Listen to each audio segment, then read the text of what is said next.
For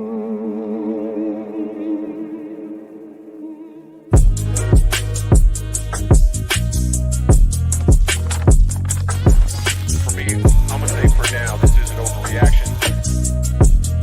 Buried him in the turf with his chin wrapped around his nostrils. He calls a timeout. Good wherewithal by Eli. Great wherewithal.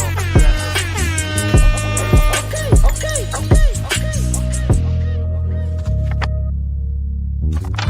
Nick, put this to music. I don't think he stepped out either. That may be the greatest catch I've ever seen.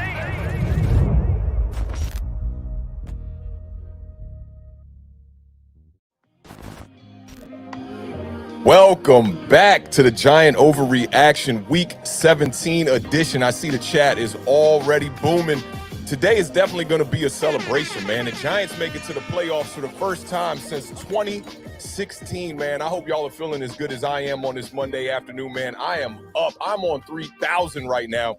I expected us to get this W, but to get this W in the fashion we got it on Sunday, man, I kicked my feet back. Y'all know over here at Awthentik and the Beer, we like to talk about those games where you on the sidelines and everybody is high-fiving, everybody having a grand old time. And this was one of those games. I think the Giants fans, we definitely deserved one like this because all these one-score games that we've had all year long, we're on the edge of our seat. It's fantastic to have that early on in the season, but here approaching the playoffs, you want to see a team that is ready to go and ready and prepared to be able to win a playoff game possibly, because once we're in, all teams are clean slate, 0-0. Everyone's got the same exact shot. The regular season doesn't matter up until that point. So I'm just super happy, man. And the fashion that we won this game, and I mean, Daniel Jones just absolutely went crazy. For those of us that have been waiting for Daniel Jones to have one of those games like we saw back in 2019, you know, like the 5-touchdown game against the Washington football team, now known as the Commanders, or like Daniel Jones' debut where he had 2 touchdowns on the ground, 2 touchdowns through the air against the Bucs. We finally got that game. So big shout out to the gang. Shout out to the whole Giants Nation. I appreciate y'all pulling up, rocking with me early. I know today is going to be a big show. I hope y'all Monday is going smooth and easy as possible. We about to enjoy this victory week like no other. We just smoked on that Indianapolis Colts pack. Shout out to Pat McAfee one time. We're definitely smoking on that Pat pack one time today. I'm super lit. Again, I hope y'all are feeling great on this Monday afternoon, man. This is a complete vibe. We're going to start the show off just breaking down a couple of key notes and a couple of key moments here that were featured and highlighted on Giants.com. Shout out to Giants.com, man. Their department does a great job over there as far as content goes. Let me see what the Beard talking about. I just got a text from the Beard one time. Let me make sure this ain't nothing too crazy one time. He says something sounds a little off with the audio. Give me 1 second, y'all. Let me get this handled here one time. Make sure we good. Oh, I know exactly what that is. See, this is why I got my brother the Beard one time, man. That is my guy one time. Hang tight, y'all. We're going to refresh this one time. We got to make sure the audio is proper for a show like this, and I already see the problem. Shout out to the Beard one time, man. I definitely appreciate that. StreamYard doing some janky stuff. We're going to refresh this one time. We're going to rewind that one quick time real quick. This should be good, and we'll get right back because we got a whole vibe we got to tackle today. Y'all know what it is. Give me 1 second, y'all.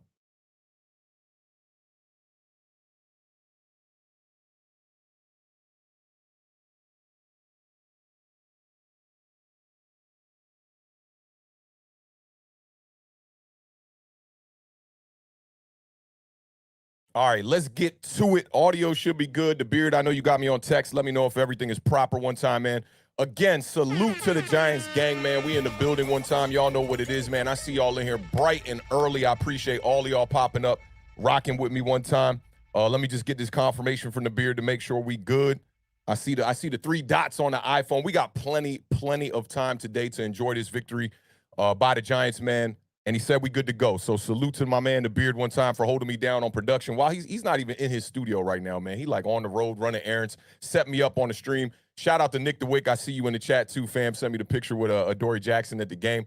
But, man, let's get right into it, man. The Giants defeat the Colts 38-10, man, to send us to the playoffs for the first time since 2016. Man, this team needed this. And I had a clip that I posted on Twitter from one of the podcasts here that we had done, where I was saying, you know, like, I know this is a young team.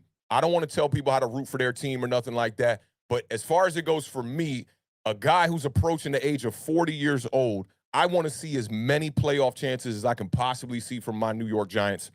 I got about a good 25 or 30 hot summers, maybe 40 if I'm lucky. I'm gonna get 40 hot summers. So if I can get 40 playoff bursts from the Giants from here on out, that will be amazing. And I don't want to tell nobody how to root for their team, but for me, I want the playoffs for this young team to be able to get the experience to come back next season, whether it's win or loss. I want to be able to have that experience. And I also want the chance at a chip, man. Y'all know what it is. Once we get in, there's that possibility of being able to win the Super Bowl. We've seen it with a 9-7 team with Eli Manning. And I just know that there's a possibility there once you get in. The teams that get hot can go on a run and win the Super Bowl. We saw it with the Tampa Bay Buccaneers, who kind of not really stumbled into the playoffs, I want to say, but weren't that hot, and they got hot at the right time. Remember, they lost 2 games to the Saints during the regular season. They had to face the Saints in the playoffs. They ended up beating the Saints in the playoffs. I feel very similar about this one here. I tweeted this out after the Vikings game. I said, great win by the Vikings, but trust and believe we're going to see y'all again in the playoffs. And right now, that's what it's looking like for the New York Giants. So I know everybody is hype right now because the Giants got the playoff berth. And we did it in stunning fashion. Defeated the Colts 38-10. I knew, let me tell you the sign that had me, there's 2 signs for me that really let me know the Giants were going to dominate this game. So it was New Year's Eve. My girl went out, hung out with her family and whatnot. I stayed in the crib because I had to get ready for the Parlay podcast with the beard. I had to build all the graphics and all that stuff. So I stayed in the crib. And late when I was done the graphics at like 3 in the morning, my brother, my homie Patrick, who is the reason why I am a Giants fan, right? His family is from Jersey. They came down here. They instilled the whole New York Giants way into my life. And he had went to a party and whatnot, and he pulled up. I was on Xbox playing Apex, and he pulled up, and he's like, you trying to run? It's like 3:30 in the morning at this point. And he is hammered. I mean, he is completely hammered, right? And he tells me, he says, yo, bro, I got this feeling we're going to dominate tomorrow. And I'm like, how crucial you think we'll dominate? He's like, I'm going to call it right now 31-10. And even though he was completely shit-faced playing Apex with us, we ended up getting a victory in Battle Royale, which was pretty crazy in its own right. We ended up winning this game 38-10. That was one sign for me. The other sign was, as soon as I saw LT coming out the tunnel, I see Lawrence Taylor looking like he's in his playing days coming out that tunnel, and you could just see him smiling ear to ear. I knew it was going to be a good day for the New York Giants. Now, the Giants, they ended their 4-game losing streak to the Indianapolis Colts and defeated them for the first time since 2002. That was in December of 2002. It was 12-22-2002, all the twos, man. But to me, it was just like a victory that was well-needed, well-deserved. I know a lot of kudos is going to this offense. The offense completely balled out on the back of Daniel Jones. You could hear the chants in the stadium, people saying DJ, people saying Daniel Jones, people saying MVP. I know that felt great for a quarterback that has gone through the kind of turmoil that Daniel Jones has gone through and the type of criticism that a guy like that receives on a daily basis. Now, for me, I don't ever feel sorry for professional athletes, especially at the highest level like this, getting criticism because they get paid the big bucks. They got to be able to handle these kind of moments, especially when we're talking about New York. But that was amazing for me to see that from Daniel Jones or for Daniel Jones.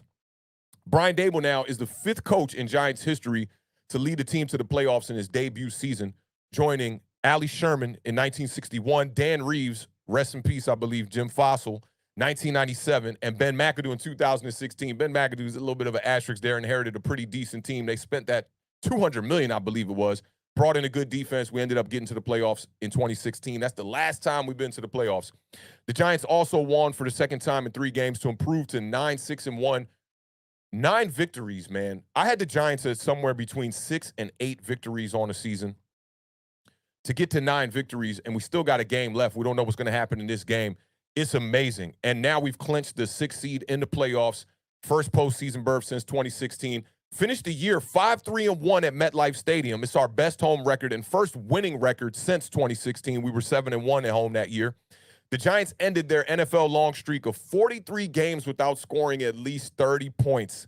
They had last reached 30 points on October 11th, 2020 in a loss to Dallas. They had last scored at least 30 points in a victory when they won at Washington 41-35 in overtime. I was at that game in 2019. Their last 30-point performance in a 4-quarter game was a 36-20 victory against Miami on December 15th, 2019. That was Eli Manning's last game. And the 38 points is the Giants' highest total in a 4-quarter victory since December 9th, 2018, when they won in Washington, 40-16. I was at that game too. I remember we went crazy before the half. That's the game where the Washington football team, now known as the Commanders, started Mark Sanchez at quarterback, and then we ended up seeing Josh Johnson, I believe, in the second half of that game. The 28-point margin of victory is the Giants' largest since 2014. The Giants scored 24 unanswered points. When we start getting on that roll, it's like, oh, we get to 14. I'm kind of like, oh, this game's we're kind of controlling it, And then I'm thinking, maybe the Colts will score a touchdown there, get the game back close, and we'll have another one of these one-score victories.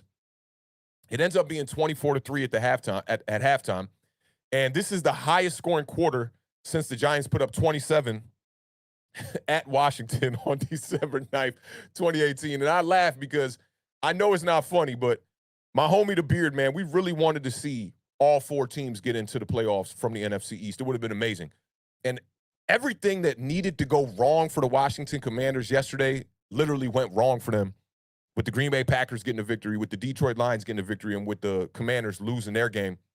They end up getting knocked out. It's unfortunate that all these stats that we seem to have the last time we did this and that was against my brother's squad. It's very unfortunate for them, and I do feel for him that they're not in the playoffs, but I know as much as I feel for him, he's probably just as happy for me as I feel bad for him, So we're going to ride this out together for sure. It's always left side, strong side to the death. Y'all know what it is.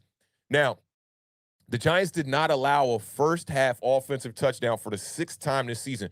We've done this now in games versus the Panthers, versus the Cowboys, versus the Bears, versus the Texans, and also versus the Washington Commanders. This was a fantastic game. Today, I'm extremely grateful to be a New York Giants fan because anybody that knows me personally, especially the people that know me, that grew up with me, my sandbox homies, they know that I'm all about digging through the trenches, right? I'm all about trying to see myself get out of that and be on top. I always want to see people win. For those of y'all that supported my last album, The Color of Us, the lead single was called See You Win. And with the Giants losing so much over the past 5 years, it's difficult, especially starting a channel up during the times of that. Me and the Beard, we started this channel in 2019 when Daniel Jones was drafted, and we haven't seen no winning seasons up until this point throughout our whole tenure on YouTube. And to be here at this point with the New York Giants with not only a winning record, this isn't the 6-10 team with Joe Judge in 2020 that almost backed into the playoffs. This is a team that grinded out. They went through all the gritty situations to finally come out on top here in a tough division. And I've been saying this all year. Yeah, the schedule has been a little bit more lenient towards us this year, but the Giants really gutted out some victories this year. And I got to send a big shout out to the coaching staff. We really could not have done this without this coaching staff. The number one reason that this is happening to the New York Giants this year is because of this coaching staff. And the timing has been a little bit strange, right? Because you got a guy in Daniel Jones in his fourth year. You got a guy in Saquon Barkley in his fifth year. When in a season where things look like time was just completely running out on these dudes. You then have a coach like Brian Daboll come in here from Buffalo, an offensive coordinator, Mike Kafka from Kansas City, and Wink Martindale, a defensive coordinator from the Baltimore Ravens. And I can say this confidently now. And I'm one of the people that was like very early on saying, I think we got the coach when we had Joe Judge because things were looking so up. I learned from my experiences on YouTube and on social media and on the internet and with takes and all that, and just not being so, just optimistic and just so confident in a take. Like, I'm the guy that said Daniel Jones was going to be better than Josh Allen in 2019, and I had to pull back that stance, right, when reality hit. But I can confidently say it in this coaching staff, we have our guys. If it doesn't work out from here on out, there's no way I'm going to put this on the coaching staff. This coaching staff has done a tremendous job in getting the New York Giants back in that winning column and back to playing New York Giant football. We weren't used to being one of the worst teams in the league. So I know that does not sit well with a lot of fans. And when I see the bickering and the back and forth stuff that happens on social media and across these platforms and between content creators and all that, it's the one place where I'll give them a pass is because as New York Giants fans, we just not used to this shit. We are not used to being a losing team. So to get back on top, it feels great. It feels great. And to handle business, not to back into the playoffs, to have everything on the line, our last chance to really do this on our own stake to win this game. That I know that meant a lot to all the Giants fans out there. So again, big shout out to the gang today, man. I know y'all gonna enjoy this victory Monday, Tuesday, Wednesday, Thursday, Friday, Saturday. I'm staying up late every night just so I could look at more content and absorb this moment and enjoy this moment. And I'm grateful for it. I'm grateful that we got the right coaches on the staff. I'm grateful for this roster that we have on this team that a lot of people just doubted, right? And y'all know me. I'm somebody that I always cop for the players. A lot of people say, oh, it's about the logo on the helmet and all that. And y'all know me. I'm one of the people that, yeah, it's about the logo, but the players on the field make up that logo. These coaches have been great. But if the players don't go out there and execute the X's and O's that these coaches are designing up for them to be able to go out there and execute the plays, it's nothing. It means nothing. We've seen good coaches on bad teams all day long. We saw it with Bill Parcells when he went and did his stint with the Dallas Cowboys. They just didn't have the right squad. But I'll never sit here and say that Bill Parcells wasn't the right man for the job. And today, I think all Giants fans noticed that Brian Daboll is the man for the job. Joe Shane seems to be doing an incredible job of bringing in talent, finding ways when everybody thought, including myself, that we should go out there and we should trade for a wide receiver at the trade deadline. They bring in a guy like Isaiah Hodgins, who has contributed in a major, major way to the New York Giants, a guy who had not had a career touchdown before he dressed up in blue. So big salute to the roster. Guys like Jihad Ward, guys like Jalen Smith, people that they just brought in, guys like Julian Love that a lot of Giants fans were losing faith in. Shout out to the beard one time. Notre Dame is in the building one time. Y'all know what it is. Today, I'm just extremely grateful. And I'm going to start this off. I wanted to just do a little bit of rundown on some of the notes that they posted on Giants.com. And now we're going to start this off by, we got to send a big shout out to everybody in the chat, man, because y'all been rocking with us since day one. Even when the team was struggling, y'all still showed up and showed out. Y'all was in all of these streams, not only on our channel here at Awthentik and the Beard, but with all the Giants content creators. And I had to reiterate a point today on Twitter when I was talking with some people were in a thread with Tim from Online Big Blue. And I was just saying, like, they were kind of trying to dog him and say, gave him an ultimatum or something, saying, like, you need to apologize or delete your channel. And I just wanted to reiterate to them, like, look, man, everybody brings their own value to the table for the Giants community. Whether you are somebody who creates content, whether you are a homie who's retweeting some of the content creator stuff, like my homie Chris Peace, who I see in the chat right now, who I had the pleasure of meeting at the game. Whether you were just somebody who just pulls up in the chat and you just family and you want to chop it up and talk Giants football. Whether you've had a channel for 20 years or 2 days, or you about to start a channel tomorrow. Everybody plays their role. And what I say about this community is just find a place for you and bring your value to it. If I see Talking Giants and Bobby and Justin Pennick are the best at breaking down offensive line tape, I'm not going to try to double down and do what they do better than what they do, because I feel like they're the best at that. If I see Antonio from BT Giants being the most critical of Daniel Jones and posting some of the best takes on 22-man footage that you could possibly find about our offense, because there's not a lot of that stuff out there, I'm not going to try to double down and do what he does, because he's the best at doing what he does in that lane. If it comes to a numbers game, and I feel like Sal is the best at the numbers on Giants Twitter, I'm not going to sit there and try to copy what he does. All I can do is be authentic and bring what I can bring to the table. And what I try to bring to the table to this community is high quality, fun, engaging content that is relatable to a fan. I'm not a coach. I'm not a GM. I'm not a play caller. I'm not a former player. I'm none of that. I'm trying to bring the vibe that y'all feel when y'all watch the games. The same thing that y'all get from that, I'm trying to bring that to the table. And I hope I do a good job of that. All I'm trying to do is do my best at that. I know when it comes to quality, I can bring that, because I've done that for other people my entire life. I've served the media community now for almost 20 years. So I know I can do that. But big shout out to all of y'all in the building one time. Let me make this screen a little bit larger so that we can run this down. And I mean, the squad is deep today. We are in the building today. So big shout out to y'all, man. We're going to see how long this stream go. We're going to see. Might be 2 hours, might be 3 hours. You might wake up tomorrow and I'm still here live chopping it up, talking about this New York Giants victory, man.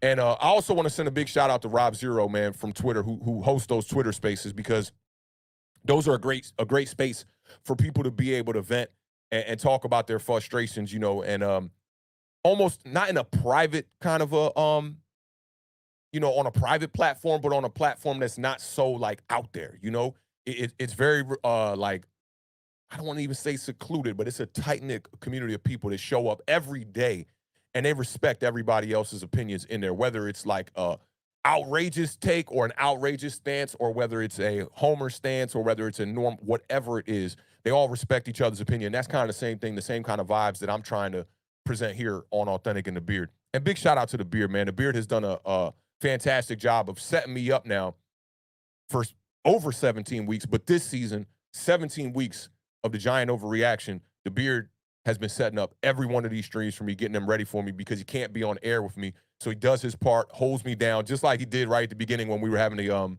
echo cancellation audio thing from StreamYard was there, and letting me know things like that. So big shout out to him one time.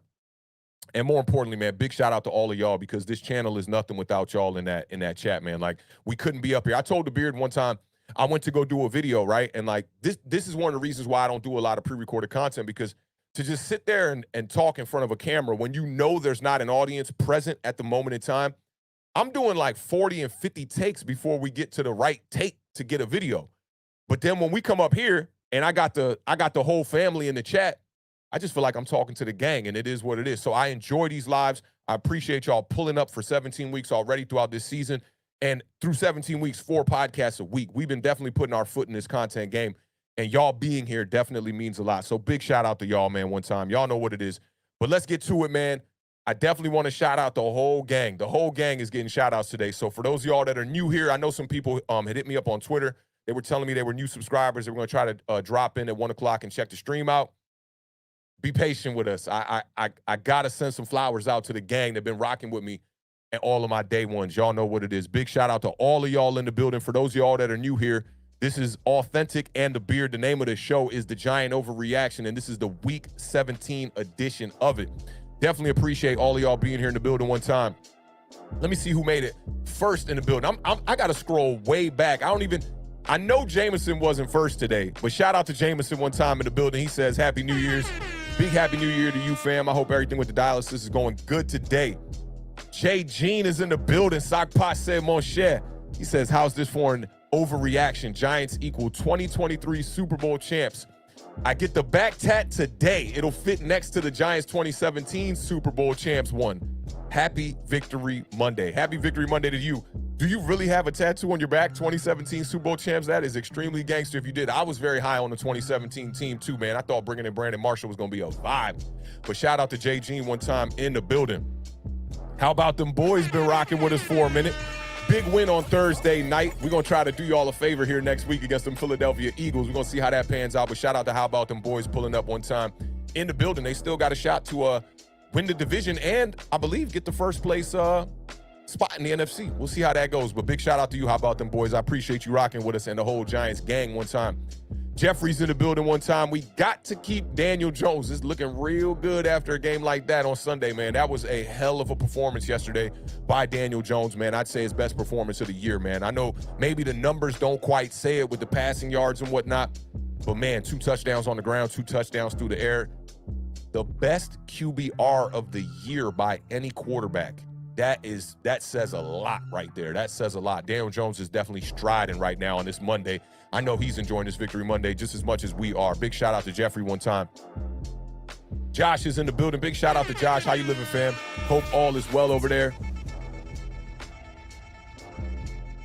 Let me see who else in the building. My man David is in the building. Shout out to David, man. Day one been rocking with us. He said, what the hell is up, Giants Nation? Let's go. He also says, you make sure to be loud and annoying. We are back in the playoffs. Daniel Jones is our QB, and Saquon is back. Big shout out to Daniel one time in the building. Edward Squires is in the building. How about the boys says, play your starters, Awthentik. We going to get to that. We definitely going to get to that, fam. You already know we got a lot to talk about today. Shout out to Gregory, another Cowboys fan in the building, man, rocking with us. Appreciate you pulling up, Gregory. He also says, Happy New Year's to everybody. Nick the Wick, my day one is in the building. The OBJ jersey is sitting right back there, brother. I appreciate you. You already know what it is. He says, I just like to say, I've supported Dave Gettleman his whole way, and so many people called me Pizzle and Afghanistan and entertainer for the most part. Crazy.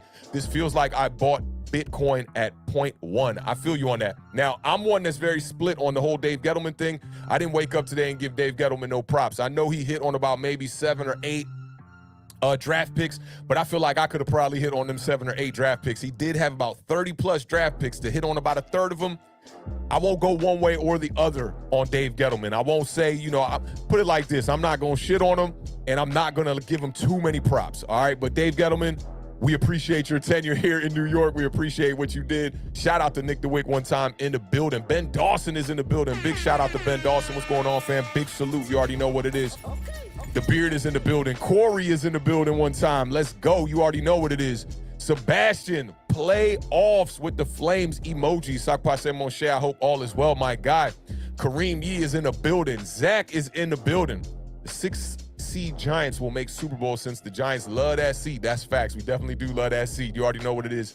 AJ Nix is in the building one time. My youngin', my nephew right here, Stan, is in the building. He says, how you doing, OG Authentic? Or should I say OG Jake? Yo, that's funny. And for those of y'all that don't know, somebody actually DM'd me this. Shout out to the gang. They always on alert, and they sending me stuff that they see moving around the internet. But I blocked this dude this morning because, like, if you wake up and you trying to bring smoke my way after the Giants are going to the playoffs, I'm going to say this on record.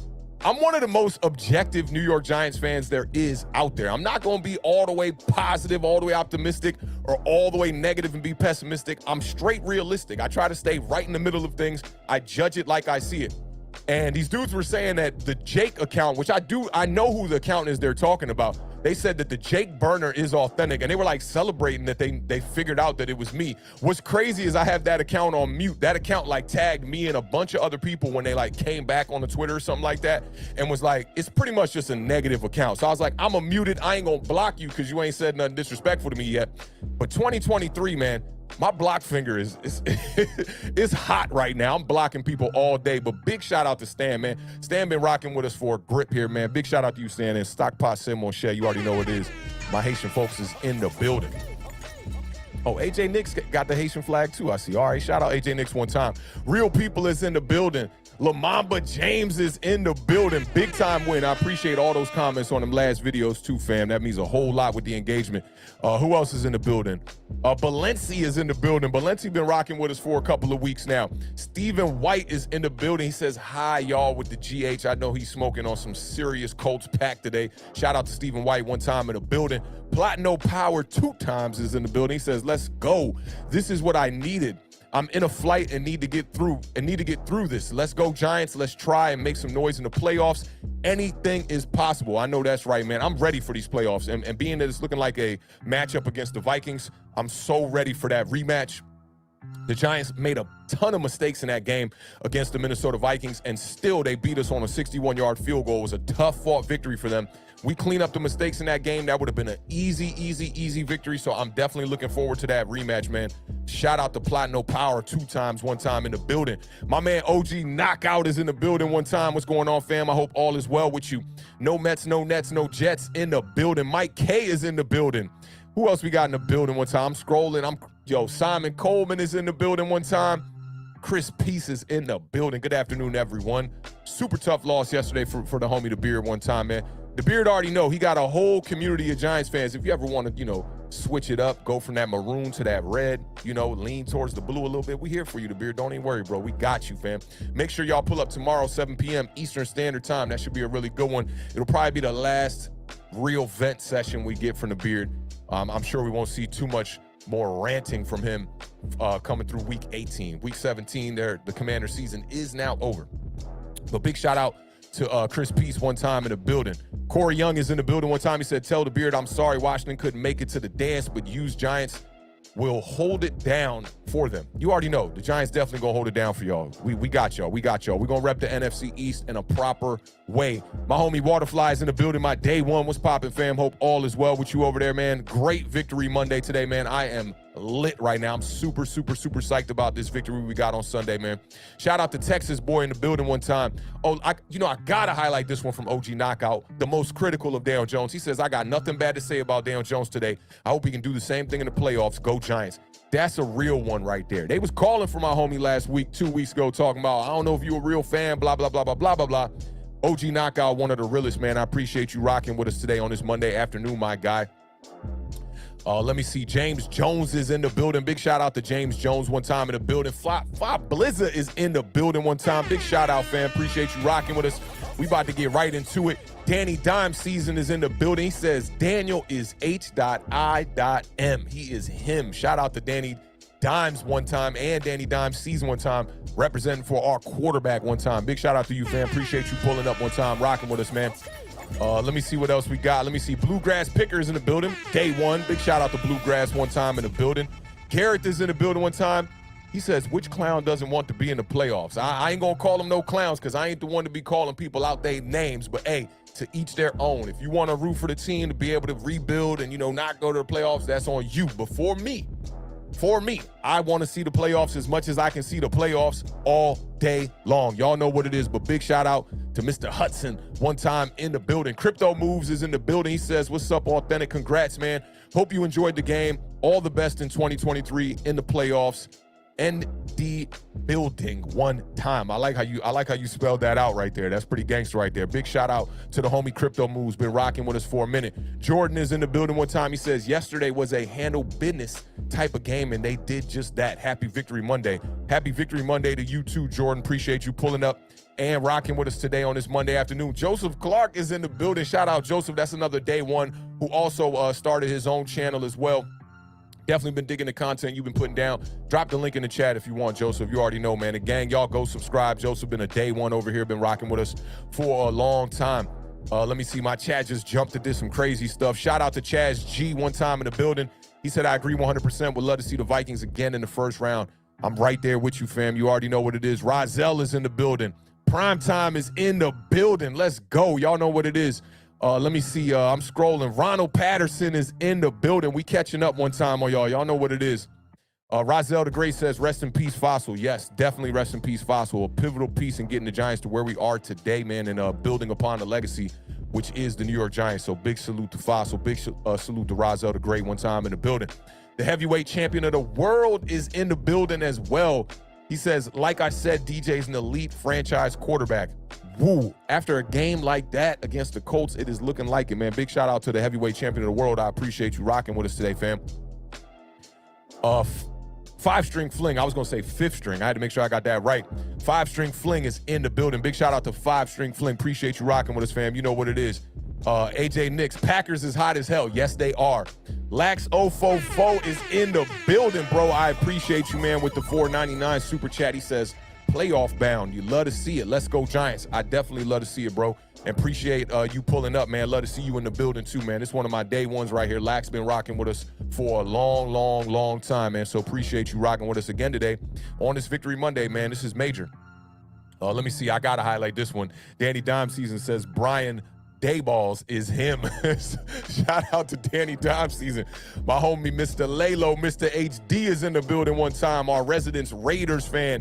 He says, congrats on the win, pimp. You already know what it is, man. Y'all got a lot of rebuilding to do yourself. I don't know if it's going to move as quickly as the New York Giants rebuild is moving, but, man, big shout out to y'all, man. I hope the Raiders can get it together, man. And it looks like Derek Carr is going to be up out of here, man. But I think Derek Carr is a good quarterback, deserves a starting job in this league.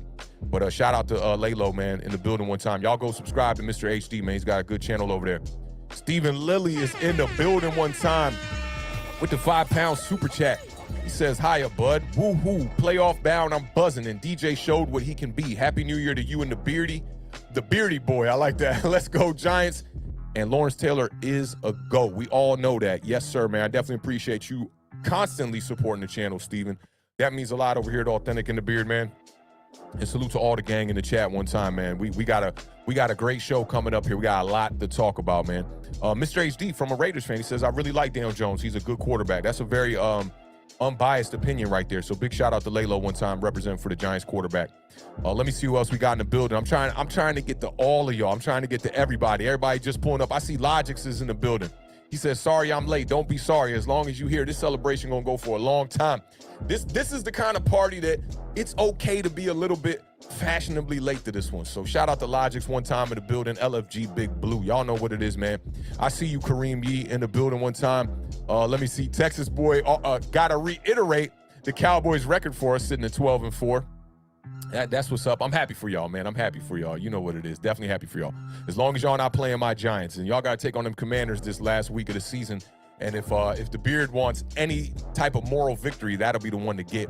Shout out to RK one time in the building. He says Daniel Jones had the highest QBR this season with a 96.9 grade against the Colts yesterday. Yeah, I definitely just brought that up too, man. And it's crazy. That's out of a score of 100. Daniel Jones out here doing big things, man. And I think he's elevating his play and striding, and the momentum is happening for him at the perfect time, man. I know that was a great feeling for him when, everyone in the stands was chanting his name. When the reporter asked him about it after, he tried to keep the straight face and try to keep it all business, but you saw the smile kind of cracking out. So big shout out to Daniel Jones. Shout out to Jersey Life 86 one time in the building, been rocking with us for a couple of weeks too. Big shout out to you. He says, we love you, Daniel. Shout out to you, and shout out to Daniel Jones one time. And that's funny because Daniel's right after you. Shout out Daniel one time in the building. As long as the Beard is here, I know we safe as y'all already know what it is. Shout out to the Beard one time. If y'all missed that parlay show, that was one of the most hilarious shows of the season. Definitely go back and check that one out. Let me see. Karimi with a quick question here says, do we go and get Odell now that we in the postseason? Whew, that could have been something we could have talked about for the Giant overreaction. If you sign Odell, sign him to a 2-year deal. Don't make it just something for this playoffs. Make it something that'll go in the next season or something like that. But I'm gonna take the push on this one, Karimi. I'm gonna take the easy route out, and I'm gonna take the push on this one time. Shout out to Fabian one time in the building. He says, you know better eating Cracker Barrel under dialysis. I think that's probably that's to my homie Jameson one time, or Fabian is dealing with some dialysis stuff as well. But nonetheless, big shout out to both of y'all in the building, man. Y'all know what it is. I appreciate y'all rocking. Shout out Sal one time in the building. He says, big ups to my dude Awthentik, emerging as the best Giants content creator in the game. Hey, I'm humbled by that, bro. You know what? No, I don't even like using that word humbled, because humbled is kind of like you kind of feel like you don't deserve to be there. And I definitely don't feel like that, but I'm very grateful that you would say something like that. Shout out to the homie Sal one time in the building, man, doing his his Doogie Howser impression. He's working at the hospital and doing all that, and in between time checking out Giants content. Big shout out and big salute to Sal one time in the building. Let me see who else we got up in here. Oh man, shout out to Sal one time too for that 1999 super chat, man. I definitely appreciate that, man, supporting the channel. That means a lot. I get a lot of information from just chopping it up with y'all, man, in the spaces and in thread we're in and stuff like that too, man. So big shout out to y'all and what y'all bring to the community as well, man. And thank you for that super chat. Just sent me to 1999. Like, do what you do, man. Go have breakfast, or go have some lunch, or go get a beer, go get a coffee. I appreciate that, fam, and appreciate you pulling up on this Monday afternoon, my guy. Let me see who else is in the building. If I missed anybody, did I miss anybody? Jeff is in the building one time. Shout out to homie Jeff. He says, I'm glad DJ had his best game, but people need to calm down. I want to see this performance on a consistent basis. This is like I respect takes like this, because this is realistic right here. Yeah, he had a great game. We clinched. We got into the playoffs. We all know it wasn't up against a great team. The Colts are kind of falling apart there. Their defense was pretty decent. At the same time, we should still remain level-headed and still be able to expect consistency. I was looking into some numbers. I'm always talking about consistency with Daniel Jones. And, I always bring up the fact about back-to-back games with multiple passing touchdowns for Daniel Jones. That has not happened once this entire season. So that is something that needs to be, not necessarily focused on, but it's something that we could definitely bring up. And we can hope that Daniel Jones can play consistent, especially going into the playoffs here. I'd say he had a great game against the Vikings. He had a great game against the Colts. Although he didn't have multiple passing touchdowns against the Vikings, it's still back-to-back good games in my eyes. I want to see more of it.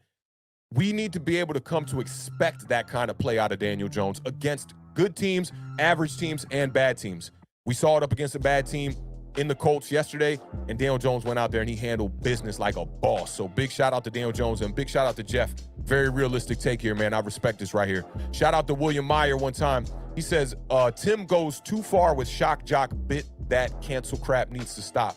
Give me a little swig of this real quick. This is what I'll say, man. Like, YouTube is a platform that allows people to have a voice. I don't want to censor nobody's voice. I love what Tim brings to the community. If I ever want to go over there and get the most polar opposite take from the people that are completely optimistic, I'll go over there and check out Tim. I think he does a good job of presenting high quality content. It's actually unfortunate that he says by the 17th he's going to be wrapping up that channel, and I think a lot of it came from the pressure from the community and whatnot, but I think Tim does a really good job over there. if it's our opinion and our response to be able to say, hey, I think you're taking that too far or where you're taking that. But at the end of the day, I think it's up to Tim to be able to create the kind of content that he wants to create on his channel. I can just leave it right there. But shout out to William Meyer for pulling up, rocking with us one time. Y'all know how I try to do over here on Awthentik and the Beard, man. I'm objective, the most objective I can possibly be, man. Like, have your voice. My whole thing is like, I'm trying to build a community of respect, man. Like, where when you pull up, as long as there ain't nothing crazy going on in the chat, no name calling, no, trying to rag on people, dog people, just for their takes, attack their character, stuff like that, I'm all good with it. Everybody can have their own opinion. They're entitled to that. So big shout out to them. Let me see who else is in the building one time. Who else out here, man? Oh, man. There's so many. I'm so overwhelmed with how many people pulled up today. Big shout out to y'all, man. We got 150 across all platforms right now. So big shout out to y'all for pulling up and rocking with me, man. A man of the culture's in the building. I didn't see his name yet. Who else we got? Shout out to Keith Wilson Jr. in the building, man. I appreciate you supporting the channel early. Keith says, salute. Feels like we only get negative coverage with talking pundits. That's a fact right there. They've been wanting to knock KT since his draft just because he has many interests.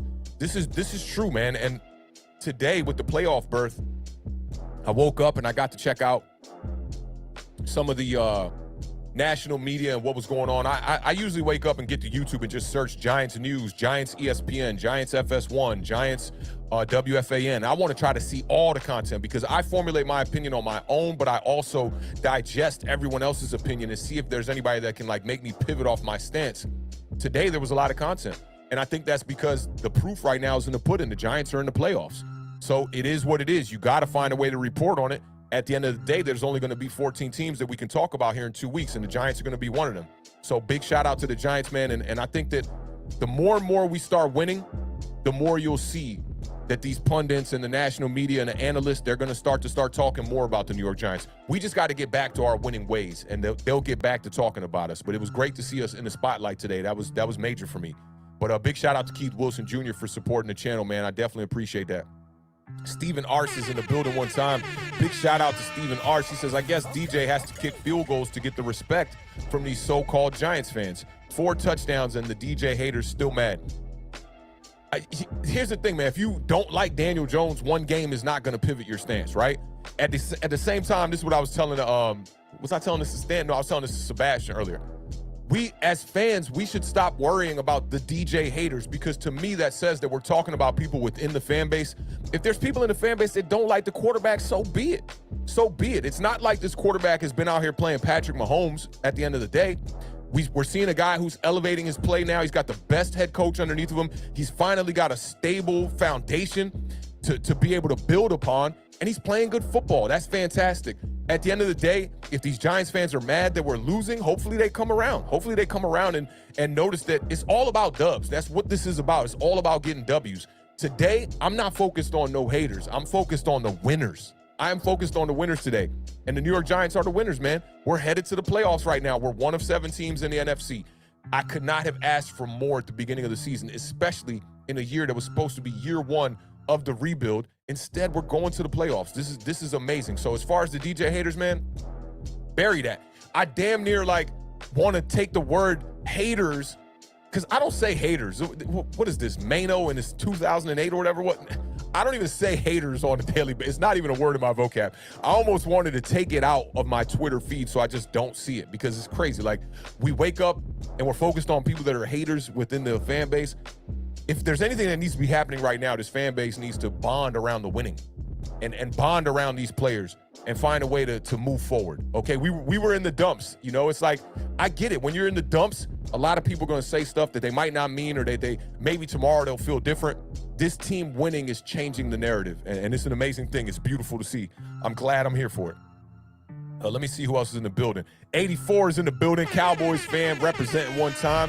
You know what it is, man. Congratulations to y'all being in the playoffs, too. It'll be amazing if we get to see y'all maybe in the second round, man. Y'all know the Giants going to try to take care of business against y'all, man. But big shout out to the homie 84. Been rocking with us for a while, man. I think I met 84 over there at William Steele's channel. They put down some of the best Cowboys content out there on YouTube. Big shout out to you for pulling up here, man, and rocking out with us, man. Hey, Jersey Life bringing that eye of the tiger back up. That Rocky IV vibes, man. Big shout out to Jersey Life one time in the building. I see the homie Bubs one time is in the building. I ain't gonna hold you. That was his staple game. That was his moment.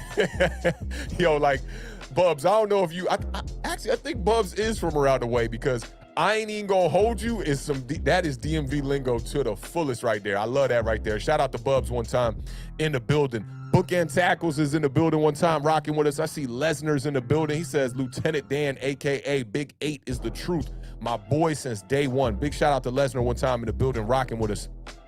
Tribe is in the building. I want to say Tribe is a new name. Tribe says, Awthentik, I think Vikings are overrated. I'll take my chances in Minneapolis. Yes, I'm looking forward to this rematch, man. Like, the Vikings are a good team, high-powered offense, but we have a great defensive coordinator who knows how to get after the quarterback. Kirk Cousins is one of those guys, when you put pressure on him, he can definitely fold. We saw it yesterday against the Green Bay Packers. We saw it up against the Dallas Cowboys when they lost that game. I believe that was 40-3.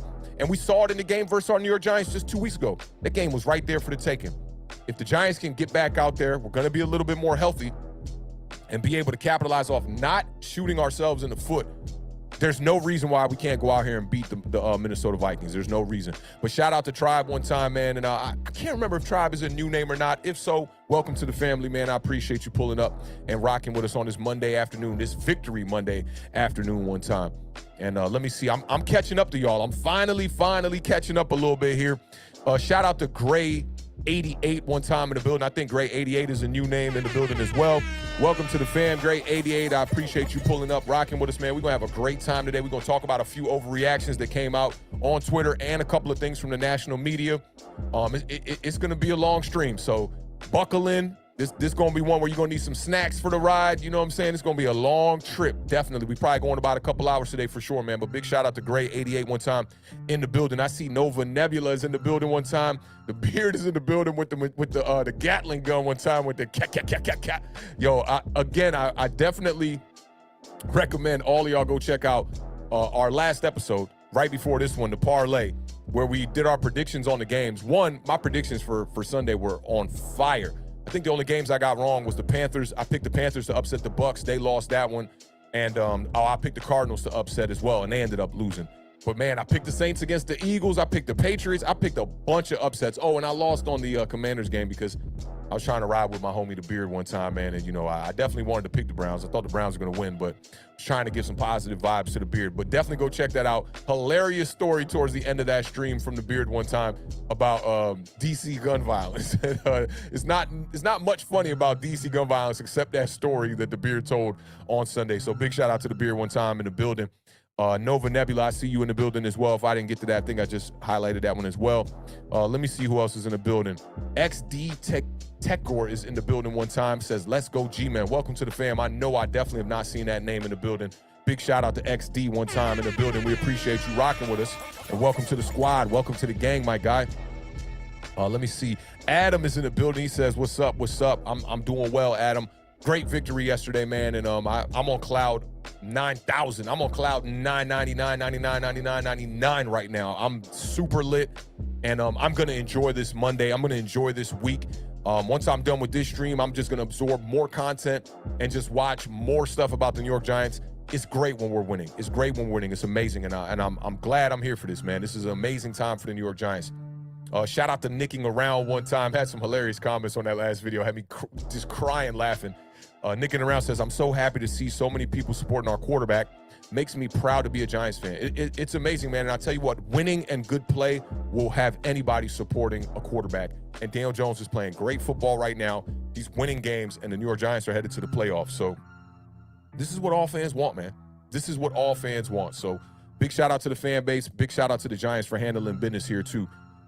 Cowboys suck. I wonder if you just made this account. Shout out to Cowboys suck one time in the building, man. Appreciate you rocking with us. Definitely a new name. Welcome to the gang. Welcome to the family. Says, I'm glad Tibbs celebrated. Every quarterback better watch out. A lot of people are kind of upset about the Thibodeau celebration and whatnot. We're going to get into that, man. But big shout out to you for pulling up and rocking with us. Super Mario MC is in the building. Danny Dimes is the future. It's looking like it after Sunday, man. That kid balled out, man. Great game from Daniel Jones. Best QBR of the year. 2 touchdowns on the ground. 2 touchdowns through the air.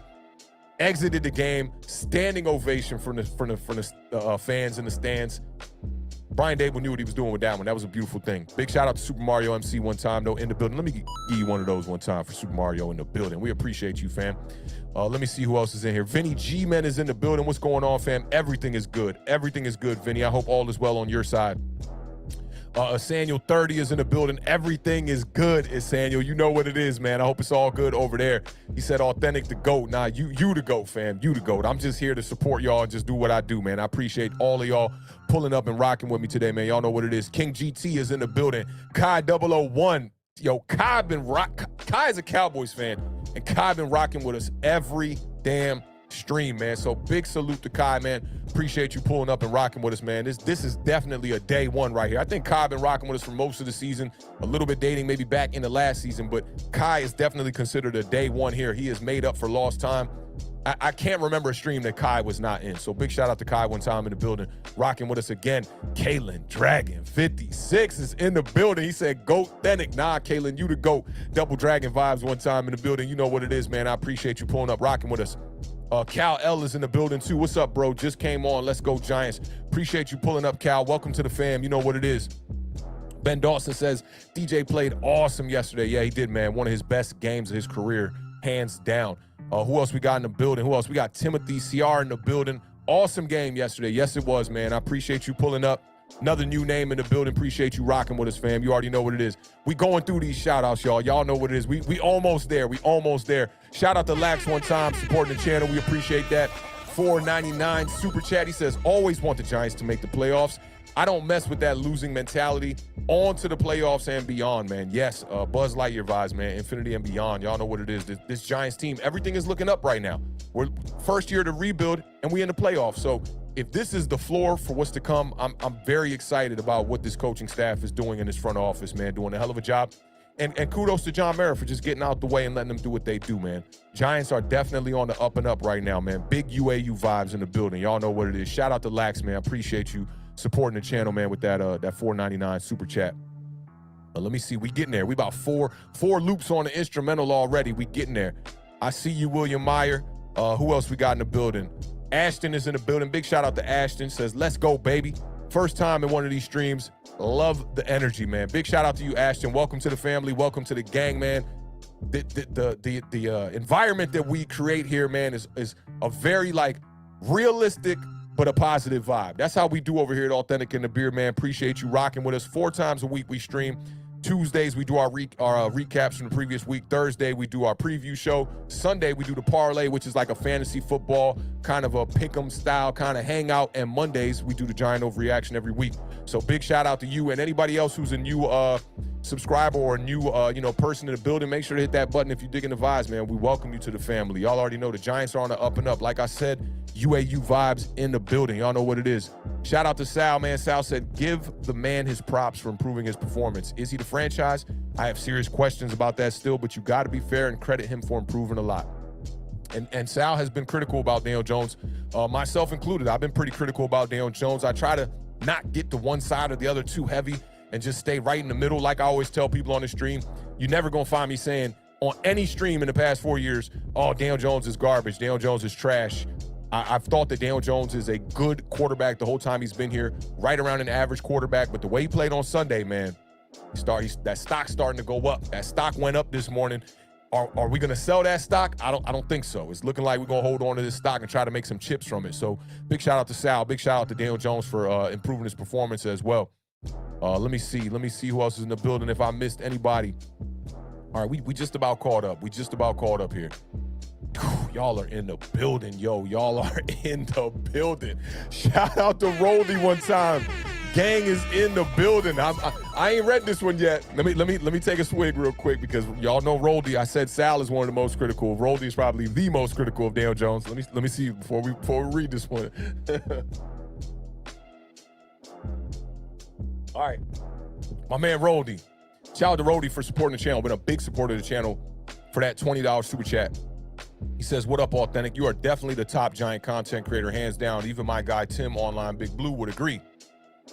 Respect, my brother. By the way, happy Haitian Independence Day. Salute. You already know what it is. Aishin in the building. He says, did you have soup? Yo, I didn't have soup, but look. So I don't get to eat a lot of Haitian meals on a regular basis, right? But my girl does, and she's Puerto Rican.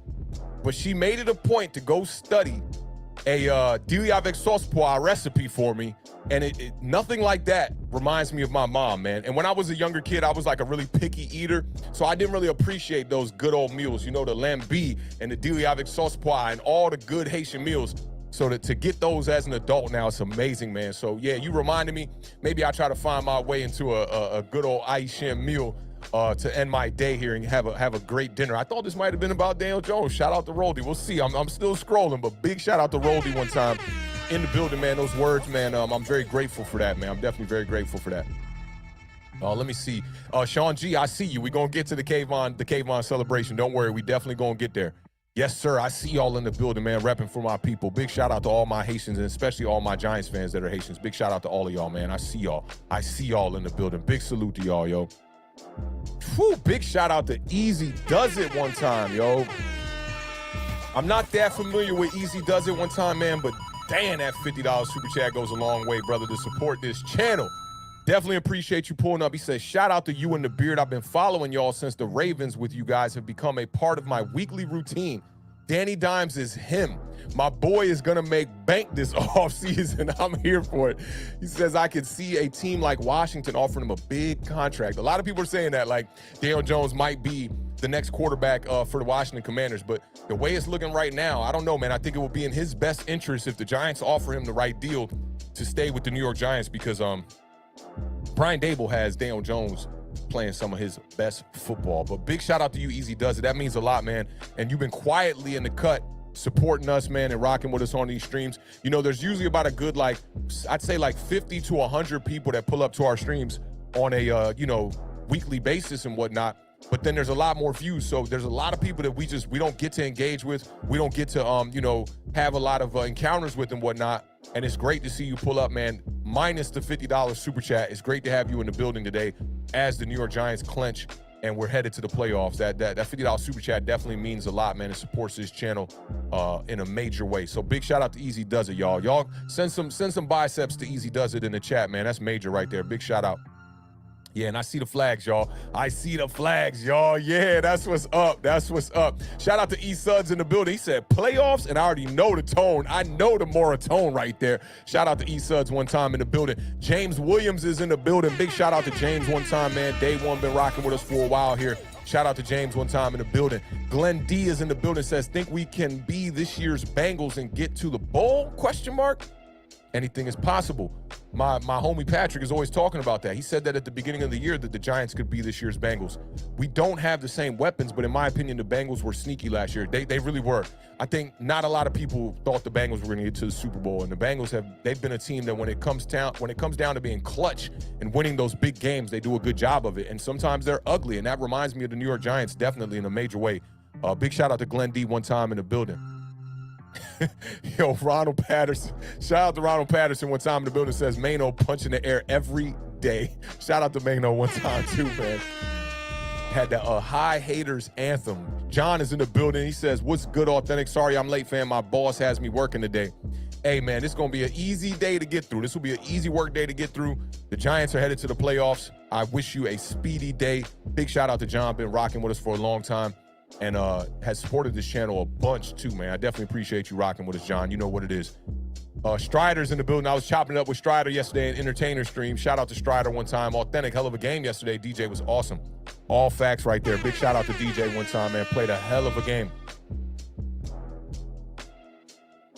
Let me see what's in the building. D Biddle is in the building one time. Shout out D Biddle. Big Los is in the building one time.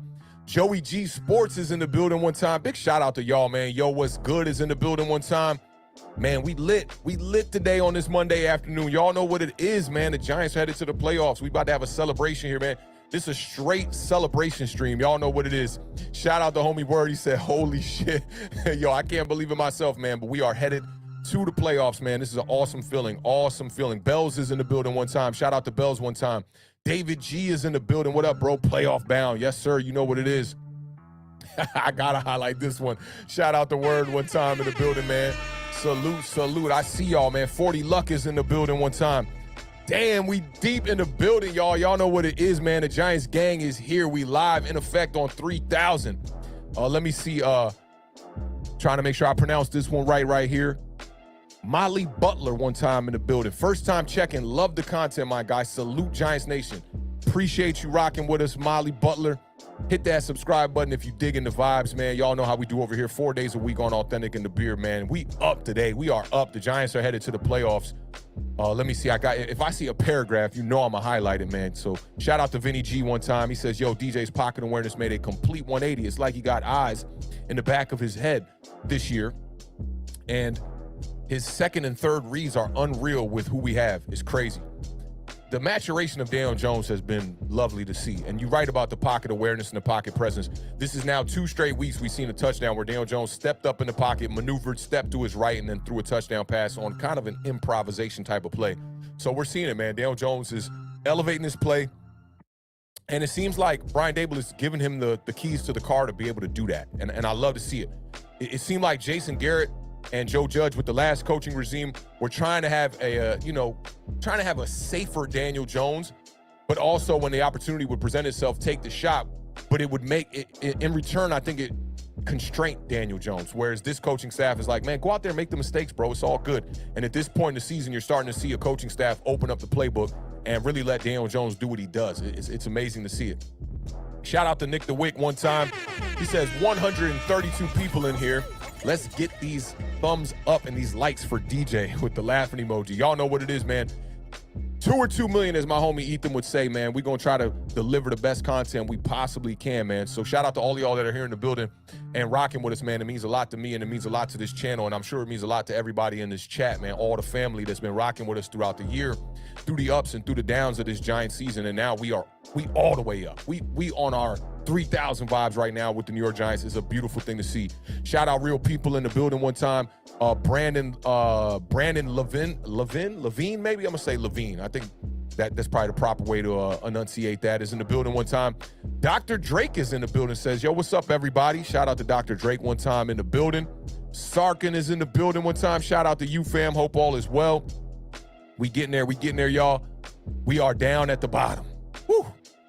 That was a lot, y'all. That was like, we already an hour in the show and we just broke down a little bit and we did some shout outs, but y'all deserve that. Y'all definitely deserve that. Y'all know what it is, man. Giants Nation is up today. We are up today, and this is going to be a celebratory type of stream, man. We're going to chop it up, talk about some overreactions, talk about some stats from this game, and talk about some key pieces and some key players, man.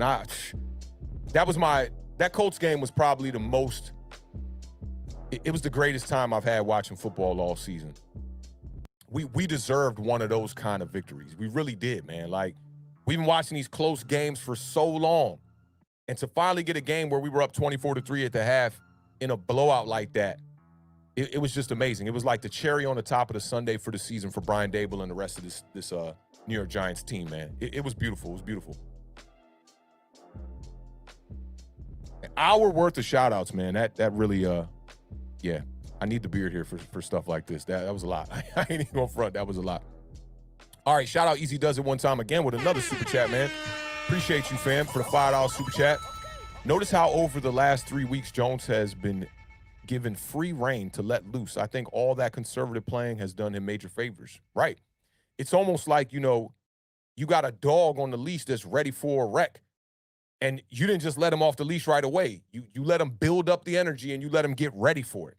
And now I think Daniel Jones is really ready to take these strides and show people that he's one of the better quarterbacks, not only in the NFC East, but in the NFC division. Daniel Jones right now is playing great football. And this is the one thing I've always said about Daniel Jones. Even through the ups and downs of Daniel Jones' play, go back to some of his worst games, right? I always said this. Daniel Jones is playing football like a game manager, right? But the one difference between Daniel Jones and every other game manager out there is Daniel Jones can really run the ball.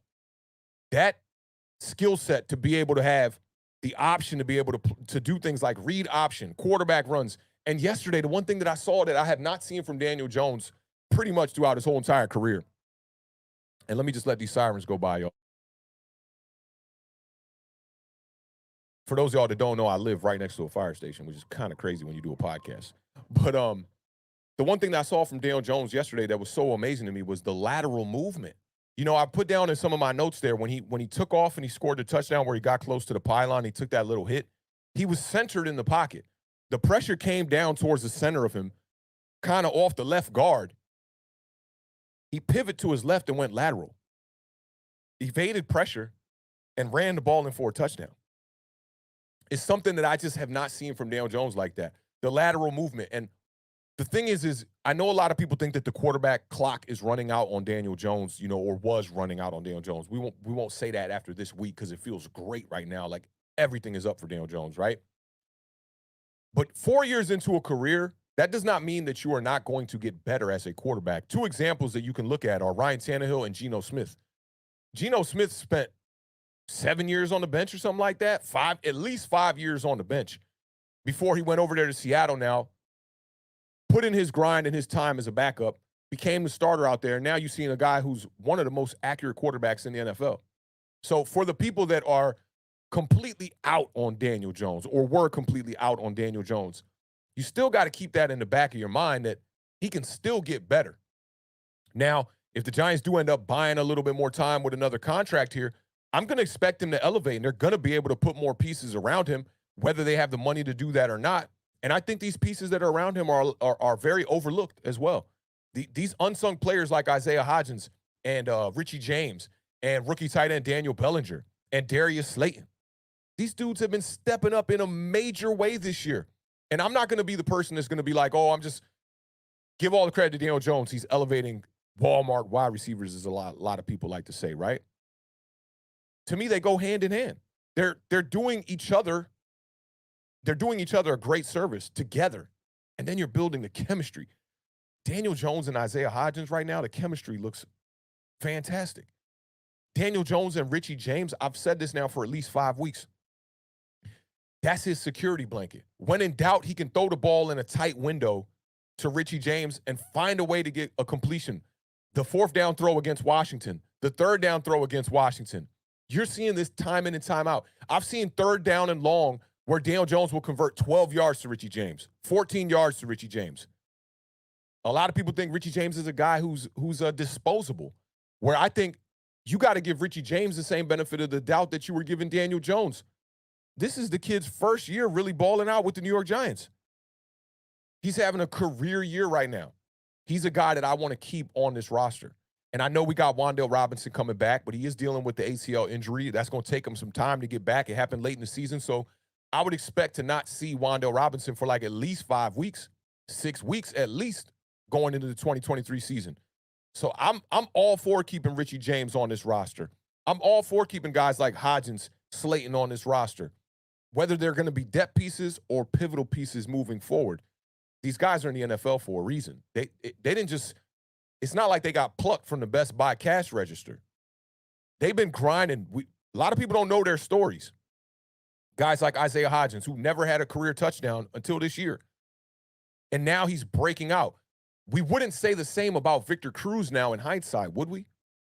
Right?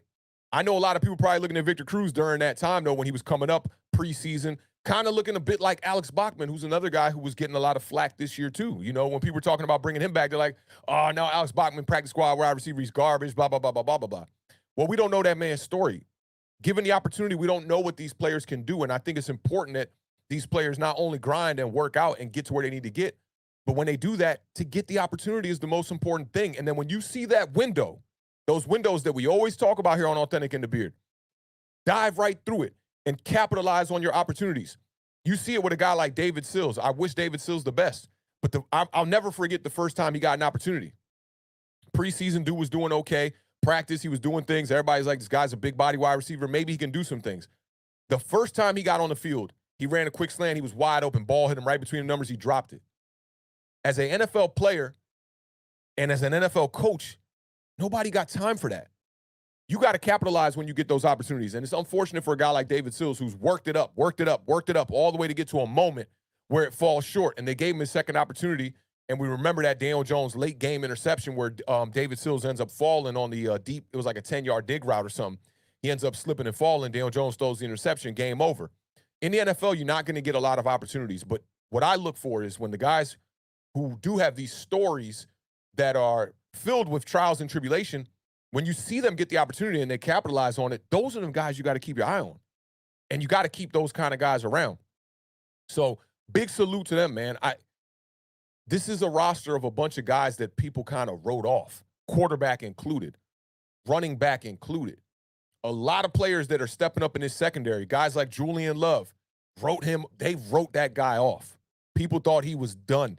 Wink Martindale comes in here and implements his system, and Julian Love is looking like a guy right now. Jihad Ward is a guy that I had relatively not even heard of before coming to the Giants. Dude is a player. And it's great to see these people getting these opportunities and capitalizing on them. You know, it's unfortunate for the ones that are dealing with the injuries, guys like Azeez Ojulari, you know, dealing with these injuries, because I would love to see him out there as well. But the Giants are working towards getting healthy right now. And if they can get a full healthy roster going into the playoffs, I still don't think the Giants have played their best football yet. You saw a taste of it against the Colts there, right? And it looked good. But that was a game where the offense was on the back of Daniel Jones. And Saquon Barkley had a pretty decent game. I will say that. He had a pretty decent game. But nothing that was like, whoa. You know, I can remember the Washington game when we got up to a lead, the Mark Sanchez game I was telling y'all about. We got up on a lead on them like 30-3 or something by the half. It was something wild. And the way that team was clicking on all cylinders is what I see for this team now. If this team could get healthy, man, and they start playing their best football, you're starting to see it a little bit. You saw a little taste of it against the Minnesota Vikings, this passing attack starting to open up a little bit. Shout out to the homie Spiros from NY Revival, who me and him had a conversation about Daniel Jones and this offense and how long it would take to open up in the offseason. We talked about it in about August. And it was actually late August. I'll never forget it, because I said to him, after he told me, he was like, in October, it's going to open up. I promise you. And I said, so you mean to tell me that the difference between this offense is going to be just 4 weeks within the system? And he was like, that's what most NFL people and people who have experience have said.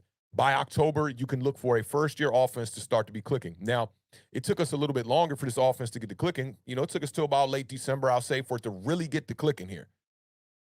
But you're starting to see what this offense can really start to do with the passing attack. If we can take that and blend it with an aggressive rushing attack, maybe the Giants can probably go out here and beat any team, especially in the NFC. Right now, I'm looking at the San Francisco 49ers as probably the toughest task for the New York Giants to be able to beat. Dallas Cowboys are a tough task. Philadelphia Eagles are tough. All of these teams are tough. Minnesota Vikings, they're a tough team. If the Green Bay Packers get that 7th spot, they're going to be a really tough team. They're playing really good right now. Whether it be Seattle or the Lions, all those teams are playing good football. The Lions already beat us earlier this season. They're all playing good football. But to me, the Giants have yet to play their best football. So if we can get to that point, who's to say what this team can do? Who's to say what this team can do? I think that the sky is the limit, as Biggie once said. But shout out to the homie one time. Tuto is in the building.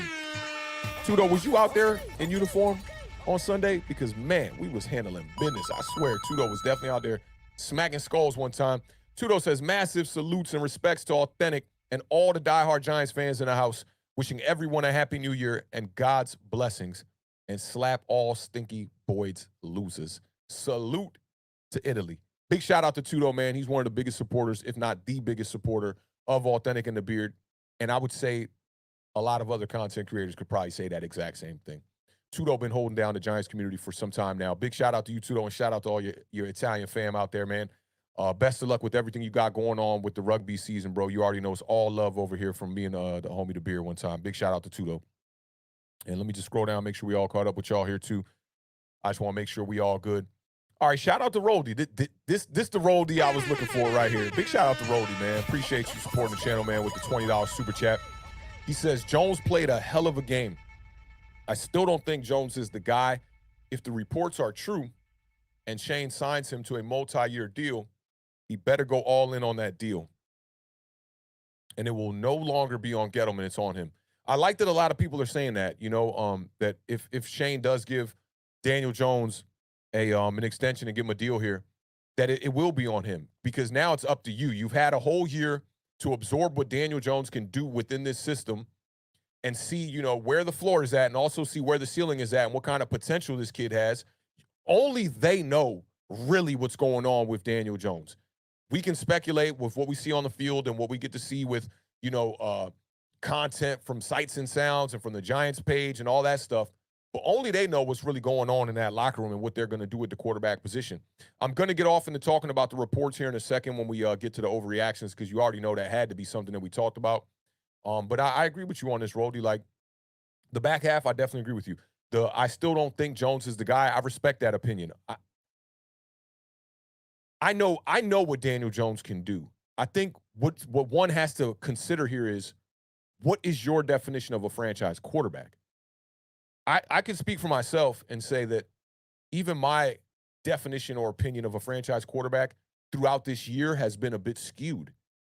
I tend to lean towards the guy who are in the top 3, top 4, top 5 category as those guys are franchise quarterbacks. And this year I've kind of dismissed the guys that are in the next tier, you know, that are outside of the elite and the franchise guys, the ones like the Derek Carrs, the Ryan Tannehills.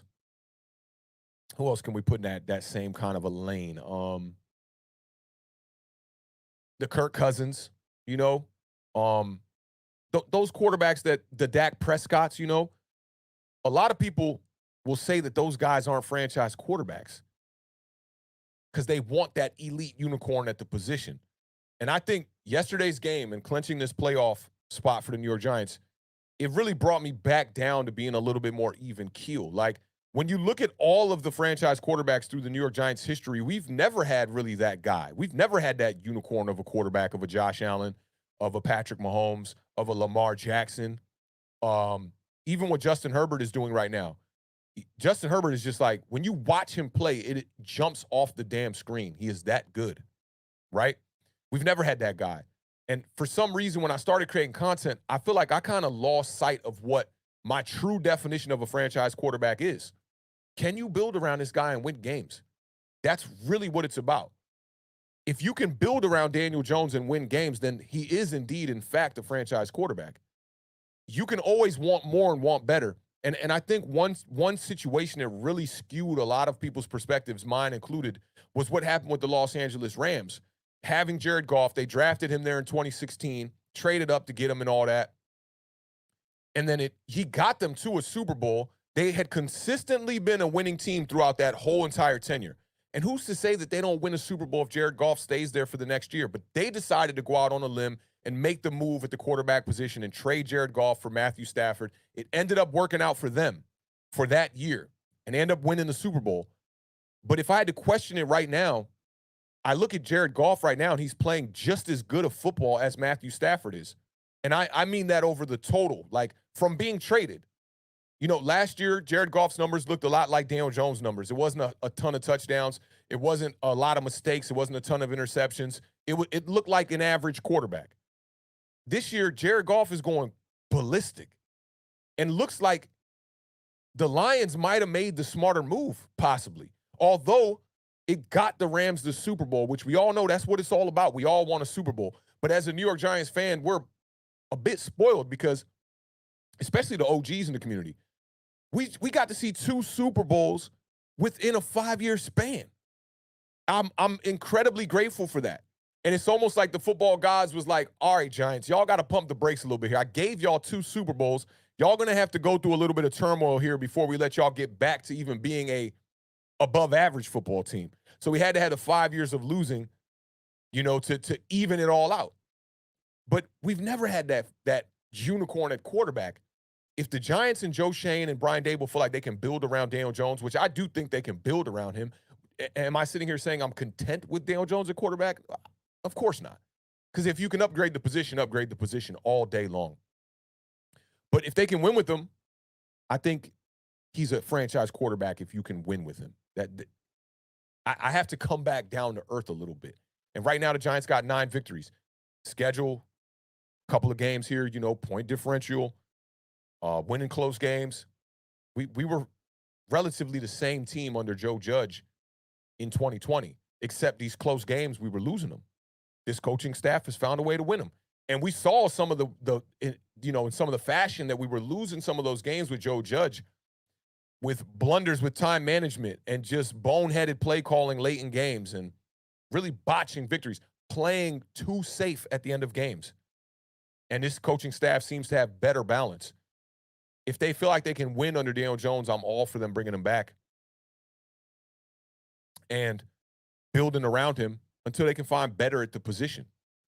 Does that mean that you don't build depth at the position? Of course not. You should totally build depth at the position. I would love to see the Giants draft a young quarterback and start trying to groom a quarterback to just be ready. Who knows what's going to happen next year? This year for Daniel Jones has been a good year for Daniel Jones, but when you look at it all the way across the league, this is the same type of season that a lot of Giants fans were shitting on Jalen Hurts about in 2021. Jalen Hurts led the Eagles in rushing. They were the number one rushing team. He had 26 total touchdowns. 10 of them were rushing, and he didn't turn the ball over a lot. It's exactly what Daniel Jones is doing this year.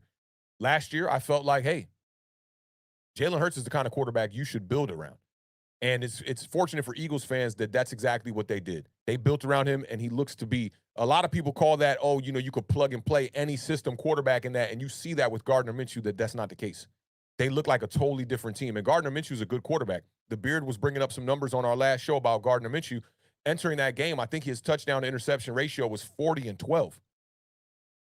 So he's not some just scrub quarterback. He's probably one of the better backups in the league. So, you know, as far as building around Daniel Jones and him being a franchise guy, right now it looks like it. And it's easy to feel up and feel high about it after the Giants clinched. But I respect Roldy's opinion here. I respect it because it's like everyone's got their own opinion. As long as you're not on some like egregious side of it and it's just like totally out there and just like wrong. Let's just say it's just wrong. I got no beef with it. You know, to say that you still don't think he's the guy, that's cool. Like some Giants content creators and fans, that's going to hit them in their soul. And they, you know, they're not even going to be able to keep their cool with that. For me, it's like I came into 2019 as like, oh my God, Daniel Jones. I don't know if y'all remember the preseason from Daniel Jones in 2019. He had an 80% completion percentage, and he was slinging the ball all over the place. Granted, it was against backups. I was high on Daniel Jones. I still have the notes in my phone of when I scouted him and studied all his tape. And I thought, yo, we got the better quarterback out of the draft. I compared him to Dwayne Haskins at the time. Rest in peace to Dwayne Haskins. And I thought that Daniel Jones was the better quarterback at the time. And I thought we got the better guy. You bring in Joe Judge and Jason Garrett, and Daniel Jones fell apart during those years. The rookie year, it looked like Daniel Jones could be a guy if they just cleaned up the turnovers. They cleaned up the turnovers, but in return, it kind of like put like clamps on his talent. And I think that this coaching staff is doing a really good job of like allowing Daniel Jones to be who he is and do what he does and utilize his skill set to the best possible capabilities. You notice like the read option kind of went out the door now. There was a point there in the middle of the season, right, where like we were running the read option and teams weren't even falling for it no more. And now you're starting to see that the read option is not the foundation of the offense anymore. It's used and it's utilized, but it's just not the foundation of the offense anymore. They have found other ways and other portions of Daniel Jones' game to build around. And I think it's amazing. I'm all here for it. But shout out to Roldy one time for the $20 super chat, bro. That means a whole lot, man. You just donated twice to the channel. I salute to you, bro. You've been rocking with us for a long time, man. And I'm glad we got to cross paths. I'm gonna be in New York actually coming up real soon here to do some more work with my homie from Coordinate Studio. So I'm gonna be up there. When I'm up there, I'm gonna make sure to reach out to you, man. We got to get up, man, kick it and hang out, man. I definitely appreciate you rocking with us, though, bro. Let me just scroll back here before we get off into some of these statistics. And yo, y'all are going crazy, man. Yo, I just want to let y'all know y'all are going extremely crazy. Shout out to Roldy one more time, man. I definitely appreciate the $10 super chat one time. He says, if Shane goes all in on Jones, I expect to compete for a Super Bowl in 2 years. No more excuses. By you signing him, you're letting us know this team can compete for a Super Bowl. Yeah. I mean, I think we can compete for a Super Bowl right now. You know, like I said, if the Giants have not played their best football. We don't have a total complete game outside of this Colts game, which this is the most complete we've looked, for sure. It's the most complete we've looked. I think we can play better. I think there's room for improvement. And if they get to that point, if they can do that right now, just like the homie was saying about them being the Bengals of this year, I think that was easy to say that. I agree. You know, the Giants can make a run, man. When this defense is playing good, too, a lot of people overlook the defensive performance from this game against the Colts. I mean, to hold them to only 10 points, it's major. It's major. And we get back to that, you know, first 5 weeks of the season type of defense, and then this offense start elevating, start playing the way they've been playing the last couple of weeks, man, it's no telling. It's no telling what we can do. So I agree with you on that. If you're going to re-sign Daniel Jones, you should be thinking about the Super Bowl throughout the whole contract, straight up. But big shout out to Roldy one time, rocking with us one time in the building. And Word is in the building too. Big shout out to Word one time. He said playoffs. Shout out to Word, man, for supporting the channel. I definitely appreciate that. Yeah, I'm mind blown too, bro. I didn't think we was gonna get to the playoffs. Not this year. And if we did, I thought it was gonna be off the strength of like the NFC East being like a garbage division and us sneaking in with like some 8-9 record or something like that. But man, sitting on this winning record right now, it's amazing. It's amazing to see the Giants up like this, man. And I can't ask for more, man. We won some great unexpected games there in the middle of the season against the Ravens, against the Packers, the opener against the Titans, to finish teams and beat teams that I felt like we were supposed to beat, like the Carolina Panthers, the Houston Texans, the Jacksonville Jaguars at the time. It's been a great season, man. And I tweeted this out earlier, actually last night. I said, my timeline is looking beautiful, man. Like, and anybody that is going to bring anything negative to my timeline, and I don't mean just by like an opinion, I'm talking about like with the attitude that people like to bring on social media. I'm blocking you. That's what it is. Like, I don't got no time to be dealing with a bunch of just like people who going through whatever they going through and trying to take that out on me. My New York Giants are in the playoffs. If you're trying to get in the way of that block button is one push away, I'm telling you. So big shout out to the homie Word, man. I'm floored about the playoffs, bro. It's amazing. It's definitely amazing. I'm so grateful that the Giants are back. Let me see what Vinny's saying here. Vinny said, first Trubisky, then Baker, Lamar, Jimmy G, now Carr or Richardson out the draft to replace DJ. Yeah, I mean, everybody has their own stance about the quarterback. For me, I wouldn't bring in Derek Carr because I just think Derek Carr is not that much of an improvement from Daniel Jones, if any improvement at all at this point in his career. But Derek Carr has put some good pen to paper as far as the statistics go in his career. He is a good quarterback. I think he's a team or a quarterback that a team could build around for sure. Mitchell Trubisky just got his opportunity with Pittsburgh, and that didn't work out well. We see what that's about. And I think Pittsburgh has a great set of young weapons. A quarterback should be able to go out there and excel. Shout out to Kenny Pickett for keeping Mike Tomlin's 500 record as a head coach throughout every season alive last night. They came back and won in stunning fashion against the Baltimore Ravens. That was amazing. I think Baker doesn't get a fair shake, just like Daniel Jones did in his first couple years. The way that the Browns did Baker Mayfield, I talked about this on a Thursday show. That was just straight up disrespectful what they did to him. He won them their first playoff game in however long. And, Baker Mayfield was a big reason why that franchise was on the up and up. And they ditched him. Jimmy G, shout out to Jimmy G. They were trying to get rid of that dude. And then Trey Lance ends up getting injured, and Jimmy G is the reason why the 49ers are where they are right now. He made it possible for a guy like Brock Purdy to be able to come in and win a couple games and continue what was happening in San Francisco. But Jimmy G's a guy that today, no, I don't want Jimmy G in the New York Giants uniform. Lamar Jackson, that's a different kind of player right there. I would 1,000% consider that, but it wouldn't be today. We will talk about that in the offseason, I'd say. But Lamar Jackson, definitely one of my favorite quarterbacks. Another guy who's not really getting and I wouldn't say it's because of the organization not building around him, but just not getting a fair shake because the offense that's built around him is not good. Wide receivers lack talent, too young, a lot of drops, no running game outside of what he does. J.K. Dobbins can't stay healthy. O-line has been pretty average. I think he makes that O-line better. Defense has been not good all year. Pass defense has been at the bottom of the league. But people won't make up the same excuses for Lamar Jackson. And I don't know why that is. Maybe it's because he's an MVP winner. But Lamar Jackson's top 5 quarterback in my eyes. I think Lamar Jackson's a fantastic quarterback. But shout out to Vinny. That's good conversation right there. That's a good topic to talk about right there. Shout out to Lax one time in the building for the $4.99 super chat. He says, I think a lot of people have inflated the definition of a franchise QB. I'm with you on that. And I'm probably a part of it as well. A lot of people think if you don't have a Mahomes, then you don't have one. Yeah, and I think it goes beyond Mahomes.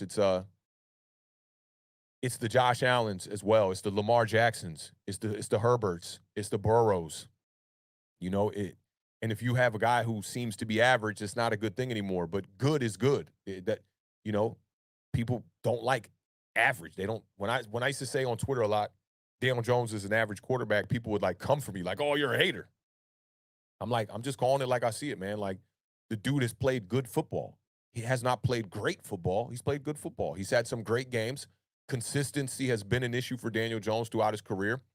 And hey, we're starting to see a guy right now who's elevated his play the last couple of weeks and has been a big part in why the New York Giants have hung around and been able to win some of these games close here, man. You know, when you got a guy like Saquon Barkley who's done damage this year, but when it hasn't been Saquon, it's been Daniel. And as a tandem, I like the tandem. They've both done incredibly well this year. So big shout out to them, and I'm going to get into that, man. We got some great takes about all the players on this offense coming up and some overreactions.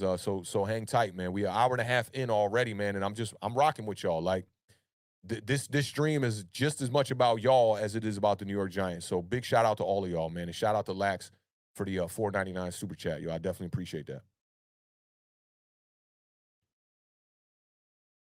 Lit Savage is in the building one time, man.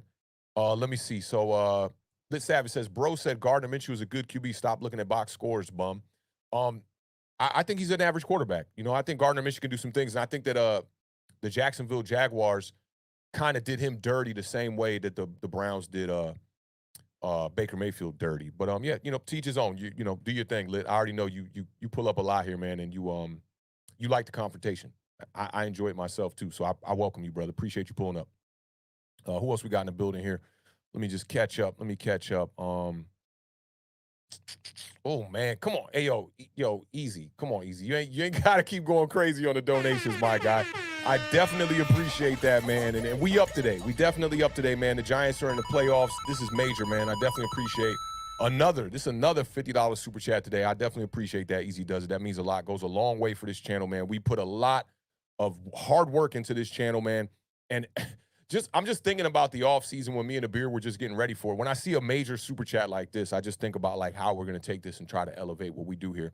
But like in the off season, the amount of times that me and the beard just logged into StreamYard to just set up. There was probably like 40 sessions where it was like just trying to iron out audio, just trying to iron out the look. The beard was getting married and moved in the off season, so we had to get his setup all squared away and get everything right. You know, he used to stream here right next to me in my studio here, and then we got him all set up at his crib, and just the countless hours that go into this that people don't see, and some of the work that I've done for other channels out there, like sitting with Entertainer when he got his new microphone and helping him set that up, and sitting there with the hub and getting his camera right and the composition right and getting his mic right. You know, Max Webster, just so many. Oh, shout out to the homie Joel, who be rocking with Big Pat, who I suggested the Q9U microphone that he got and helped him set it up, helped him get his computer right. Like the hours that we just put into this, and it's not necessarily to get back anything from it. It's just to help other people out in this community. Like I told you about value earlier. Like my value in this community is to bring a audio and visual expertise to it because I've been doing this for so long. So however I can help is how I try to help. And the next way that I want to try to help content creators, which I haven't done, I've been talking about this for a while, is releasing a bunch of these beats that I use that I've created for this stream for them as well. Just allowing them to use so that they have royalty-free music that they can play in the background of their streams that they won't get demonetized for. But this super chat definitely means a lot, Easy. I definitely appreciate you showing face today, man, in a major way. And Easy Does It says, what is it with finding the quarterback that is or not these people doubting Jones do not realize that there's no Mahomes and Josh Allen in every draft? Those guys are unicorns. This dude is making the most of what was a bad situation. Shout out to Danny Dimes. This is true. And I commend his effort, man. You know, like, these are the kind of players that you want to have in your locker room and on your roster, these no-quit kind of people that when they're faced with the most toughest type of adversity, like Daniel Jones has gone through more adversity than probably any other quarterback outside of Alex Smith. Like, this dude has gone through it, and to still be here, still be trucking and still trying to move forward and doing that, moving forward and being humble, never once like going at the fan base. Because that's the one thing about Baker Mayfield that I do have some gripes with is like your stance on your fan base. Like, you attack them sometimes on Twitter, or you'll say something in an interview or something that's a slight at them. You cannot find stuff like that from Daniel Jones. And I think that's more of a reason why he is like perfectly molded to be the quarterback in New York. You know, he's this quiet kid, goes about his business and does what he does. The one thing that my criticism about Daniel Jones is the consistency. If he can maintain this level of play, no, most people are just going to be like, yo, that's the quarterback. Let's go with this. And they're going to be all good with it. So I'm looking forward to seeing Daniel Jones play more games. You know, look at the record, man. Like, just the other day I went when somebody was saying in a spaces that they were trying to bring up that Justin Herbert had a losing record because he was 1 game under 500. And they're like, all that great quarterback play he has, he's still a losing quarterback. So it prompted me to go back and look at Daniel Jones' record. And Daniel Jones now, I mean, his record is the way that it has improved this season is ridiculous. And I want to pull it up right now, like just so I can have exact numbers. But like when I took a look at this, I was like, damn, Daniel Jones is like catching up to that 500 mark, like playing some really, really good football.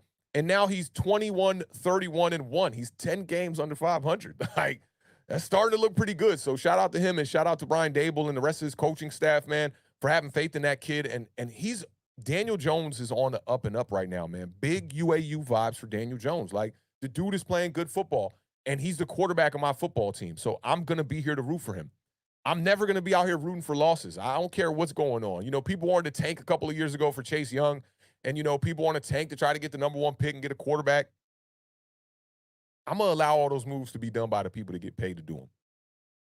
I'll just sit here and give you my opinion on stuff, whether it be right, whether it be wrong, or somewhere in between. It is what it is. I created this channel with the beard so that we could have a spot to look back on and be like, yo, week 6, them receipts is right there. You can go look at it. Week 8, I said this. Week 1, I said I wasn't scared of Derrick Henry and we won a game. Or let me think of a game where I'm trying to think of a negative stance on it where we might have lost the game. When I said we were going to handle the Commanders and we end up getting a tie. So it's like right, wrong, in between. It doesn't really matter to me. I just want my opinions to be on record. And for some people, they might think that that's like ego tripping or something like that. But I create content for a living. Like outside of this football stuff, I'm here every day right in this seat where I'm at right now. I'm either making beats, working on mixes like I am this week. I got a ton of mixes I'm working on. Shout out to my homie, the Urban King. Shout out to Keontae, who's worked with Raheem Devon out here in D.C. I'm doing mixes for them right now. Like, this is what I do. So, like, in my spare time, I talk football anyway. So why not document it so that when I'm an old man, because I'm an old man already, I'm about to be 40 in July. When I'm an old man and all these hairs on his face turn gray, not just a quarter of them, I could look back and be like, man, that season that the New York Giants did this and did that. These were the takes I had on it, and it's all documented. It's all on record. So, that's what it is. We're going to be right. We're going to be wrong. Some people are going to have opinions. And for me, it's great to see that our quarterback is, like, elevating his play, and he's playing good football. It's so much better than when he's not playing good football and we're losing games. It's a great thing. So big shout out to Easy Does It, man. I appreciate you, man. You made my day today with these super chats, bro. That means a whole lot, man. And again, I appreciate you showing face today. It's more important that you're in the chat and you rocking with the fam today than the super chats. But that shows your gratitude for what we put down over here. And I just want to let you know, man, we're extremely grateful for that, man. Shout out to you. Big shout out to you. Biceps in the chat again for Easy Does It. That's major right there. And shout out Nick the Wick one time. Y'all showing up today, dog. Like my hairs on my arms just rose up, like straight up, man. I'm so fortunate for all of y'all here, man. And Nick the Wick is the first person that like really did something for me in this community where I was like, damn, Nick the Wick just held me all the way down. So I want to say it was the second season of Awthentik in the Beard. Nick the Wick said, he asked me one time in the chat, he said, Awthentik, do you have like any signed memorabilia? Any Giants signed memorabilia? And I was like, nah, man, I have like a couple of like plaques and whatnot, and but nothing signed. And he was like, I'm gonna send you something. And I knew, I told everybody, I said, Nick the Wick said he's sending me something. I know it's gonna be an Odell Beckham jersey. And there is a video on my Twitter that's out there. When I opened it, I did like an unboxing of it. And when I opened it up, I told my girl, I was just like, yo, I told you. Like, I knew it was gonna be an Odell Beckham jersey. Because I'm the guy that always stood on the stance that the Giants lost the Odell Beckham trade. Now, Dexter Lawrence is starting to kind of make me change my stance a little bit on that, but I'm going to still go off it. I always said it, and I still believe it. It's the reason why Daniel Jones' maturation is slower than it should have been. Because if he would have had an Odell Beckham here, get him a wide receiver 1, which is something that we're still saying till this day, that talk would be gone. But big shout out to Nick the Wick one time, man. This is my bro right here. I wish him nothing but the best, man. This dude is on his way. He plays tackle he's an offensive tackle, and he's a straight up Andrew Thomas clone right now. He's a stud on that football field. Big shout out to him. He was named one of the best players in this town. So big shout out to Nick the Wick. He says, happy we are in and happy to watch your channel grow. No materialistic thing we can give you to show our appreciation. That's major, bro, because I didn't even read that until just now, and to know that you gave me something of material to show that you was repping for us here on the Authentic and the Beard channel. Big shout out to Nick the Wick, man. That definitely means a lot. You're right about that. And there's nothing I could do for y'all that can show my gratitude for all of y'all, the people that I've met in this community and the things that have happened, for me as far as being a Giants content creator. Like, no one can say this in the Giants community. I had Nike send me a pair of custom New York Giants Nike Dunks that I created on Photoshop because they discontinued the Nike ID thing. One day I wake up and they literally just sent me a box of stuff. And the dunks that I designed literally in that box. So, like, the things that I've had happen to me off the strength of just being a Giants fan, it's ridiculous, man. And, when the Beard came to me with this idea, like, yo, let's do a football podcast, it was the craziest idea because the way the Beard envisioned it was like we were going to be like NFL Network, like, there's going to be like a green screen in the background with all these graphics and all this, even though we do have dope graphics, but like he thought it was going to be like literally on a set of NFL Network. He brought up like a business plan that had 15 different segments, and it was like, we're going to do plays, we're going to break down plays, we're going to do like our takes, it was so many different things, this elaborate plan. And when I saw it, I was like, there's no way we can do that, right? A couple months later, I ended up being like, you know what, man? Like, I wanted to start doing podcasting because I'm big into the music industry. For those of y'all that don't know, I've produced a ton of records. I got one on J. Cole's album that I recorded for him when he was in D.C. on tour for the off season. I did the Spider-Man theme with my homie Chaz French for Enter the Spideyverse. I've got a bunch of stuff, bunch of features we've done. I also am an artist. I've released 11 albums. So this was supposed to be a stepping stone to like get into podcasting more for like hip hop stuff and for music stuff. And I fell in love with podcasting for football that I'm still like trying to develop the podcast for all the hip hop stuff. And really the hip hop stuff has kind of been on the back burner since I've been doing podcasting for football now for 4 years, and I still release albums. I'm still doing my thing, but it's like football has definitely taken over, especially from the months of September to February, like straight up. And this year we're going to make it a point to do off-season content, man. We're trying to make this a regular thing. And I enjoy coming up here and chopping it up with y'all and talking football all the time. So big shout out to Nick the Wick, man. He was the first person to ever send me anything, like straight up. And I was so floored by it. I was just like, yo, someone that I don't know and I've never met in person just sent me a signed Odell Beckham jersey with all the credentials with it. And it sits up right there on that wall. There's a signed Daniel Jones helmet back there that the stock on that thing is going up too. I got a signed Lawrence Taylor helmet that the homie Lucas sent me. I hope Lucas pulls up for this stream. I know the time difference is major for him. I hope he can pull up because that's my guy, and I do want to celebrate with him on this day where the Giants get into the playoffs. And Carl Banks sent me a signed football. I got, like, all these things came in after Nick the Wick. So big shout out to Nick the Wick one time, man. I definitely appreciate you, brother. And I hope, I wish the best for you, man. I wish you well, especially with your football career. And Nick the Wick was at the game on Sunday with getting some VIP treatment, bro. He was, like, in the box, got to go on the field, got pictures with Adoree Jackson, a few other players and whatnot, man. So I'm very happy for you, man. He's one of those people that really is, like, all about the New York Giants. Who knows, man? One day maybe you'll get the suit up in blue. And if that does happen, bro, we're going to have a party. We definitely going to have a party. So big shout out to Nick the Wick one time. Shout out to the homie Tuto one time in the building too, man. He says we suffered devastating loss on last Friday, and eliminated from playoffs officially, but we'll be taking our frustrations on Sunday, slapping Boyd's hard and juicy. Shout out to the homie Tuto. He's talking about his rugby team. Unfortunately, took the L, not going to be in the playoffs, but hey, a little bit more time for you to chill and watch these New York Giants, man. Who knows? Maybe we get to go on a run here, see ourselves maybe in a divisional round, maybe a championship round, maybe in a Super Bowl. Who knows, man? I know back around week 9, I was feeling real optimistic, even though I always say we keep it realistic here at all times. I was feeling real optimistic when the playoff chances, when we were like 7-2, playoff chances was sitting at like 85%.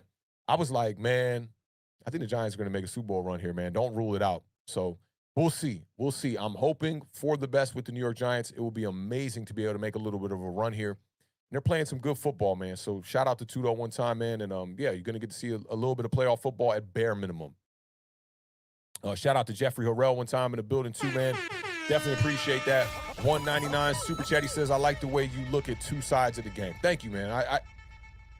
I'm not only do I look at football like that, I look at life like that, man. That's just how I am. It's like, if something looks extremely negative, you could pull something positive from it. You can always look at the glass half full, half empty. And I try to look at it like that. I'm like, I can pretty much rationale with any side and any opinion that people have on the New York Giants, the quarterback, whatever you want to call it. I can I can see both sides of the coin, and I just try to be a bit realistic and just try to, just keep it as real as I possibly can.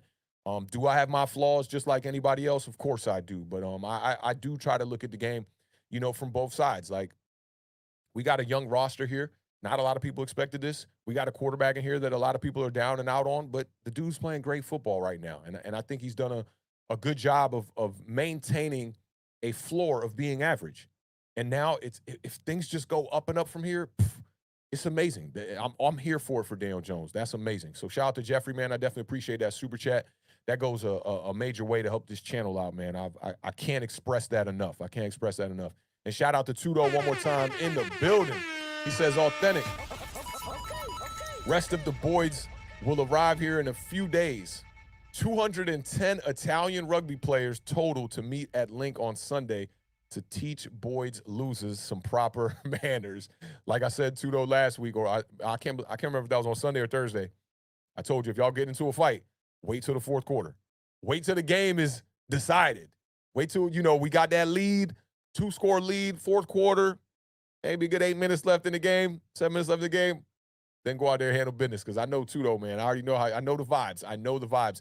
He's got the Italy shield right here one time, but normally Tudo's got a picture of the abs one time, and Tudo looks like he can definitely handle business when it comes to squaring up. So big shout out to Tudo one time, man. Tudo, you already know, bro. You just like one of the best people for this community, bro. Like, all of us as content creators. I've watched Tudo. For those of y'all that don't know Tudo, and I make a lot of jokes on Twitter about it. I'm like, if the Giants lose, it's because Tudo didn't suit up.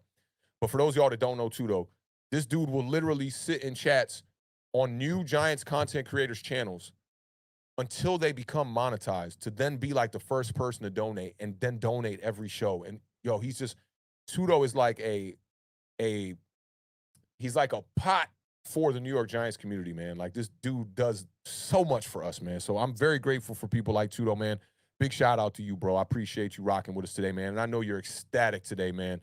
With the Giants going to the playoffs. It's a great vibe, and it feels great to be up here with y'all, just chopping it up and just talking about the future, man, talking about the New York Giants. And it's so many of y'all in here, it's super hard to even get to, like, some of this content I want to get to. But big shout out to all of y'all, man. Y'all are saying some great stuff, and I appreciate all the donations.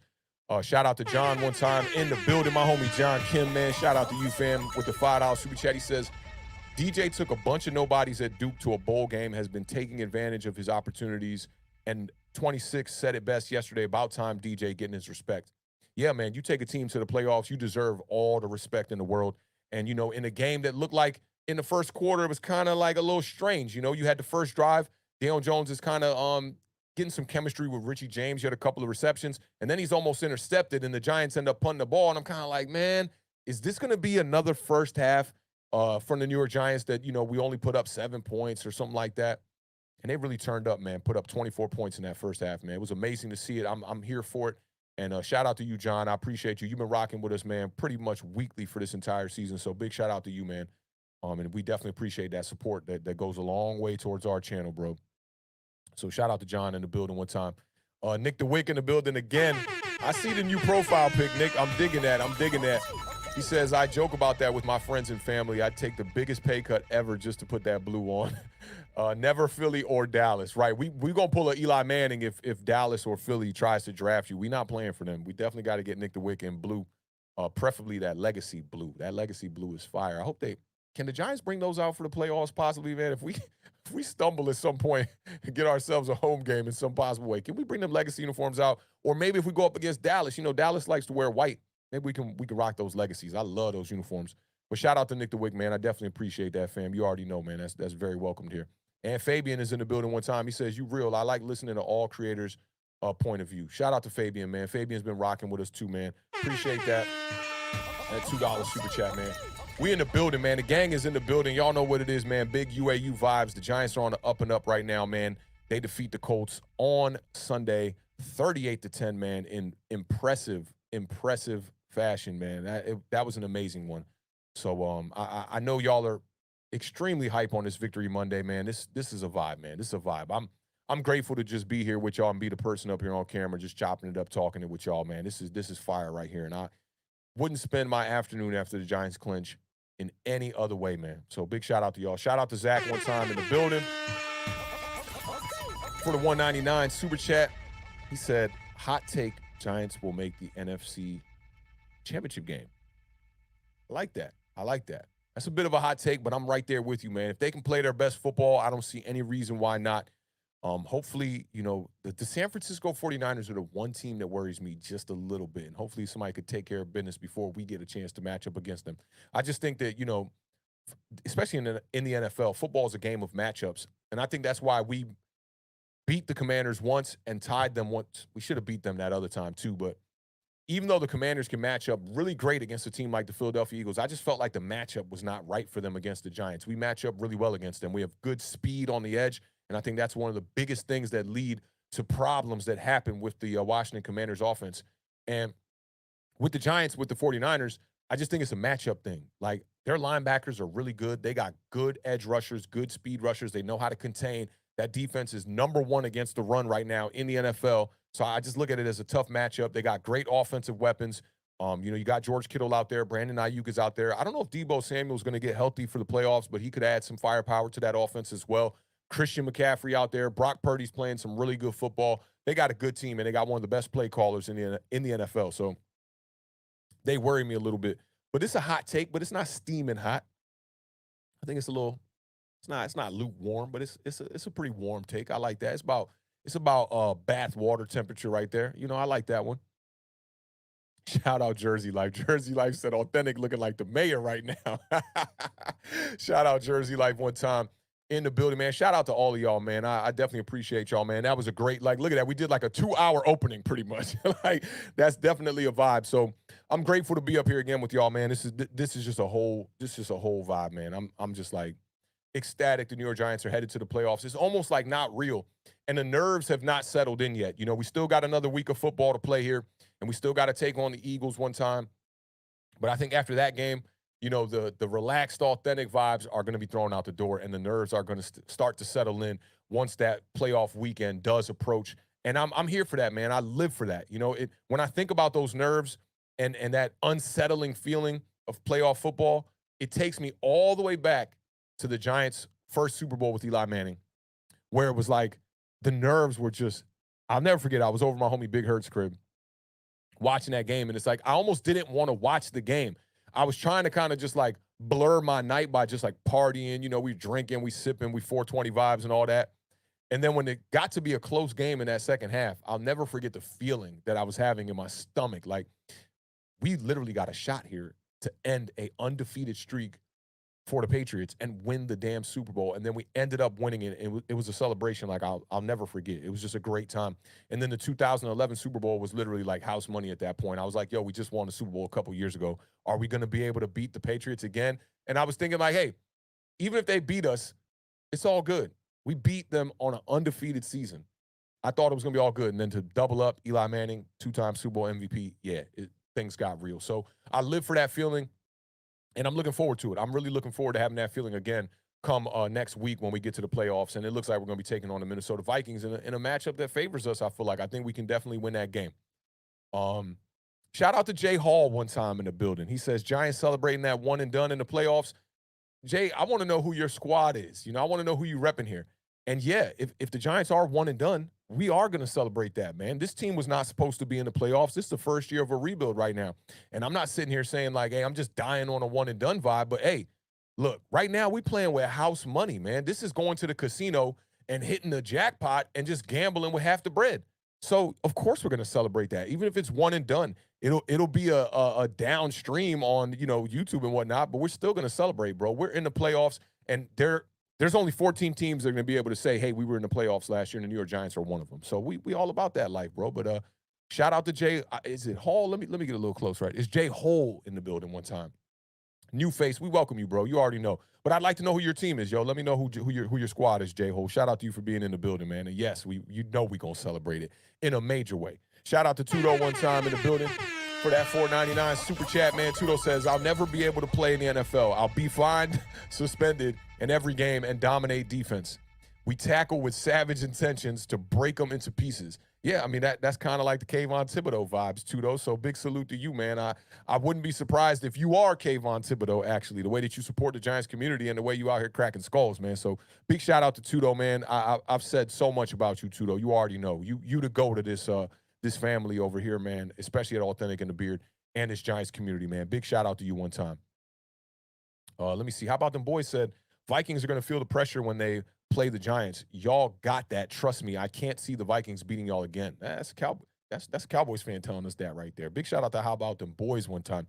And I agree with you. I won't walk in as confident as you are right here when you say, y'all got that. Trust me. I ain't that confident, but I definitely know that we have a shot in that game. So big shout out to you, man. I appreciate you rocking with us this whole entire season and being a unbiased Cowboys fan, man. Like, we celebrate together, man. You already know what it is. Shout out to How About Them Boys, who I want to say jumped on board on these streams maybe probably about 8 weeks ago or something like that. Maybe 6 to 8 weeks ago. So big shout out to you one time. And Willie Bean, I see you in the building. What's going on, fam? Hope all is well with you over there, man. Big Victory Monday vibes over here, man. We've been chilling, just chopping it up and just kind of, sending some kudos out here to all the family in the chat before we get off into these overreactions. I almost need to make these 2 streams now. Make one stream where we just recap the game real quick, chop it up, give y'all the shout outs, and then maybe a whole other stream where it's just the giant overreactions. But man, nonetheless, I'm proud and I'm grateful to be here with y'all, man, today and to be chopping it up, about the New York Giants entering the playoffs here, man. Solidified that 6th seed. That's major right there. And I see you, man. Shout out Willie Bean one time with the $2 super chat. He says LFG NYG. That's been the theme. I can't remember who came up with that this year. I want to say it was no Mets, no Nets, no Jets. I think it was. I'm not 100% sure. I think it was. But shout out to you, man. You already know the vibes, man. It's definitely LFG NYG. And Lamamba James co-signing that as well, too, man. Shout out to all of y'all, man. This is major, man. Appreciate y'all pulling up, rocking with us on this Monday afternoon for the Week 17 edition of the Giant Overreaction. For those of y'all that are new here, this is Awthentik and the Beard. If you want to follow me on Twitter, there's the handle right there. It's just at Awthentik. I'm always chopping it up on Twitter. Tends to be a lot of drama coming my way on Twitter. I dealt with a little bit of drama this morning. Somebody DM me some screenshots of some people running their mouth and whatnot. But nonetheless, I got to just kind of ignore that and avoid it because today is a celebration, man. Today is a celebration. The Giants, this is Victory Monday, Victory Week. We're going to be smoking on this Colts pack all week long. Somebody tell Pat McAfee if you want to come over here and roll one up with me. We can definitely do that. Big shout out to the gang today, man. It's a celebration today, man. It's a celebration. It's definitely a celebration. So shout out to y'all, man. All right, let's get off into some of these stats one time and talk a little bit about some of these standout performances. I'll try to keep my eyes on the chat as best as I can here. Shout out to Zeke Anderson one time, man. Zeke been rocking with us for a while too, man. Appreciate you pulling up with the super chat. He said, man, listen, the F here. Salute, beloved. I'm in the clouds. I told him I'm on cloud 99, 99, 99, 99 right now. This can't be a better way to start the new year off, man. And the Giants win and the playoff berth, it got me reassessing myself as well. Man, it's time to raise that bar. Y'all know I tell y'all at the end of every stream, raise that bar, keep living those dreams. The universe flows in Technicolor and surround sound. It's a nod to the homie Combat Jack. And I think sometimes it's you get so caught up in your work, you forget about raising that bar yourself. And with this Giants win and this playoff berth, I'm looking at it how could I start the new year better? I'm ready to just crank out more content, crank out more music. I ain't made a new batch of beats, I'd say, in probably a good 2.5, 3 weeks at least. As soon as I get off this stream, I'm going to cook up, put on a bunch of Giant stuff on YouTube. I definitely want to catch up to Talking Giants and Bobby Skinner and them. I saw that they released their recap of the game 3 or 4 hours ago, so I definitely want to catch up and check that one out. And yeah, man, I'm just motivated right now. The Giants got me in my bag right now, man. And I'm like I said, I'm on them up and up vibes. It's UAU vibes all day. Shout out to my fam Godzilla one time for coining that term right there. And I'm just ready to keep this moving forward, man. And I hope the Giants can build upon this foundation they have already built and go into the playoffs and come away with at least one playoff victory. I think that would be awesome. So and that made me think of the homie J Hole, and I look up and I see J Hole right here. He says, "My team won't be seeing you in the playoffs because the Bills we be representing the AFC in the Super Bowl." I like that. Oh, I like that. Listen, as a Bills fan yourself, the clock is ticking. Josh Allen needs to get to a Super Bowl. I think it's super important for him to get to the Super Bowl. But thank you for the head coach. Thank you for the GM. And yeah, we're grateful for the Buffalo Bills, man. Y'all are the motto. I even been telling Giants fans, like, I want to get a color rush uniform that's like the legacy vibes, but that kind of look like the Buffalo Bills vibes. And I ain't trying to lean towards you too much, J-Hole, but I just want to show you the vibes over here and what we do over here at Awthentik in the Beard. But shout out to the Bills Mafia, man. Y'all, 4 Super Bowls. I feel for y'all. Trust me. I want y'all to get a Super Bowl just as bad as you do, bro. 4 Super Bowls, 4 L's. And one of those came to, you already know, the gang is in the building. Shout out to J-Hole one time, man, for pulling up. I think you are the residence Bills fan now. I don't think we have anybody representing the Bills, so it's good to see you in the building, man. I hope we see you a little bit more in these streams, man. Big shout out to J-Hole one time in the building. And shout out to Zeke for that super chat one time. Let me just see. Let me see. I'm just catching up to y'all, just scrolling down here, making sure we good. All right. Let's get into this game a little bit here. And let's see what we're going to use for the vibe. We're going to use this for the vibe.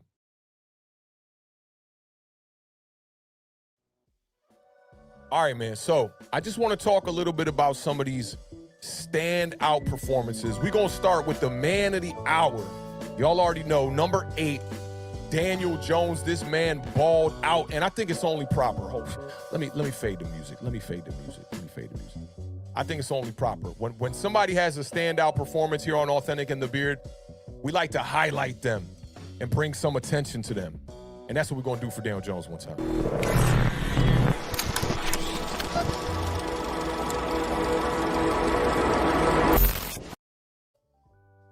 Daniel Jones went absolutely crazy in this game.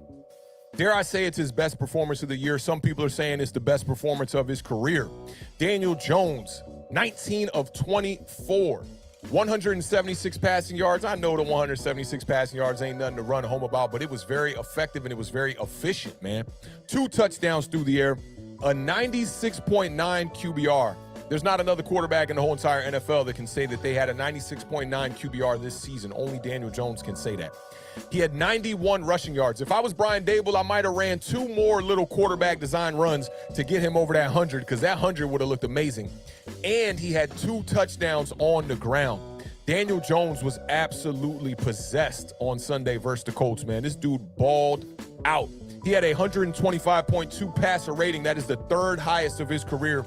Jones has 5 career games in which he completed at least 76.5% of his passes. That percentage, 19 of 24, is 79.2%. I might have got him another throw, too, to get that up to about 80%.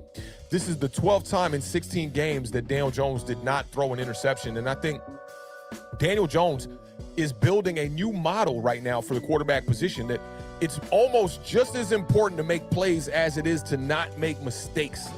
Daniel Jones coming into this game had the highest touchdown to interception ratio in the league right now, okay? And yeah, the touchdowns on the year didn't look that crazy. I think it was something like 14 entering this game or something like that. It's not that crazy, right?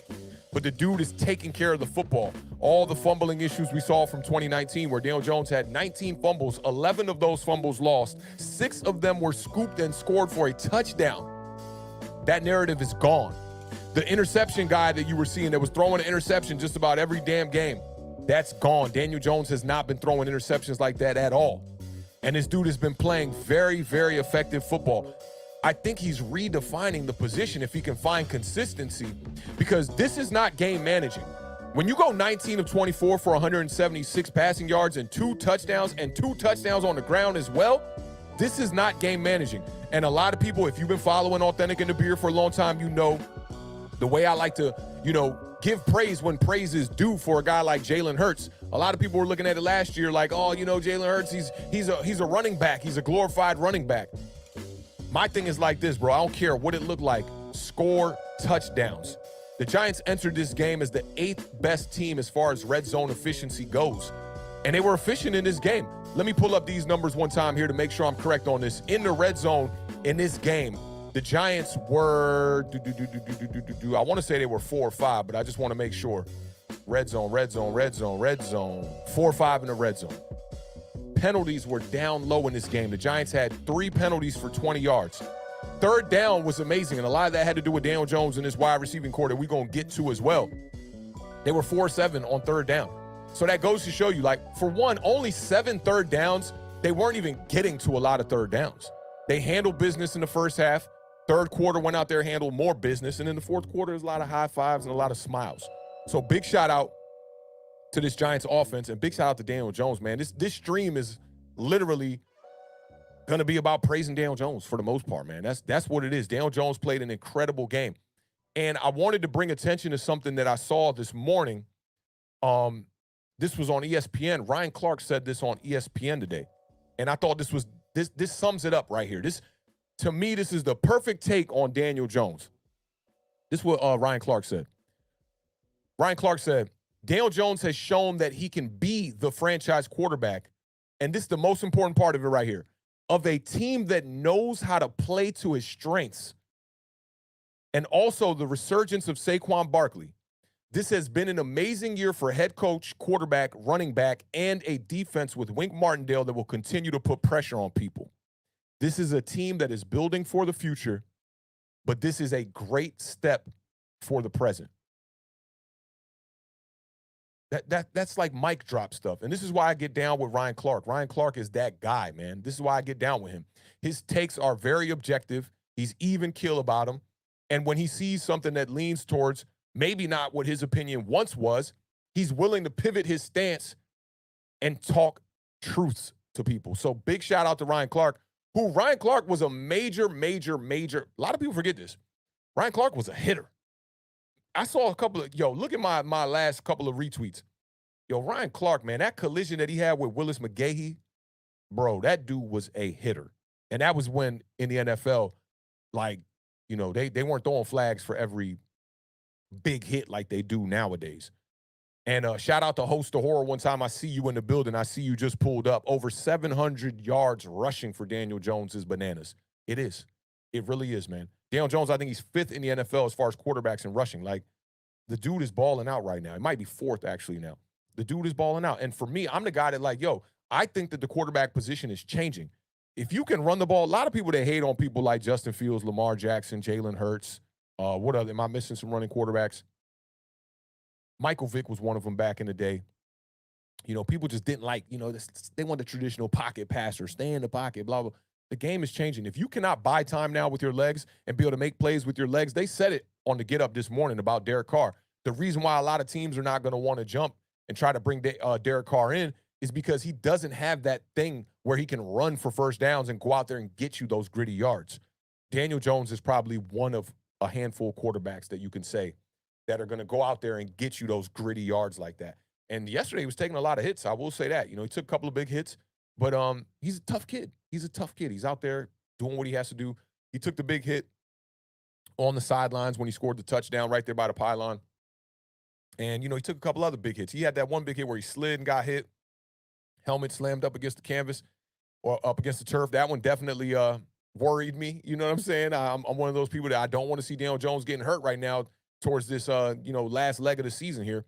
But Host of Horror, shout out to you. That's a great point. And Mr. Mini Guy, I see you one time. I like how you quoting the Lil Wayne vibes right here with the Go DJ. That's my DJ. Man, look, in 2020, right? I used to have the Lil Wayne Go DJ queued up, ready to go. And anytime we would score, I would just blast it. If I was at a party, I would just blast it. Too many times I found myself having that song queued up and things didn't go my way, so I stopped queuing that up. But I'm sure there's a couple of Twitter videos out there that still exist with me just going crazy with that Go DJ. But shout out Mr. Mini Guy, one time in the building, repping and rocking out with us today, man. I appreciate you pulling up. You already know what it is. And bookend tackles. This is why I love y'all. You see y'all bringing up some of these stats, some of these nuggets that I really didn't have down here on my notes. 7 rushing touchdowns as well, man. That's major. That's major right there, man. Daniel Jones is – I'm one of the people that said, Daniel Jones is not that athletic and he's really not a mobile quarterback. But like I said, I think he's redefining the position. He's definitely a running quarterback for sure. And he's doing a damn good job of it. I think with Brian Dable here and Kafka calling the plays, the balance with Daniel Jones has been amazing, especially here late in the season, man. It's great to see it.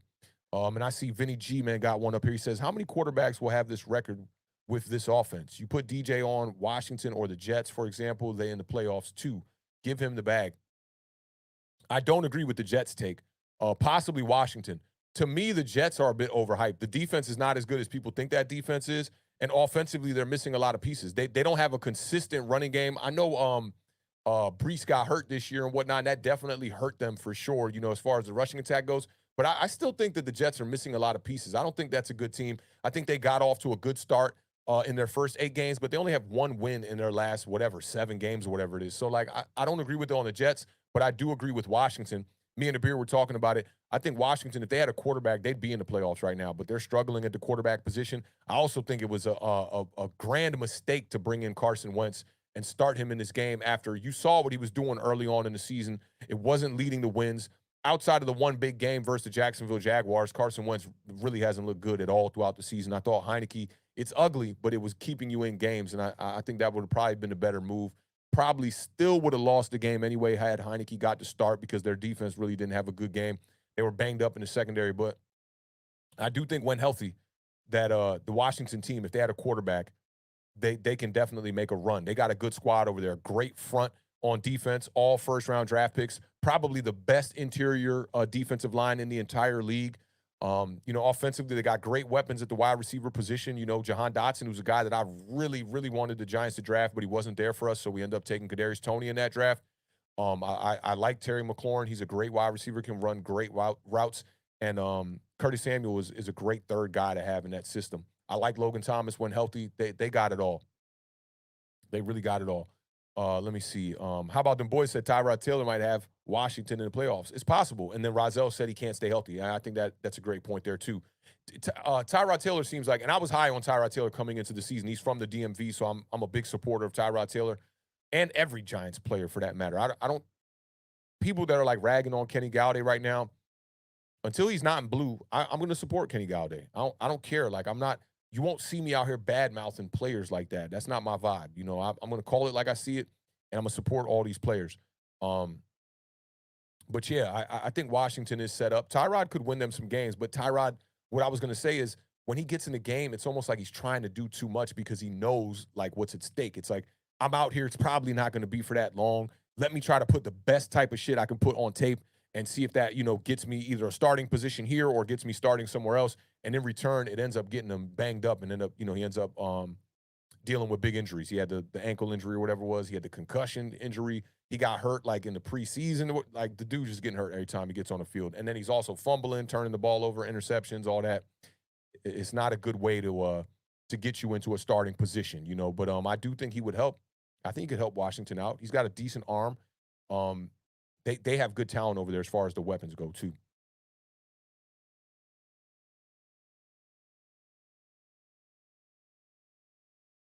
Let me see. Shout out to Lewis Moore in the building one time. He says, I don't think Davante Adams is happy right now with the Raiders. Should the Giants try to get Davante Adams? Yeah. Yo, Davante Adams is the best wide receiver in the league. I don't care. I don't care what Justin Jefferson doing. He's great, too. They all great. But to me, the best wide receiver in the league, and I'll tell you why. Davante Adams is the best wide receiver in the league because consistency. He's been doing it for so long. Secondly, look at the drop rate throughout his career. That dude does not drop passes. He just does not drop passes. I was talking with Sal in the DM earlier today before we went on, and I was asking Sal, we're talking about the Daniel Jones stuff and how to build around Daniel Jones if the Giants do indeed bring him back next season and sign him to at least a medium type of contract, maybe 2-3 years or something at least, right? How do you get that number one wide receiver around him right now? And I told Sal, I said, I don't see the wide receiver that we could go out there and get. But I'm glad you brought this up about Davante Adams because he's probably the one guy that we might be able to go out there and get. You're going to have to trade a lot for him. It's going to cost you a lot of money. But you know exactly what you're going to get with Davante Adams.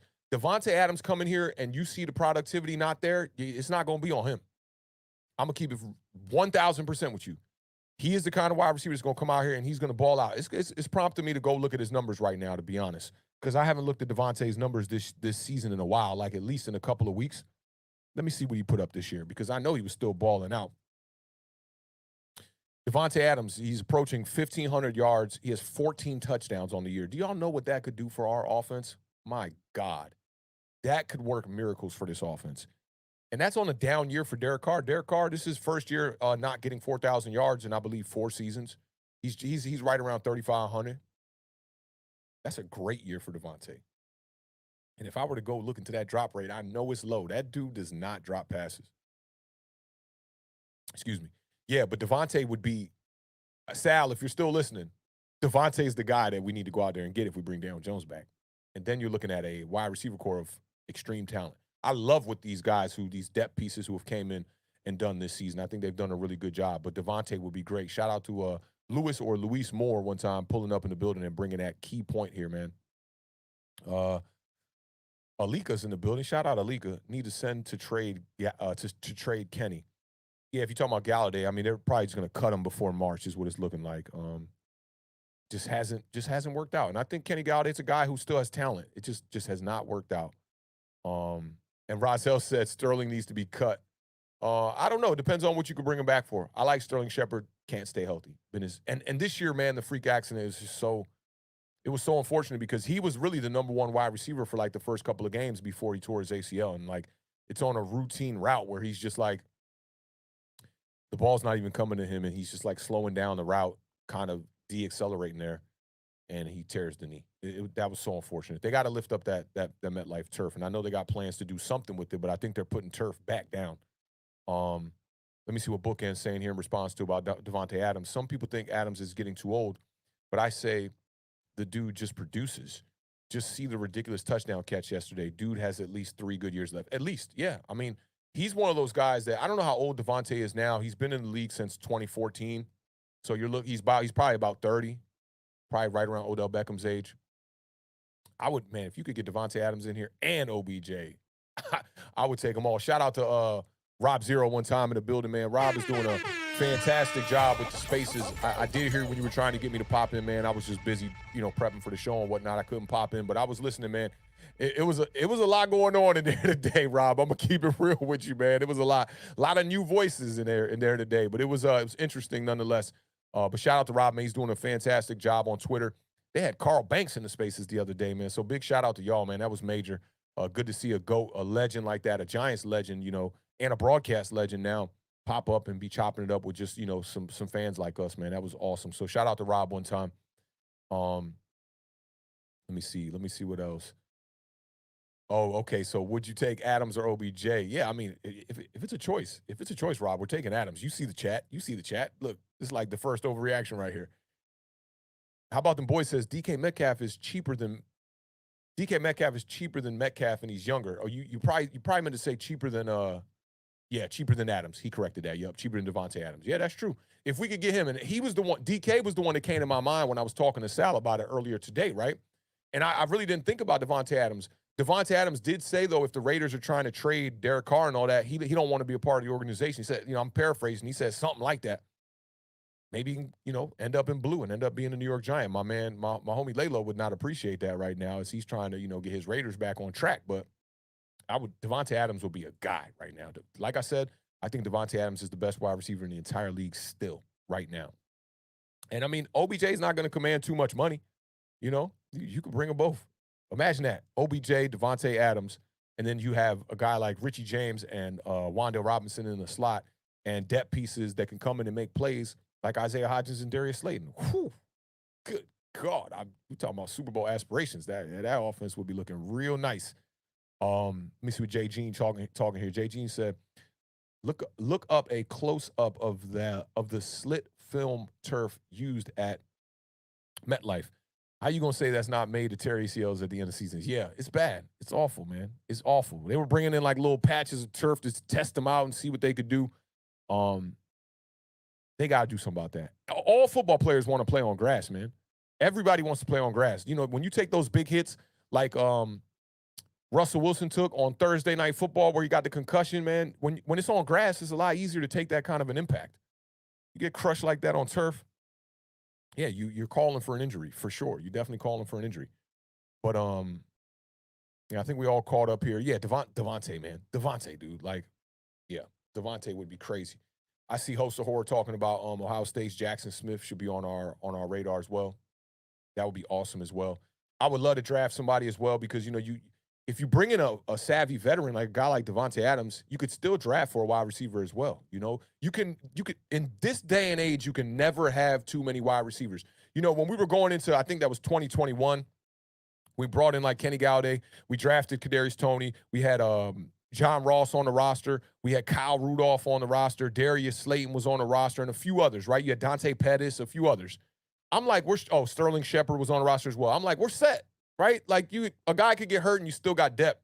These dudes start dropping like flies, and then we're sitting there saying like, oh, man, we don't have depth at the wide receiver position. So for me, it's like, bring in as many wide receivers as you possibly can, man. Like, as long as they are of high caliber talent and they're guys that can make plays, like Isaiah Hodgins, Richie James, and Wan'Dale Robinson, Darius Slayton, all these guys can do, totally. I'm all for it. Let me see what Rob's saying. Rob says, what would you trade for Adams, though? I don't know. I would definitely trade a couple of draft picks, for sure, at least. Yeah, I mean, I would trade that. Giving away a first would be tough because he's getting a little bit up there in age, but I would still do it. Because right now, if you're gonna sign Daniel Jones to like a 2 or 3 year window, bring in a wide receiver that can excel during that 2 to 3 years at bare minimum. And Devontae Adams is that guy. So I'd be willing to give up a first and something else. Totally. Yeah. Old man Rob says 2 and a 5. Yeah, man, I would totally give up a couple of draft picks. Definitely would do that. But shout out to Rob. Shout out to all y'all, man. Great conversation right now being had here, man, about, the future of the New York Giants. But we got to focus on the now, too. And speaking of the now, I want to talk about these wide receivers, man, that we saw on Sunday, man, and bring some attention to some of them because, man, like, these wide receivers are just showing up in a major way. And let me see here. I think I had another thing I had to upload here. Let me just make sure I got it. Yeah, it's right here. Because I definitely want to bring some attention to this dude, man. It's only right to not just talk about this dude, but to bring up the stats. Now, I'm gonna start this off with the first overreaction. We're going to kind of go a little bit off script here, okay? Because I want to see what y'all say about this. I was looking around on my Twitter, and I saw this one come up, and I definitely wanted to bring this one to y'all attention. So let's bring in the first Giant overreaction one time. And for those of y'all that don't know, the way we do the Giant overreaction here is I bring up statements on the screen, and if you agree with the statement on the screen, take the under, right? If you think the statement on the screen is an overreaction, take the over. So if you want to take the over to represent the over, put an O in the chat. If you agree with the statement and you want to take the under, put a U in the chat. And if you need a little bit of more time to maybe think about this, maybe a couple more weeks, maybe the playoffs, maybe next year, whatever, you can put a P in the chat that represents you were going to take the push. All right, so now that y'all know the rules, let's get off into this first overreaction.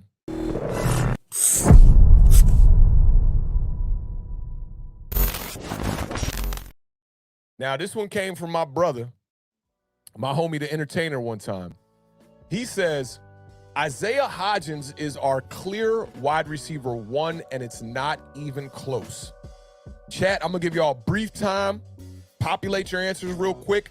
Like I said, if you think it's an overreaction, let me see an O in the chat. If you agree with the statement on the screen, let me see a U in the chat. And if you need a couple more games from this season, let me see a P in the chat that represents that push one time. I'll give y'all a little bit of time here, and we'll see what y'all talking.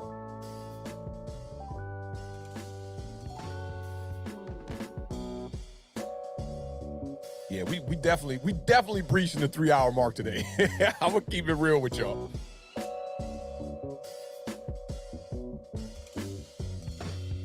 All right, so we got some votes coming in. They coming in hot right now, like a 20-piece right now. I see y'all. All right, let's see. Let's get all caught up here. And Devontae Adams is 30. Shout out to Dominic Hickman one time in the building for bringing that to our attention. Nicking around says it's an overreaction. Jameson, shout out Jameson in the building one time, also says it's an overreaction. Rob Zero says it's an overreaction. Shout out Michael one time in the building. Michael Animate. I feel like that's a new name in the building. Let me see that profile pic one time. Okay, I see you, bro. That's fire right there, man. Shout out to Michael Animate in the building one time. Welcome to the fam. He says it's an overreaction as well. Lamamba James one time in the building says it's an overreaction. Rob Zero corrected it. He's taking the under. He does think that Isaiah Hodgins is a clear wide receiver number 1, and it's not even close. Danny Dimes season says this year, it's a U. Yes, we are talking about this year. So Danny Dimes agrees with the statement on the screen. He's rocking with Tainer on this one. Bub says it's an overreaction. Rob Zero said, my bad. It's all good. You already know what it is. Rob, I got to get you on a show one time, too. We're going to make sure that happens before the year is done. SHU Carter, Sac passe, mon cher. Hope all is well, fam. On this Victory Monday afternoon, he says it's an overreaction. Lewis, let me know if I'm saying your name wrong, Lewis. Because the last name is Moore and not something like Rivera or something Latin descent. I'm gonna go with Lewis. I'm gonna say it's Lewis from here. You correct me if I'm wrong, but Lewis Moore says it's an overreaction. Jersey Life says it's an overreaction. How About Them Boys says it's an overreaction. Richie James gets a lot more targets, I feel like. Thrill Collins in the building one time is taking a push. Shout out to Thrill, man. Appreciate you pulling up, rocking with us, Thrill. Rozelle says he's taking the under because who else is number one instead? How About Them Boys gave you a little bit of hint right there. Vlad the Impaler, or Impaler, I'm going to say it's the Impaler. For now, is taking the under. John says it's an overreaction. Elijah Cole taking the under. Host of Horrors taking the push on this one. Old Man Rob's taking the under. Shout out my homie Flem Dog in the building one time. Hope all is well, fam. Can't wait to link up. Michael Anime says, Awthentik, do you know when Giants wildcard playoffs tickets will be open? Because I'm planning to go on late on my birthday. That's going to be gangster right there. I don't know when the tickets go on sale, but I'll definitely keep my eyes out. As soon as I know, you'll know. I'll definitely let everybody know in the stream. But I've been thinking about it myself. I'm going to see what the price hitting for so far. If them Jones is within the budget, I don't know, man. We might have to make a trip out there to Minneapolis, whatever, and see our Giants handle business against the Minnesota Vikings. But that's going to be an awesome birthday, bro. Salute to you, fam. Salute to Michael Anime one time in the building. Todd, let me try my best on this one. DeStefano, that's how I'm going to say it. I could be butchering the hell out of y'all names right now. But shout out to Todd DeStefano one time. He says it's an overreaction. Steven Arce is taking the under on this team currently. Says that he thinks Isaiah Hodgins is the number one. Shout out to Nor in the building one time. Appreciate you pulling up, Nor. Taking the under. Darren Pena is taking the under. Let me see here one time. Mr. Mini Guy's taking the push one time, depending on what we do in the offseason. Now, I am talking about this season, Mr. Mini Guy, like right now. Right now. Okay, my girl just texted me talking about she's at her homegirl's crib, and the overreaction is going great. Shout out to my shorty one time.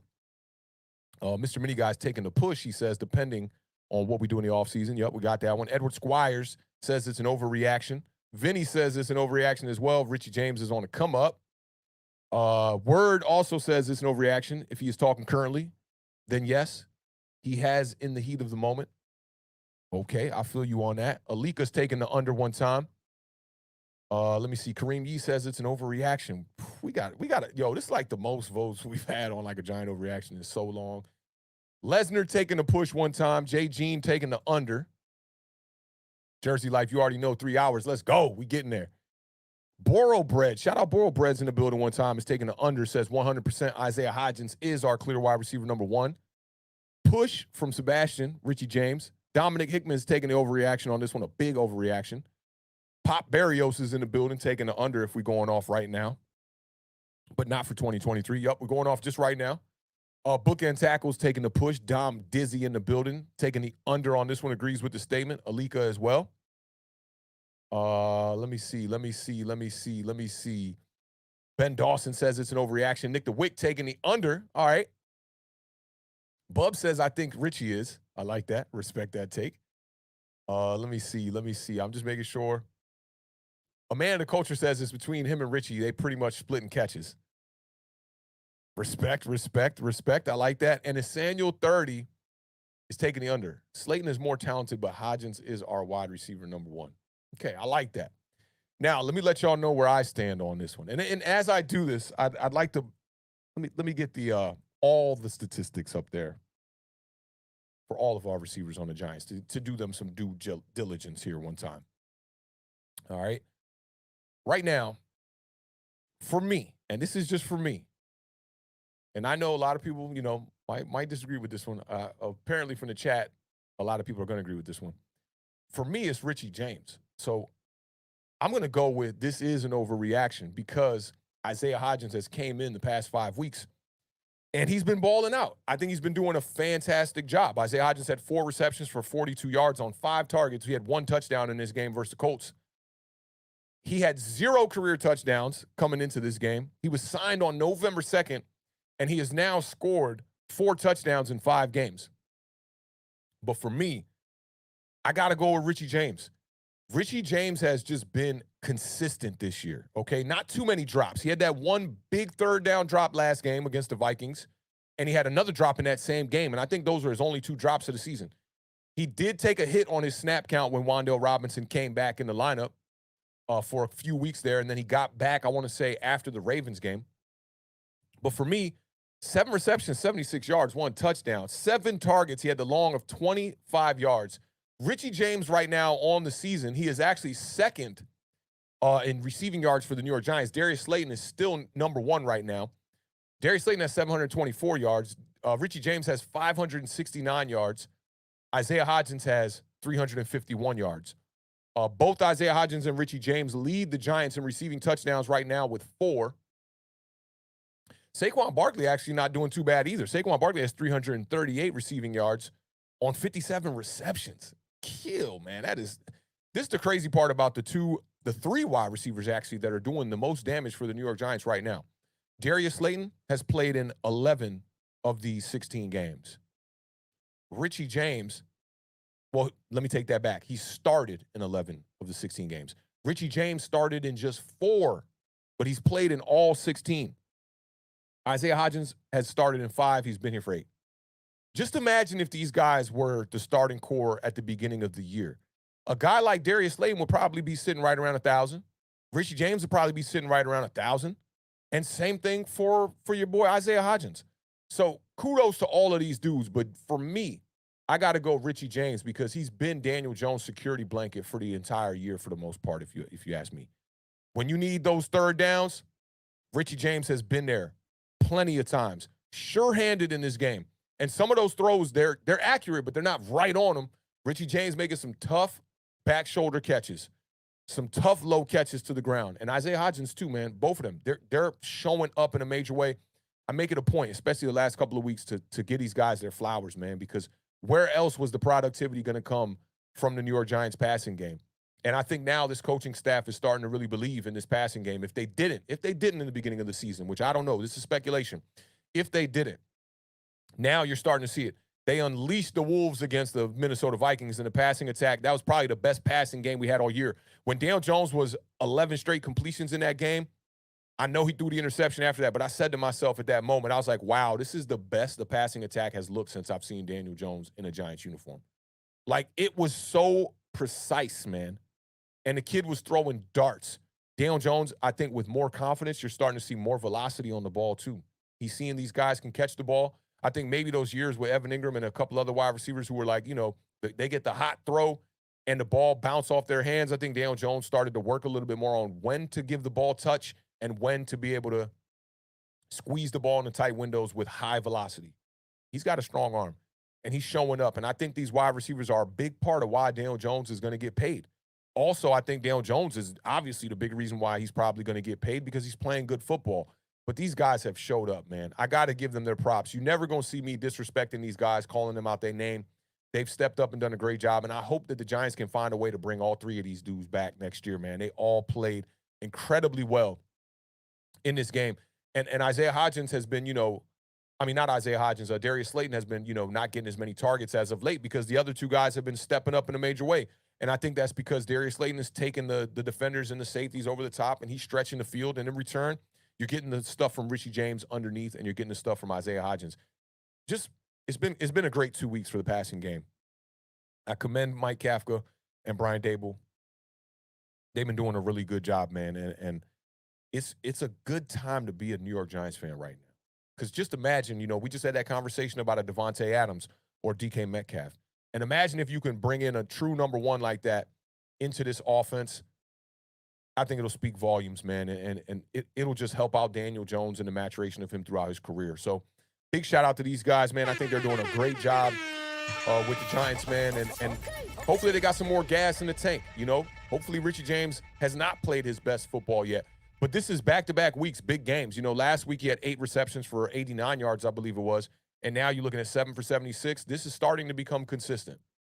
And if the Giants can get consistent at the quarterback position and at the receiver play, man, I think we are a team to be reckoned with. We are a dangerous football team if that's the case. So Big shout out to them. I see you, Reality, in the building, man. Big shout out to you, fam. What's going on? Hope all is well, my G.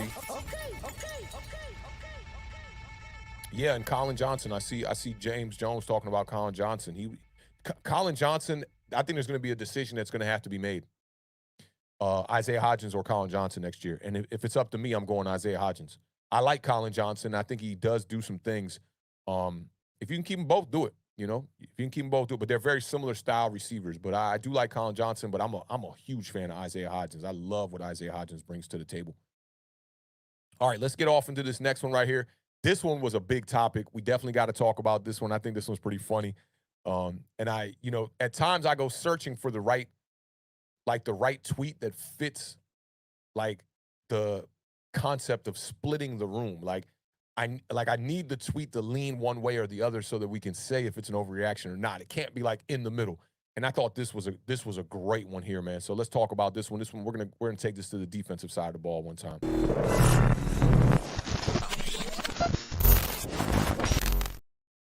All right, this one came from Ryan Knows Sports on Twitter. He said, Kayvon Thibodeau has no class. WTF did I just watch? What the F did I just watch? What y'all think about this one, fam? Y'all think this is an overreaction?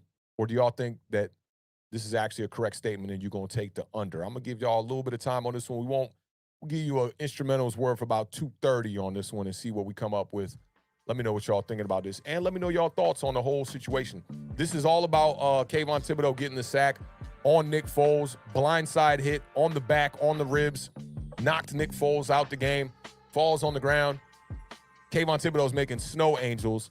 And Nick Foles is literally looking like he just got shot on the ground in pain. And Kayvon Thibodeau is just straight up doing snow angels right next to him. And there's even a moment where he's like this. And then he looks over at him. He's got like, whatever, and just keeps it going. But let me know what y'all think about Kayvon Thibodeau and not having class and what y'all think about that.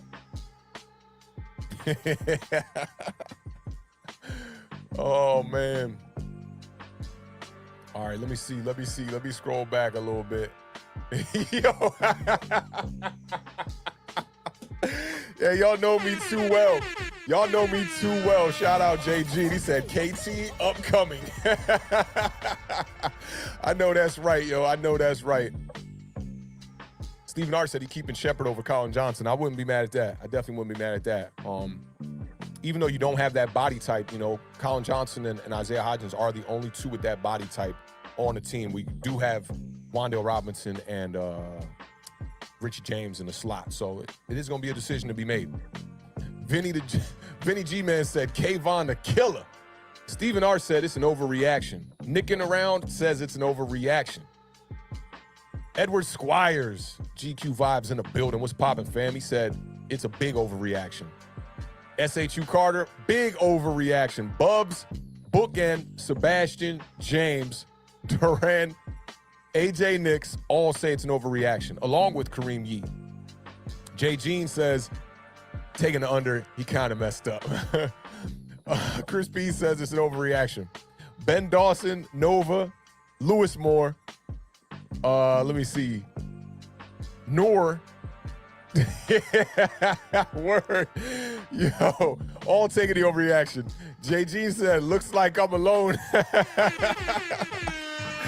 Shout out Jay Jean one time in the building. Let me see, Roboticon, Gregory.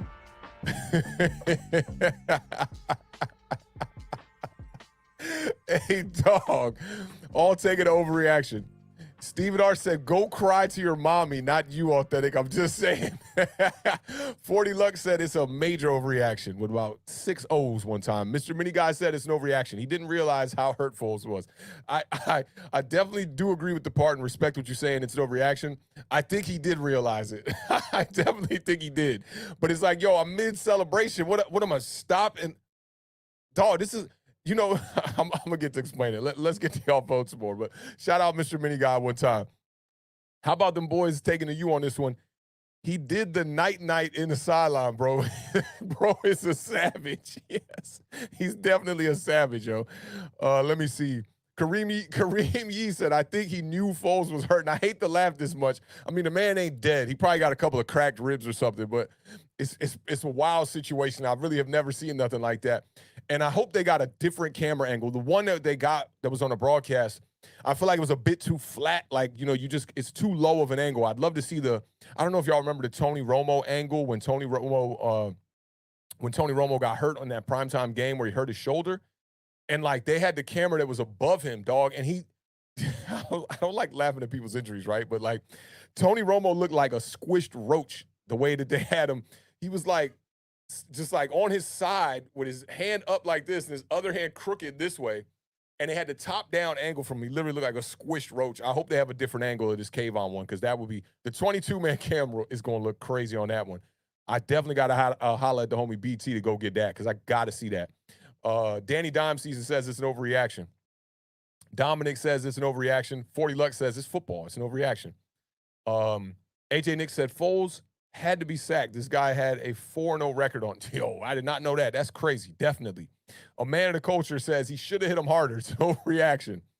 John said, let the rookie enjoy it. Who cares? He wasn't knocked out. Yeah, he was knocked out the game, but he wasn't like KO'd. And you could that was you don't see a lot of hits like that in football where like the person is in pain like that. And you could tell it's not like he like tore his ACL or, he had a high ankle sprain or something. Literally the impact is what had him on the ground like that. It almost looked like, he took a gunshot to the stomach. It was pretty crazy. Vinny G-Man says, overreaction, but who cares about the Philly special? LT loved it. Yeah, LT loved that hit. Old man Rob says, it's a big overreaction. I thought that shit was funny. Dominic Hickman taking a push. Yo, Stephen R says, snow angels when it ain't snowing. I thought that was probably the funniest part about it. Like, you made snow angels on one of the nicest days of the season. It was like 60 degrees in New York, man. It's great weather, and you're out there making snow angels. Shout out Alika one time, says, it's no reaction. KT didn't know. I think he knew. J. Jean says, under. Kayvon did snow angels, did the sleepy time Selly, and then tweeted out that Patrice O'Neal clip. Y'all cannot defend all that. Yo, that's wild, yo. That is wild right there. Bub says it's a rookie mistake. That's all. Let me see. Host of Horror says he's taking the under. OBJ vibes. Look at me.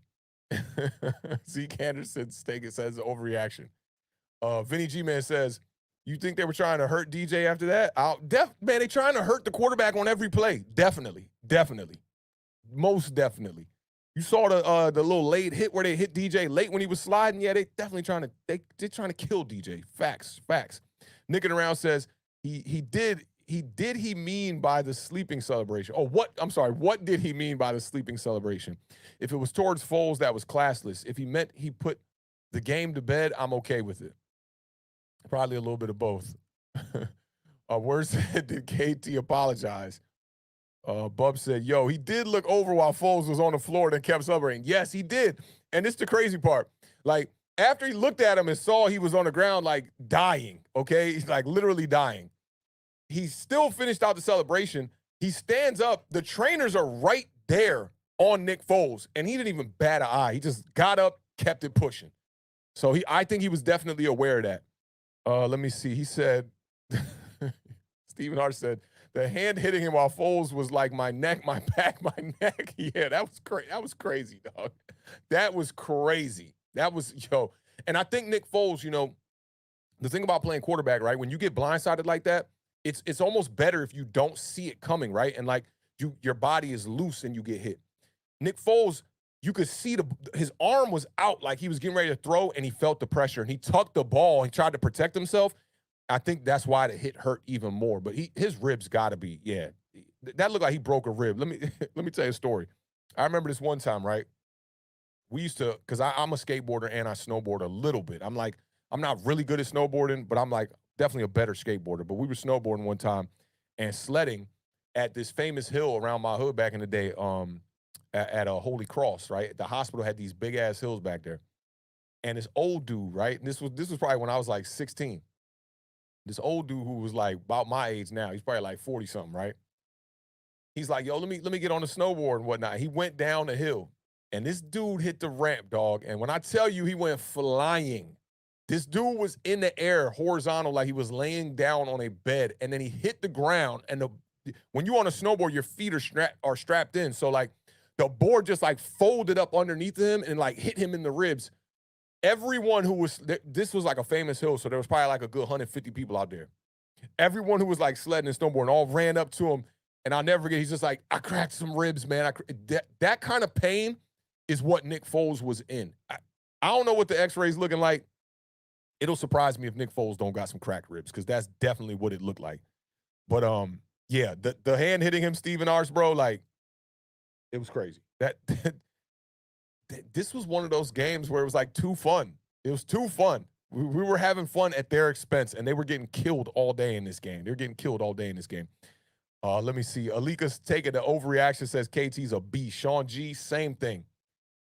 Shout out to Brett Carnahan one time in the building, taking the overreaction. I only seen it on TikTok. The corpse of Foles. Yeah, that was super wild, man. This one, that hit, that's one of the best hits of the year. And Kayvon, the way that Wink Martindale is scheming up these blitzes with this defense, Kayvon got there, and I think there was a cornerback or a safety also on the blitz as well. If Kayvon didn't get there, the corner or the safety was going to get there too. I think it was McLeod who was out there. But he's dialing up some great blitzes. We're seeing this too often where you see Kayvon Thibodeau getting a free blitz at the quarterback and just free hits, and it's amazing. I'm here for it. I love what Wink Martindale is doing with this defense, man, and for a young guy like Kayvon Thibodeau, this is great. This is great. And word, I 100% agree. We've been needing a win like this. Like the last win like this had to be the game against Washington, where we were blowing them out at the half against Mark Sanchez when he was playing quarterback. It was crazy. Yeah, and Vinny says, my God, the explosion off the line from Kayvon is at least OC. Yeah, I mean, yo, he's, you saw sometimes early in the season where Kayvon would hesitate when he would be that wide open on the rush. And now he's seeing it, and he's just capitalizing. I think we saw, Kayvon dealing with the knee injury entering the year. I think we saw a guy who was a bit timid, the first, I'd say, 4 to 6 games coming back. When you hurt your knee like that, you're always thinking about it a little bit like, man, I don't want to go out here and hurt my knee again. And now it's looking like Kayvon is striding. He is playing some great football, and, he's looking like the number 5 pick right now. I'm really excited about him. And I think Evan Neal will turn the corner soon, but Kayvon Thibodeau is leaps and bounds ahead. And I think offensive line, especially playing tackle position, it takes a little bit longer to develop. But he had a decent game this past game against the Colts, and I just think Kayvon Thibodeau is a straight-up monster, man. I love seeing him out there with that big old arm brace on his arm. You just know, like, he's going to club you with that. I'm a big fan of Kayvon Thibodeau, always have been. I thought that he was a great pick on draft night. It was amazing. And I see some people saying McFadden was on the blitz as well. Yeah, and McLeod. I think it was McLeod. Yeah, I see Roldy said that too. Like, Wink Martindale is dialing this thing up, man.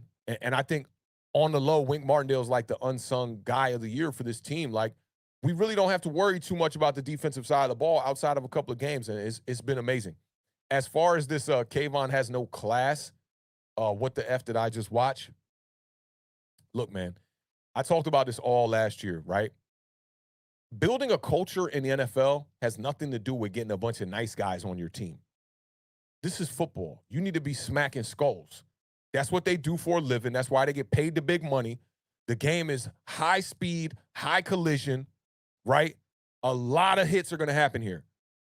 And you expect them to what? Lift him up off the turf after he just broke his ribs? What did you want him to do? Get a crazy hit like that and not celebrate? For me, I thought it was a great celebration, okay? Like, you knock a quarterback out like that, that's your job, my dude. We're not going easy. You saw the play where who was it, man? It might have been Jalen Smith. And he was like getting to the quarterback, right? And he didn't want to hit him because he knew that they would throw the flags. So he like wrapped him up, but then he like let him go. And the quarterback just like kept backpedaling and tried to make another throw. This is why, Gregory said rollerball. But this is why they get paid the money. We paid Kayvon Thibodeau to come out here and be a physical, aggressive edge rusher and smack quarterbacks. That's what he did. That he celebrated, like, we're supposed to think that he doesn't have class because of that. Honestly, I don't care if Kayvon Thibodeau has class or not. I don't care. Go out there and make football plays, bro. Be a person that is respectable, but class, I don't care. Make the plays. Make the hits. And Kayvon's out there doing it. And I love this. I love this. Shout out to the graphics department one time because I love this flex right here with Kayvon Thibodeau on this little graphic. I love the flex. Kayvon Thibodeau is a guy, man. And now that we got, y'all know over here in New York, man, we have a long lineage of great pass rushers throughout the history of the New York Giants, dating back to Strahan, Carl Banks, Lawrence Taylor, O.C. Umenyiora, Justin Tuck, Matthias Kiwanuka. We've had dogs rushing that quarterback. We got ourselves a dog. We got ourselves a big dog in Kayvon Thibodeau. I'm so glad that he's on our team. And, you know, I'll take this back to something because I blocked somebody today on my Twitter that came in talking some crazy stuff about this Kayvon situation. I forget the dude's name, but I blocked him. I was just like, bro, every time you pull up, it's a negative vibe. I'm just going to block you. All right. Like, if you're not here to, you know, and you don't follow me, that's the weirdest part of these dudes don't follow me, but they constantly in my mentions. But, you know, he was talking about, when Dallas knocked Daniel Jones out the game. You remember that game where Daniel Jones did the read option, tried to keep the ball on the goal line. He ended up getting smashed on the goal line, his whole helmet smashed into the turf. And then the Cowboys players took to their Instagram stories and posted something about knocking Daniel Jones out. And I go back to my tweets back then. I was like, dog, these dudes is Neanderthals for the most part. These are football players, man. What do you expect them to do? If they knock a quarterback out the game, they're going to celebrate. I could take you all the way back to Madden 92, man. Look, and I'm that old. I am an OG, right? I remember in Madden 92, you could knock the quarterback out the game. It was the first time when you could knock the quarterback out the game. It was the only position you could knock the quarterback out the game. And the ambulance would come on the field, right? Little ambulance truck. And I have Madden 92 here too. I should have just clipped it up so y'all could see it. I might have to pull that out the box and play that today. But the way that they designed the code for the game, the players didn't get out the way when the ambulance would come on the field. So the ambulance would just run over the players. And in the algorithm for the game, it would act like the players were getting hit by another player. So they were just getting tossed to the side, and like you would just hear like football sounds as the ambulance is driving on the field and then picking up the quarterback. Dating back to a kid, in 1992, I was 9 years old, and I still was living to see the quarterback get knocked out the game. That's an accomplishment, man. And it's not like the dude was like teabagging him or something over him. He fell on the ground after tackling him and just did some snow angels right next to him while he was dying on the ground. If the crazy part about it is, if Nick Foles gets up right away and stumbles away and he did that, no one even says anything about it today. So for me, this is a major overreaction right here. To say that somebody has no class and to judge them by one play. I mean, come on, dog. We out here playing football on that field. You know, it reminds me of basketball too. Like when people see the dude Russell Westbrook on a basketball court, they think he's like this mean dude, like because his whole demeanor on the court is a tough guy. But you need that. You need that edge when you're playing sports, man, because they coming for you, bro. If you don't go out there and give it your all and really, really try to be the aggressor of the situation, you're going to end up being Nick Foles in this situation. So I ain't mad at Kayvon for celebrating on this one. This was a vibe, and to me, it was the cherry on top of a major victory to see, you know, their quarterback get knocked out the game in a game where our offense completely dominated and our defense was kind of overlooked, but they also completely dominated in this game. Outside of the one drive where Sam Ehlinger comes in and scores the touchdown, this defense played a great game, man, and I hope they show that replay over and over and over again. And at the same time, I hope that you know, Nick Foles I hope his health is good, man. But these are the consequences of playing the sport, man. This happens. This happens, dog. This definitely happens. So I see Jay Gene, you kind of on your own on this one. You know what I'm saying? But I hope we leaned you over a little bit. You know, it's football, bro. It's not like I think that you could maybe with the Dallas Cowboys on Daniel Jones, right? The reason why I'll say I could respect someone's opinion who says, oh, you know, that was a classless move to go to social media is because it was after the fact, right? With this one, he's celebrating on the field. There's a little bit of after the fact as well, too, but it's all football. It's all football. This is part of the game, man. The biggest hit I ever had in Pee Wee football, because when I played on varsity and when I played on JV in high school, I played no defense. I was straight offense, quarterback, and I played wide receiver my last year. And when I was a kid, I'll never forget it. The biggest hit I ever had, I celebrated like a mug, man. I celebrated crazy because I was happy about that. When you make a big hit like that and you've been going through drills, Oklahoma drills, you've been hitting, you in practice, you get hit sometimes like that. You might get blindsided, and then you finally get a big hit. Man, it's time to celebrate. Y'all know what it is, man. Shout out to Kayvon Thibodeau. I think he did a great job in that game. And Kayvon Thibodeau, the last couple of weeks, man, somebody said that Kayvon Thibodeau's strip sack on Taylor Heineke is the turning point of the season for the New York Giants. And I hope that's the case because, we can compare this to the best of times with the New York Giants where we, turn the corner at the end of a season and we started striding and then we see our way into a Super Bowl. I hope that's what we're seeing right now because this will be amazing. I always say this about my youngins who follow the podcast. A lot of my youngins who are like 16, 17, 18, 19, 20, they didn't get to live through that era, of the early Super Bowls with Eli Manning, in the 2000s and whatnot. And they were babies in 2011. So I hope that they could get to see something like that, or at least a deep playoff run, something that they can have a memory on, that they can hang their hat on and be able to have one of their own memories. Because for me, right, I got into the Giants like around 1989. So the 86 Super Bowl for me was like a blur. I was a child. I was a baby at that point, right? Even the missed field goal, the wide field goal against the Buffalo Bills is vague. It's very vague in my memory. I remember a lot about Rodney Hampton during the early 90s. So to get my own memories with Eli Manning and Plaxico Burress and Victor Cruz, Amon Bradshaw, Brandon Jacobs, Michael Strahan, O.C. Tuck, and all these guys, it's great to have your own memories when you're very conscious of it.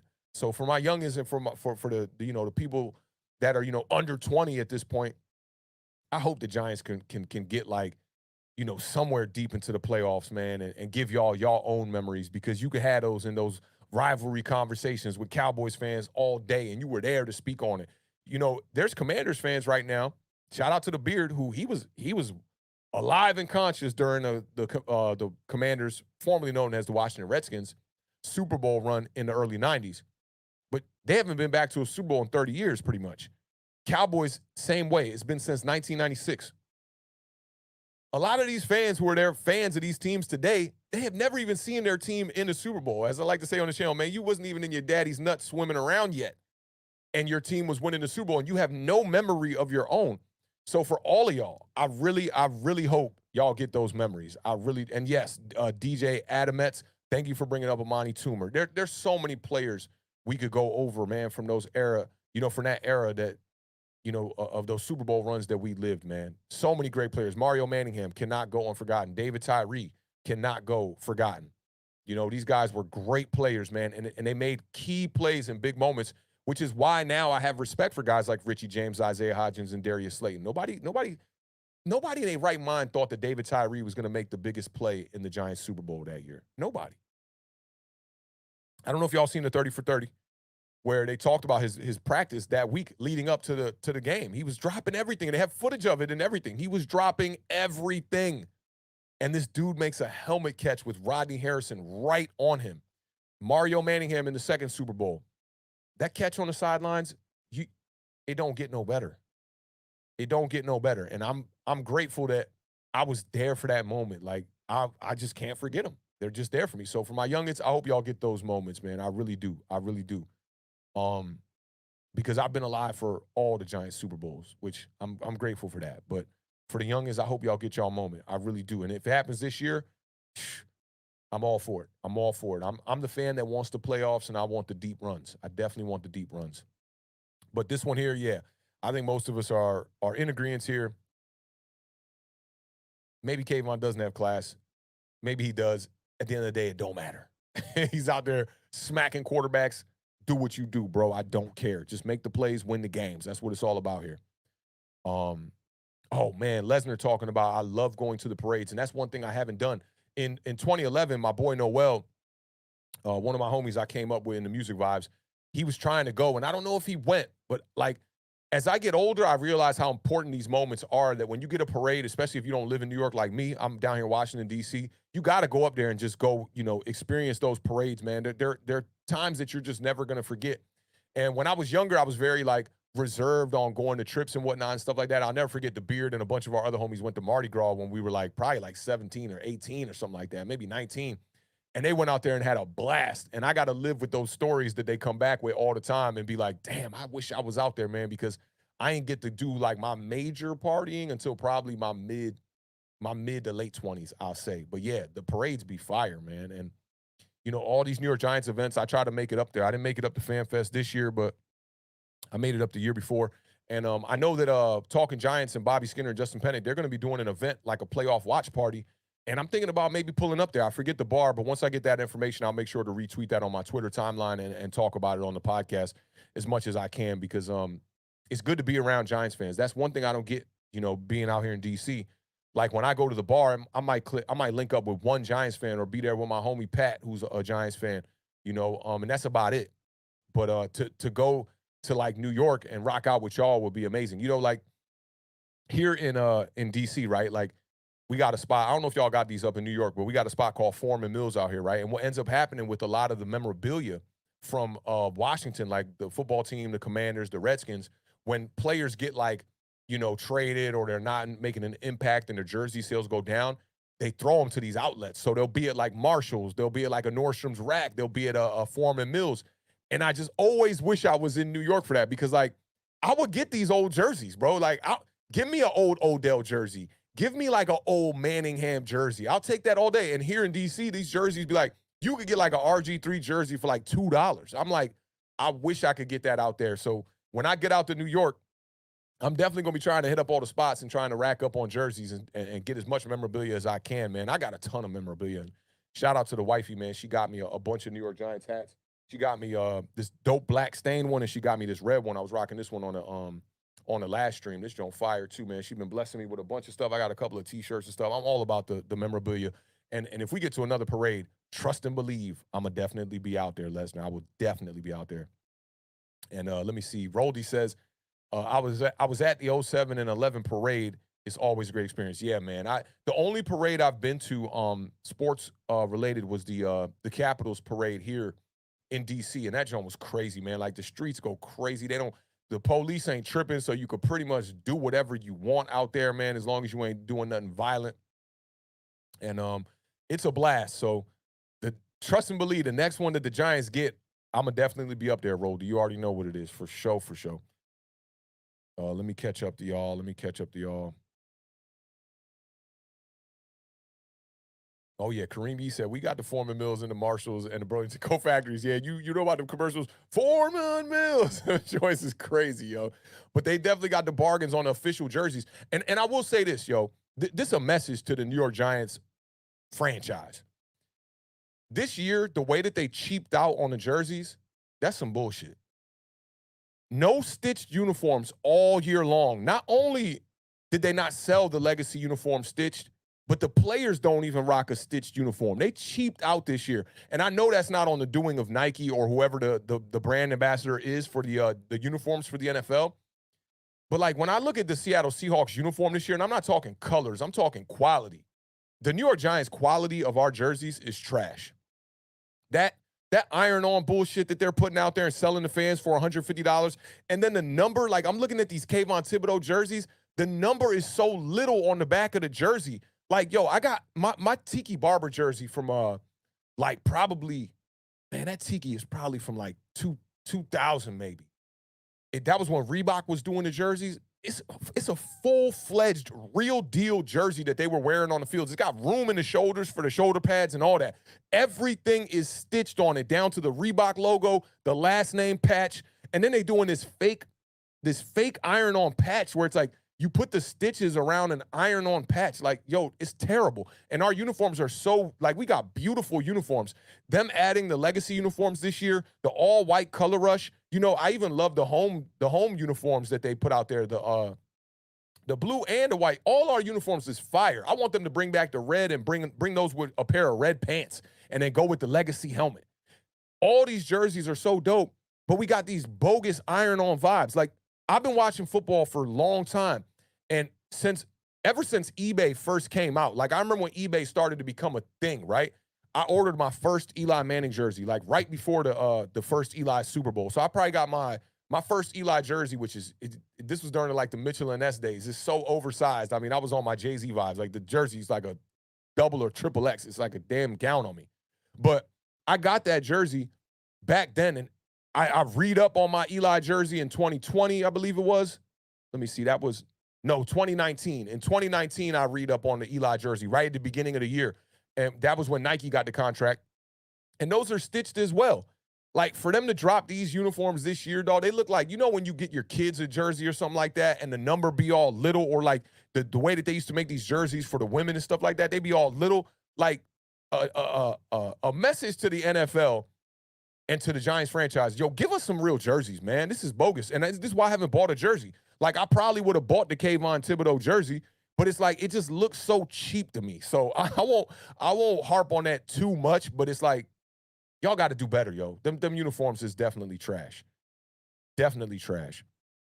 Let me see where we at. I'm just catching up to y'all one more time on this chat. Oh, yeah, that thing just jumped crazy right there. Shout out Roldy one time in the building with the $10 super chat. Appreciate that, fam. Roldy said, dog, all I wear is authentic jerseys, and I couldn't find the classic authentic. I've been searching, and all they have is the replica jersey, and fans buy them. I've got to wear authentic. I'm the same way, man. Like, you know, Roldy, we about the same age. So I'm from the era, right, where, like, if you had an iron-on jersey and your jersey wasn't, like, stitched Mitchell & Ness or the real deal vibes, the authentic game-worn jersey, dog, they was going to clown you. Straight up. When I bought my girl her jerseys, I was like, I'm not buying you. I don't care if they don't make it. We not buying you a jersey unless it's stitched. And I think her first jersey we got her was a Brandon Jacobs, and you can't even find those no more. I got her that blue Brandon Jacobs jersey stitched. We're not doing the iron-on stuff, dog. Like, I'm not paying for that. I'm not paying. And I will say this, too. The Eli jersey that I got, it's, like, not even like a mesh. Like, I appreciate them doing a stitched number on it, but it's not even like a mesh. It's like a weird cloth. And, like, now that I've washed it a bunch of times, like, it's like the little fake stitches are just, like, pulling up on it. Like, yo, if somebody's going to go out there and spend $150 on something, I feel the same way about any of the gear I buy. Like, if I buy a hoodie from you and I'm supporting, like, shout out to my homegirl Beans, right? I don't know if y'all know the rapper, the girl Beans. She was on the Netflix series where they had the rap competition and whatnot. She ended up coming in, like, second or third place. And she came into town. I went and shot some photography for her. And I saw her merch, and I was like, I don't know if y'all seen the hoodie I wear on the stream sometimes. It says pressure right on the front. And I saw the stitches on it. I'm like, yo, this is quality material. I'm like, how much you selling these for? She was like, 40. I was like, bet. All day long, I will support you if your stuff is of quality. But if it was like some bogus hoodie that I knew was going to fall apart, wash once, fade, logo start falling off it, even the logo on it is embroidered, I wouldn't have bought it. So for me, it's like, if you're going to have fans buying a jersey, spending $150 on the jersey, and then they called it, you know, they got the legacy uniforms that they're supposed to be the real ones. If you're going to call it that, make it a stitched uniform, man. Like, we're not doing that, dog. We're not doing that. And that's why I definitely have not bought one. But yeah, Roldy, shout out to you for the super chat. I'm right there with you, dog. It got to be an authentic. You know, we in the basketball world, when jerseys was heavy back in the day, you know, those was called swingman jerseys, the ones that the numbers wasn't stitched and they was bogus. And, dog, you was getting clowned for rocking the swingman jersey back in my day. Out here in D.C., we call it Jonin. And you was stepping to school, and if your jersey wasn't stitched, yo, they was going to light you on fire and start Jonin on you crazy and start snapping jokes on you heavy. So, Giants, do better. Give us some better uniforms. We deserve that. And now that the team is winning, and, you know, we're not giving out the medium Pepsis and all that, come on, put that into the jerseys. I really want one of those legacy jerseys, just like Roldy said. And y'all out here giving away these ironed-on vibes, man. That's not the vibe right there. So get with the program, New York. We need that. We need that in our life. Y'all know what it is. Shout out to a concerned citizen in the building one time. That's a new name. I haven't seen you in here. Welcome to the fam, my G. And we still got a gang of y'all in the building, man. I appreciate y'all rocking with us today. This gonna be a vibe, man. We chilling. We definitely chilling. We already breached the 3-hour mark here, man, and we've been consistent over about 125 on all platforms all day long. Salute to y'all. I know the Giants Nation is extremely happy today, man. And this game was just a whole entire vibe. I want to go over some of these numbers real quick about this defense, and then we'll go off into the last couple of overreactions here. But man, the Giants defense, you know, I do think that they were a little bit overlooked because of the dominant offensive performance by Daniel Jones and the rest of the squad one time.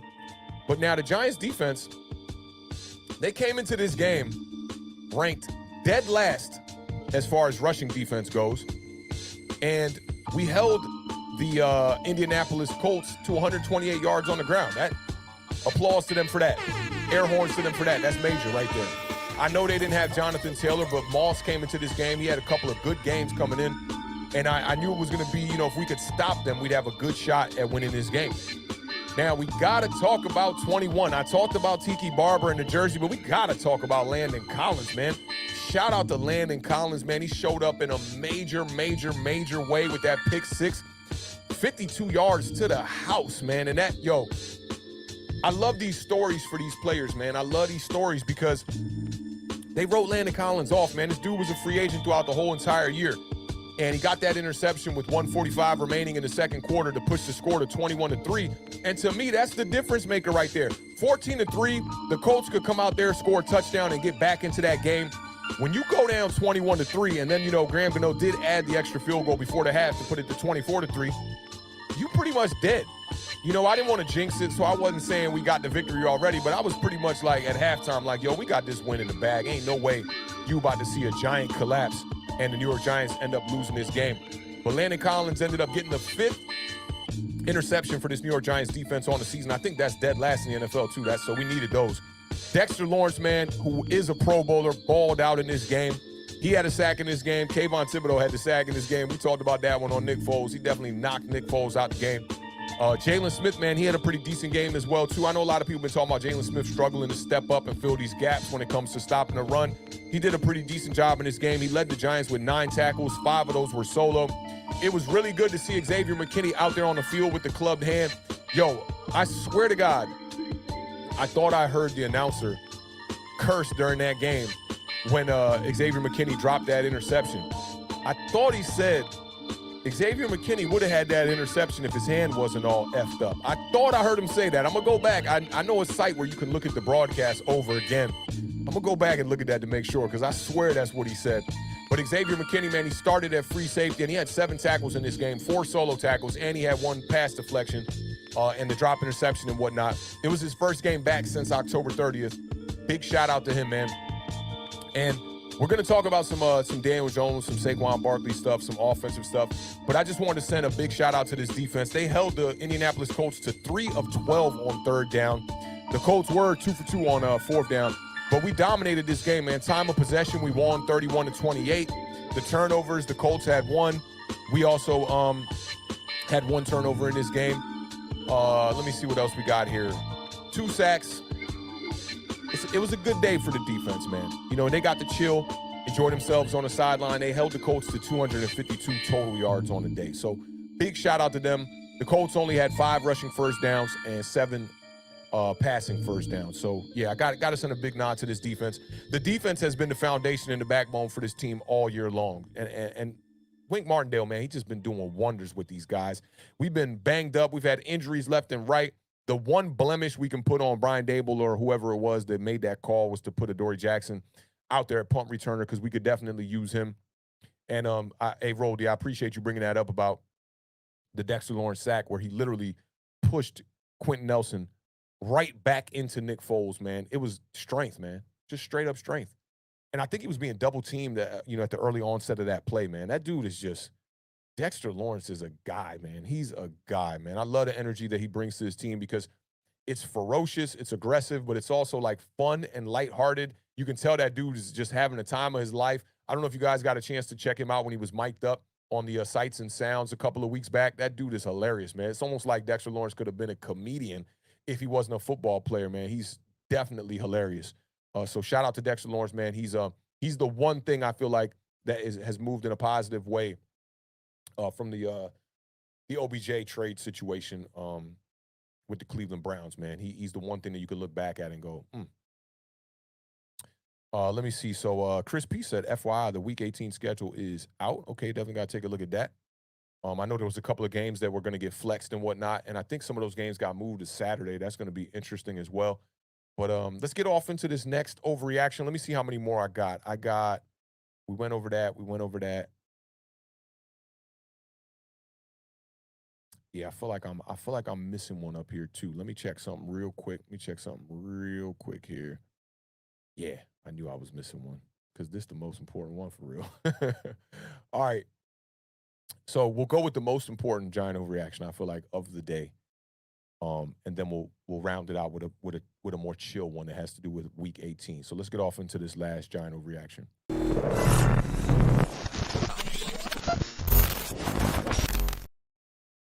All right. I think this is the most important one. This news came out before the game. Ian Rappaport reported this.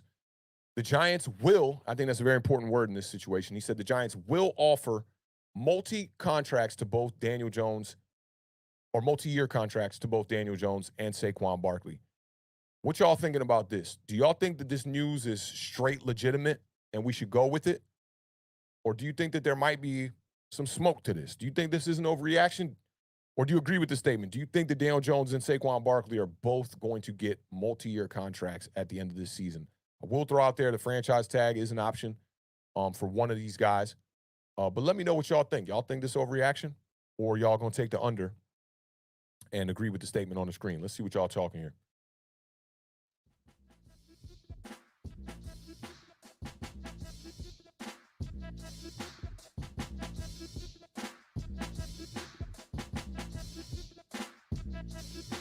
Let me get something real quick, too. Hang tight, y'all.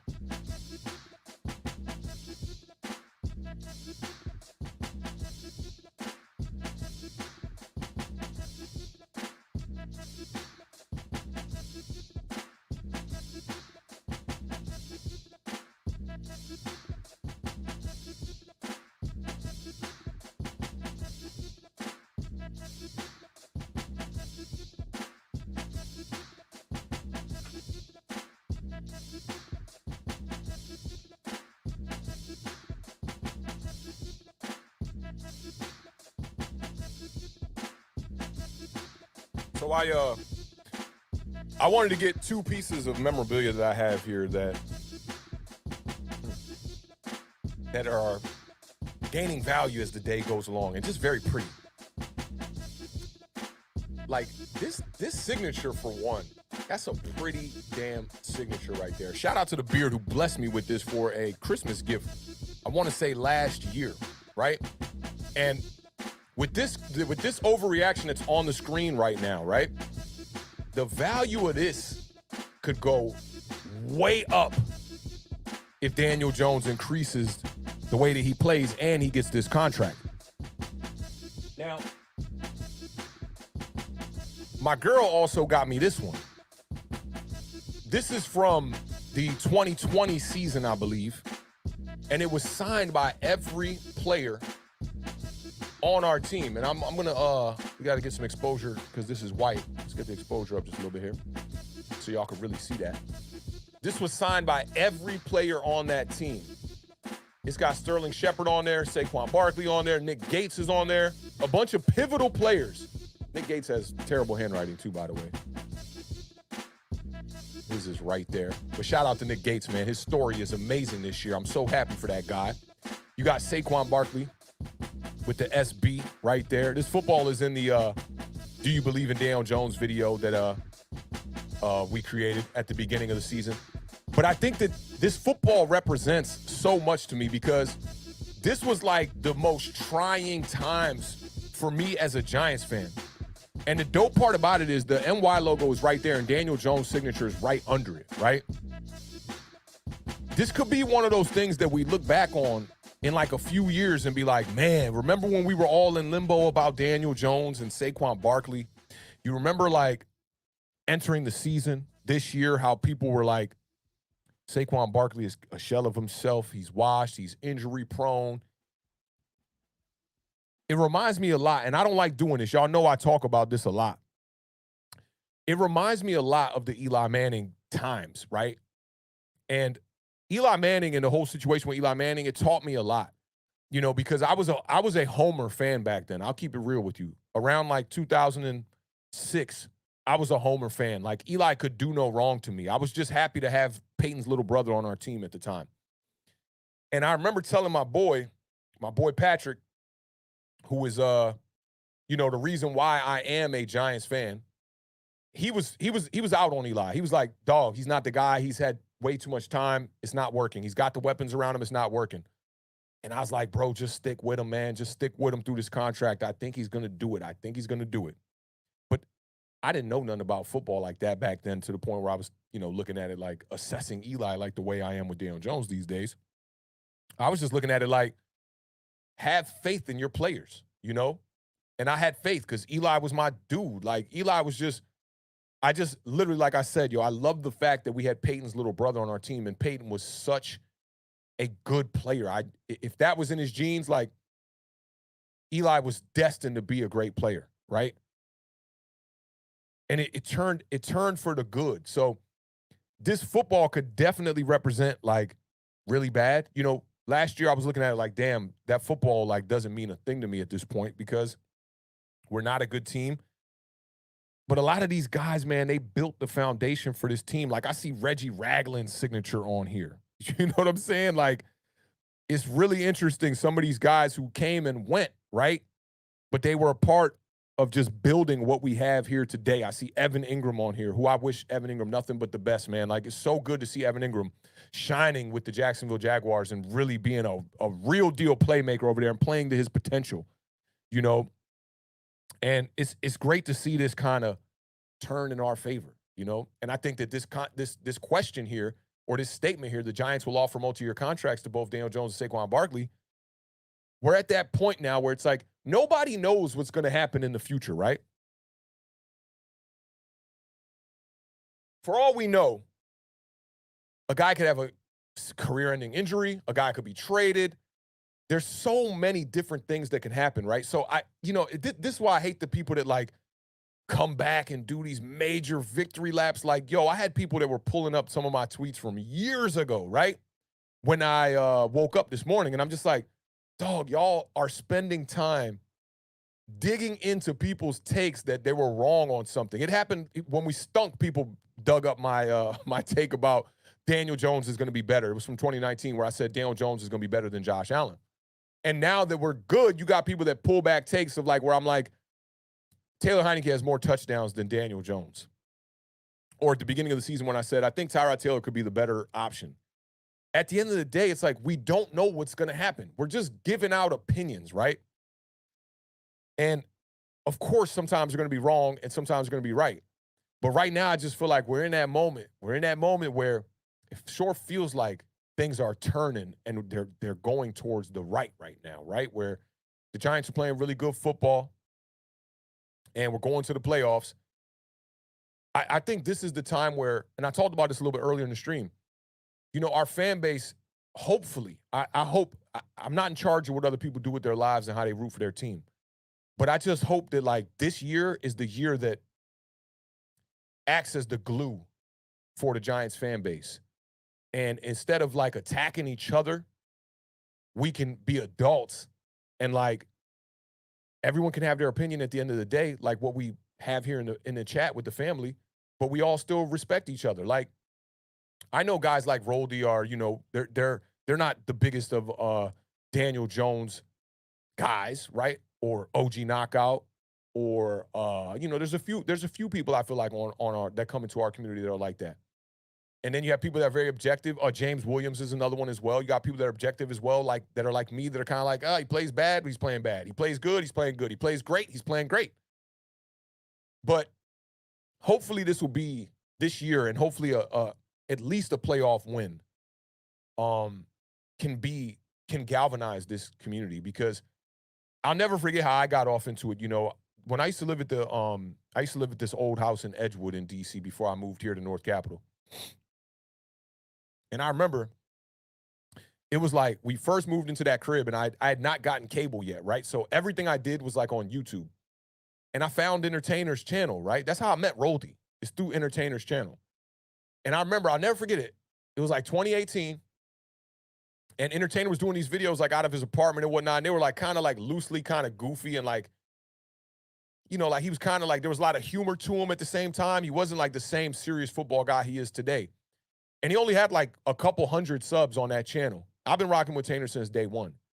And I just remember the vibe I got from that, how excited I used to be. Like, I used to want to wake up and the first thing I would do would search Giants news. That was what I would do. And I'd find the latest Tainer videos. How I found everybody. Bad Dog, Tim, everyone who creates content, Cop Pizzle, all these people. It's how I found them. And I thought it was like the dopest thing, right? To like be able to just wake up. And we had hope back then. We had some good players. 2018, you had Odell Beckham. You were coming off a 2016 playoff berth. So you didn't think we were going to be this bad team for 5 years long. And it was just a great vibe back then to me, with the content creation space. I always say when you get off into like a niche, the beginning of getting off into that niche before the curtain gets pulled back is the best time. For me, I got off into creating hip hop in the early 2000s, probably like in a serious basis, where I was like, I'm gonna make music for a living. I told myself that probably in 2001, and it was a beautiful time because I was just getting my feet wet coming out into the city, meeting artists who were doing the exact same thing as me. There was no competition, right? It was like everyone looked at it like, yo, you're gonna help me get to where I need to go because we all represent DC. That's how we looked at the DC music scene, which was pretty much non-existent back then. And we built that. We built that shit. And through that scene, so many artists came out and got discovered. Dudes like Fat Trell, Wale, Glizzy, Odyssey. Man, producers like Damu, Kev Brown. So many people. I mean, Ninth Wonder was coming up here rocking with us. Logic. Just so many people got discovered from that scene that we all built as a unit. And then the scene started to get a little bit tarnished when people noticed that like they could use that scene to garnish attention.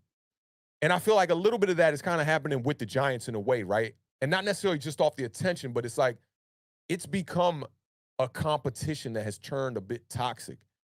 For those that follow me and that met me through Entertainer, especially, when Entertainer's channel when his channel was smaller, I used to have the damnedest time in those chats. Now when I go in there, it's a balance of positive, neutral, and toxicity in a way, right? And this not to shit on Entertainer in any way. I love what he's done with that platform. Entertainer, I went in there yesterday for the first time in a long time, and there was like 2,000 people in there. I was like, golly.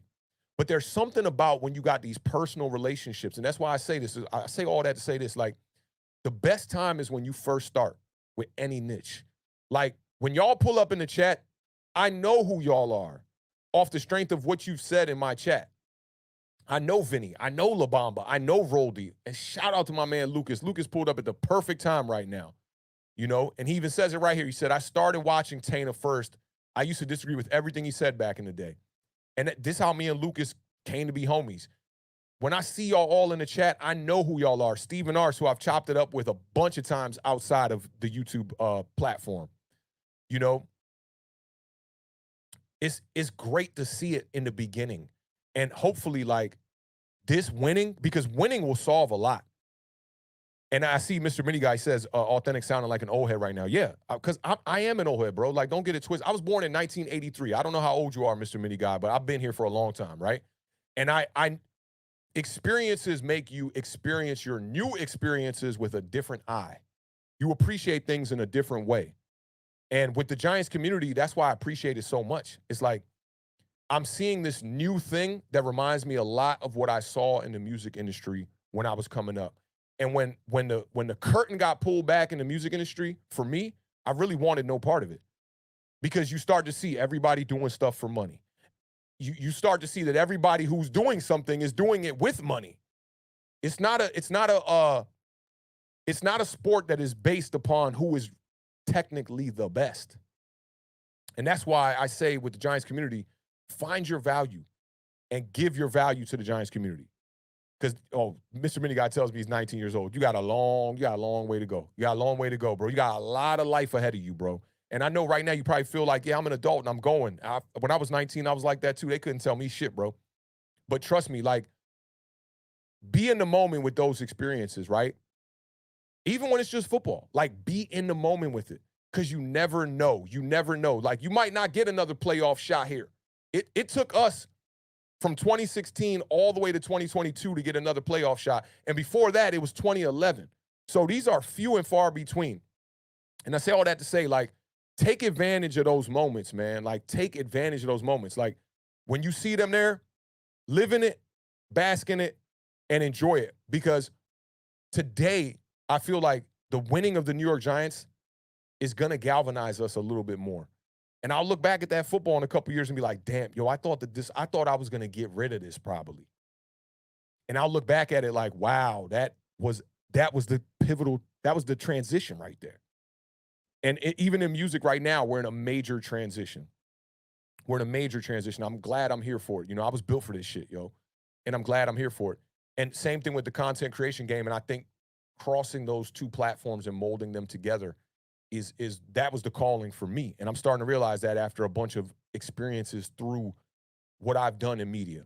So live those moments, man. I'm telling, especially at 19, Mr. Mini Guy, enjoy those moments, live those moments, seize them moments, bro. When you see it, know you in it. Like, know you in it and bask in it, yo, because you're going to look back when you're my age. I'm double your age, bro. I'm 39 years old, so I'm about to be 40 in July. I'm double. I've been on this earth for twice as long as you. Trust me. Bask in them, live in those moments. And we got a playoff berth here. We got to enjoy this. It's why I told people this morning, I said, if you're getting in the way of me celebrating the New York Giants going to the playoffs, on this morning, I'm not going to hesitate to block you. I don't care if you're being disrespectful or not. If you jump in the way of me celebrating this, because like I told y'all, I got about a good 35 summers left, right? Think about how fast, you know, Mr. Mini Guy, you just got out of school, right? Think about how fast your summer vacation fly by and you go into the school year and then you right back at the summer vacation. And think about where I'm at with that. I got to seize these moments. Giants are in the playoffs. I'm going to take advantage of it. Y'all going to see me go live damn near every day when this playoff week comes and approaches here. We're going to try to do everything we possibly can do. And shout out to the gang in the building telling me all y'all years one time when y'all was born. That's awesome. LaMamba James, 1987. So you right around my way, bro. I'm 1983. 1987, when I was in my 20s, I was like, oh, yeah, you were youngin'. But now we, you know, as the years go, when we're kind of on the same exact level. LaMama, he said the 80s babies do it the best. That's facts. That's facts, man. You already know what it is. And shout out to all y'all. And it was great to meet you, Chris Peace. Chris Peace, another OG in the game, man. You know, and it's like everybody has their experiences with football, especially. We should use this platform to share those experiences. And I'm not, like I said, I ain't telling y'all what to do. I'm just telling you it from my perspective. You know, like we could use this, not even we could. We have used this platform to build relationships. And for those of y'all that were born in the internet era, which I wasn't born in the internet era, I saw the internet come in. I remember my junior year in high school when my mom bought us a compact computer. And, you know, you dial up, you hear the whole crazy noise. You know, if your mom was on the phone at the time, you would hear her talking as it was dialing up. And it was slow as dirt. You couldn't stream videos. I went through that whole phase of, like, streaming video, bro. Like, if you go back to the 1998 version of Awthentik, and you showed me that you could FaceTime and stream video, I would have lost my damn mind, yo. Like, straight up, I would have lost my whole mind. So for y'all that were born in this internet era, take advantage of it, man. You can build relationships sitting at your house. I've met all of y'all through the internet here, and there's still 100 of y'all in the building 3.5 hours later.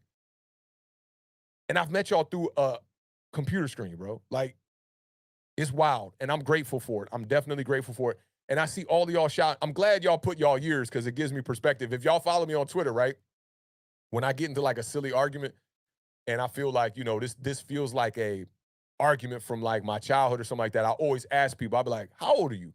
And people get offended by that, right? And a lot of people won't tell me their age. But the reason why I do that is so I know how to talk to you. Because look, at the end of the day, I'm never going to try to disrespect nobody, especially over no football, right? If you disrespect me, expect the disrespect to be, you know, to be on loop, right? But my thing is, like, you're never going to see me out of pocket. Like, look at this clown, look at this idiot, look at this bozo. He doesn't know football. Because at the end of the day, I'd rather educate you if you don't know something and I know it. And if you know it and I don't know it, I'd hope to get the education from you. But I always ask people what their age is, right? Because, like, dog, if you're like 17 years old and I'm 40, we got to understand that the perspectives are very different. You know, they're very different. And I see the years. I got to bring attention to a lot of y'all years because this is the gap of people that are in here is amazing. LaMamba James, 35 and 39. We still in our primes, baby, forever young. This is facts. Like, look, the mind goes through different phases. and I can speak from a man's perspective, not a woman's, obviously. I can speak from a man's perspective. I've had 3 stages of my mind transitioning in life. My 20s, I didn't realize what was going on, but I was fearless. I was reckless. I was ready to go get it. I was ambitious. There was no, how can I put this? Like, there were no results yet. So you didn't know what you couldn't do. When I got to my 30s, it got a little bit different. You started to see, okay, the things in your 20s that didn't work out, right? And then you start to use that experience to build upon that foundation to then get better. So my 30s, my 30s, I grinded out. There's a saying from MC Search where he says, like, you learn in your 20s, you earn in your 30s, and you return in your 40s. And by return, he was talking about you give back that knowledge. So as I'm about to approach my 40s, I feel more like a mentor these days than anything. With a lot of my clients, I work with a lot of hip hop artists that they're in their 20s, teens, early 30s, and I'm just giving them game, trying to help them leap over those hurdles without leaping over those hurdles that I had to leap over. I'm trying to make them skip those hurdles. Because if I could tell you a piece of advice to make you completely skip out on something that might have took me 2 years to figure out, then I'm going to do that. So I always ask people how old they are because I want to know what perspective you come from. It's never a disrespectful thing. And Lamamba, you right, dog. Like, right now I feel like, yo, this is the sharpest I've ever been in my entire life. I don't know if that's going to fall off or not, but I work smarter today than I've ever worked. In my 20s, I was working hard. I wasn't getting to the bag crazy, though, because I was working too hard for somebody else. In my 30s, I was like, okay, these people are taking money out of my paycheck weekly, and they're not even doing the work. It's time for me to do what I do. And now I'm going on since 2015. That's the last time I had a boss. And I hope and pray to God that that's the last time I ever have a boss. Because I don't plan on working for nobody else ever again. I'm an entrepreneur to the core. I run a recording studio for a living. I release an album a year. I produce beats. I do media. I film. I make short films. I'm about to get off into movies. I just did a piece of music with my homie Fred Yone that's going to be in The Irishman 2 with Martin Scorsese. I'm trying to get to it now. And we realize that when you're in your 20s, man, you feel like life is infinite. When you start hitting that 39, 40 mark, which reminds me of something, rest in peace to Gangsta Boo. My homie G Money was doing some work with Gangsta Boo with the Queen of the Ring battles that she was doing, and she a legend in this rap stuff. And she passed away, like, I want to say the past weekend. Rest in peace to her. But you realize as you get older, time is ticking, man. Take advantage of those windows, y'all. And shout out to Bubs, 1991. I can remember what I was doing in 91. Yo, 91 is like, Grand Poobah was like one of my favorites. I'm trying to think what else I was on. Buckshot, Heavy. Wu-Tang, a little bit after that. I was heavy into Rob Bass around that time, too. I definitely remember 91. How about Them Boys was born in 2001? So what are you now? You're 21? You're 21, about to be 22? That to me, that just sounds crazy. 2001, I graduated in 2001. Allegedly. That's wild, yo. Danny Dime season 2002. Yo, y'all got a lot of life left, bro. Take advantage of it, man. J. Gene, 96 in the building. 96 is one of the best years in rap, man. Great year in rap. Love 1996. I'd say my favorite album of all time came out in 1996, Reasonable Doubt by Jay-Z. That's my favorite. Like, I used to just ride around and play that album all damn day. That's one of the albums I know all the lyrics to. Easy Does It, 1996, too. Wow. That's wild. Sebastian, 02. Stephen Arts, 96. Same hospital Tupac passed away, sadly. UMC in Vegas, 6 months old. Damn, that's wild right there. I remember when Tupac passed, I was at the roller skating rink in Rockville, Maryland. And they announced it on the loudspeaker, man. And like all the girls was just devastated in there. Everybody started crying in there, man. Losing Tupac was major. And speaking of Tupac, man, like when Tupac was like in his prime, I didn't listen to Tupac as much. As I got off more into hip hop, I went back and studied Tupac's whole catalog, man. And Tupac is one of the most influential, most pivotal artists ever. Will always be. I think Tupac's going to be like the Bob Marley of our generation. Like, Tupac will be a name you're gonna hear probably in 100 years, straight up. James Jones. I grew up, look, a dude who taught me how to hoop back in the day, and he also told me that Daniel Jones was never, he said to me, because I was heavy on Daniel Jones in 2019, right? He said, as long as Daniel Jones is the quarterback of the New York Giants, they won't win games. So I'm actually gonna hit him up. My homie James Jones. He was a great hooper, man. This dude could play basketball like nobody else. And when I was a youngin', I used to go down in the park, play ball every day. He showed me how to hoop when I was a youngin'. Shout out to James Jones one time in the building. Chris Peace, man, 1972. Started liking the Giants in 1982. See, so like, if you think about this, me and Chris just chopped it up in the FedEx Field parking lot talking about the New York Giants. And he's been a fan of the Giants since before I was born, yo. You know what I mean? Like this, the lineage is deep for the Giants. And I think as a community, we do have an obligation to uphold that community and hold it to a high rank and a high standard. We can't be out here looking crazy, man. Shout out to Chris Peace. Perry Mack, 1985. Nicking Around, 1985. Lucas, 1980. This is a vibe, y'all. This is a whole vibe right here. And shout out to Roldy one time, man. Hey, Roldy, man, I appreciate all the super chats, my guy. That's major right there, man. Appreciate you rocking with us, man. The $20 super chat. He said, I may have a different take about Jones. It doesn't make me less of a fan, but at the end of the day, I'm a Giants fan through and through, and no one can tell me otherwise. If you're talking about the rapper Logic, shout out to him. Yeah, definitely talking about the rapper Logic. Logic, so this is wild. Like my childhood homie Solomon, he my first friend, straight up. Like it's my homie Pat that got me into Giants, and it's my homie Solomon. He ended up linking up with Logic like in the, I'd say like early 2000s, and he ended up being Logic's mentor. So when they moved out to Cali, after Logic got the first deal and No ID signed him to the deal to Def Jam, my boy Solomon went out to California with Logic. And when they were recording the first album, he invited me out. I've told this story on the podcast before. He invited me out, and I'll never forget it. They were doing like strings, adding strings and like brass, real strings and brass for the project. So they had like some violinists coming in and some celloists and stuff like that. And we were in the studio, and this studio just had like, it was in Silver City in California, I believe. And there were so many artists in the studio. They had Jen Aiko in the room next door. I'm outside with my homie Solomon. We're getting the 420 vibes going on. Common pulled up. And Common is crazy because when Common walked out that car, like the way you see, a lot of these actors and rappers, like you see them in person, they look a lot different.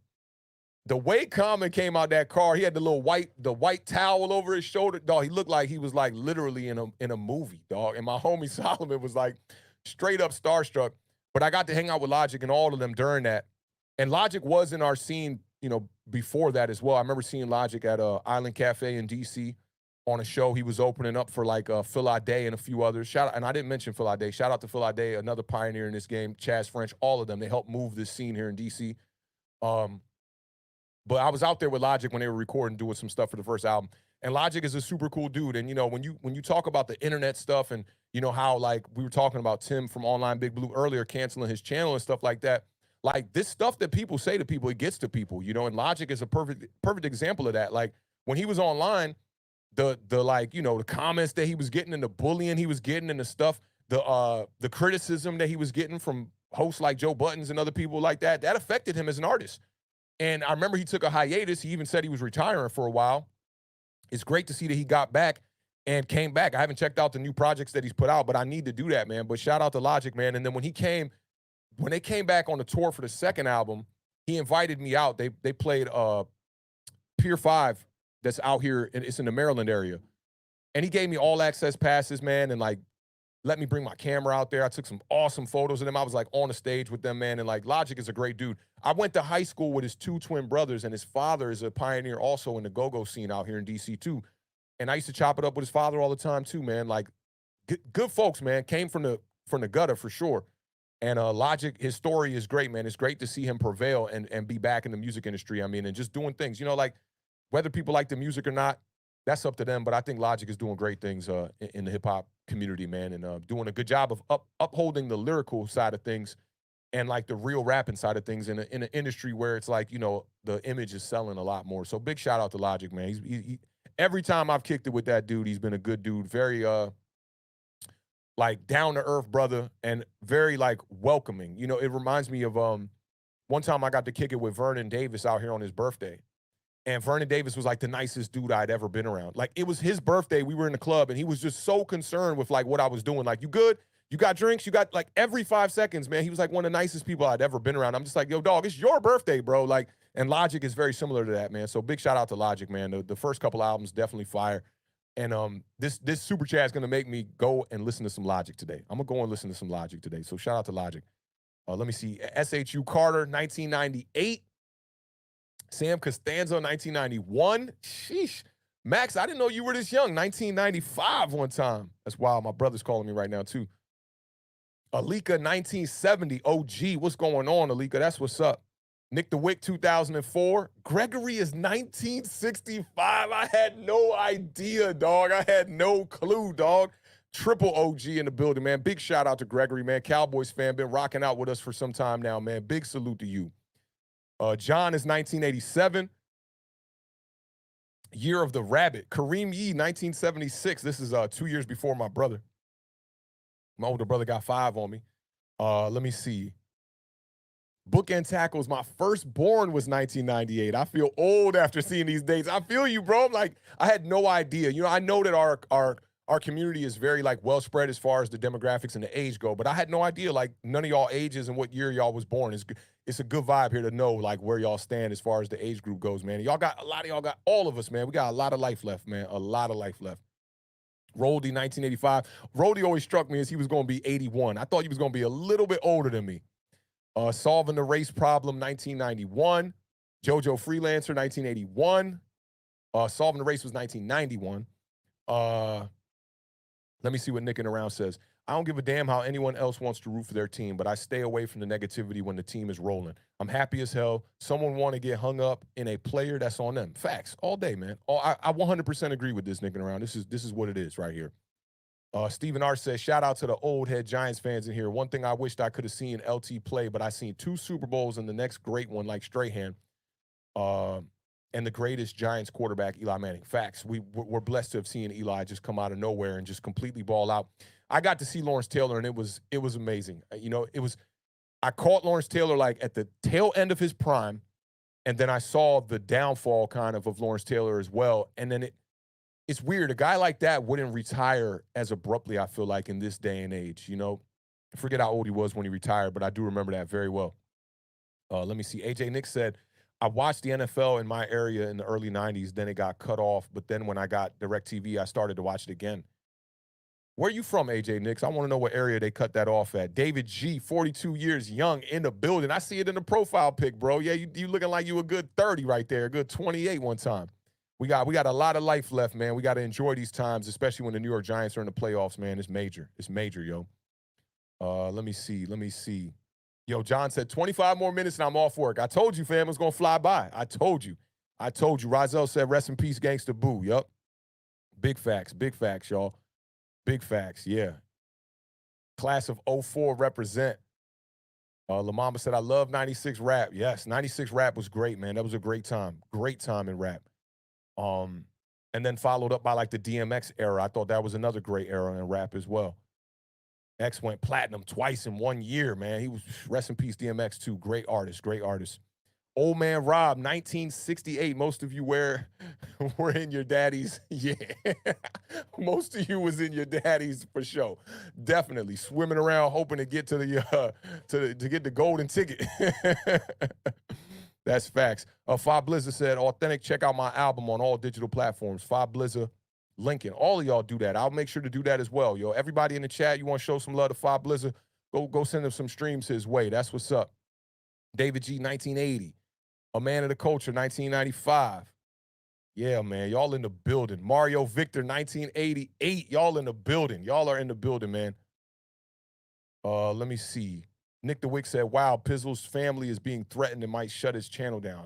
That's exactly what I'm talking about right now, man. Like, we can't have those vibes. And the thing is that the internet gives like these people that kind of access to remain kind of faceless and remain nameless.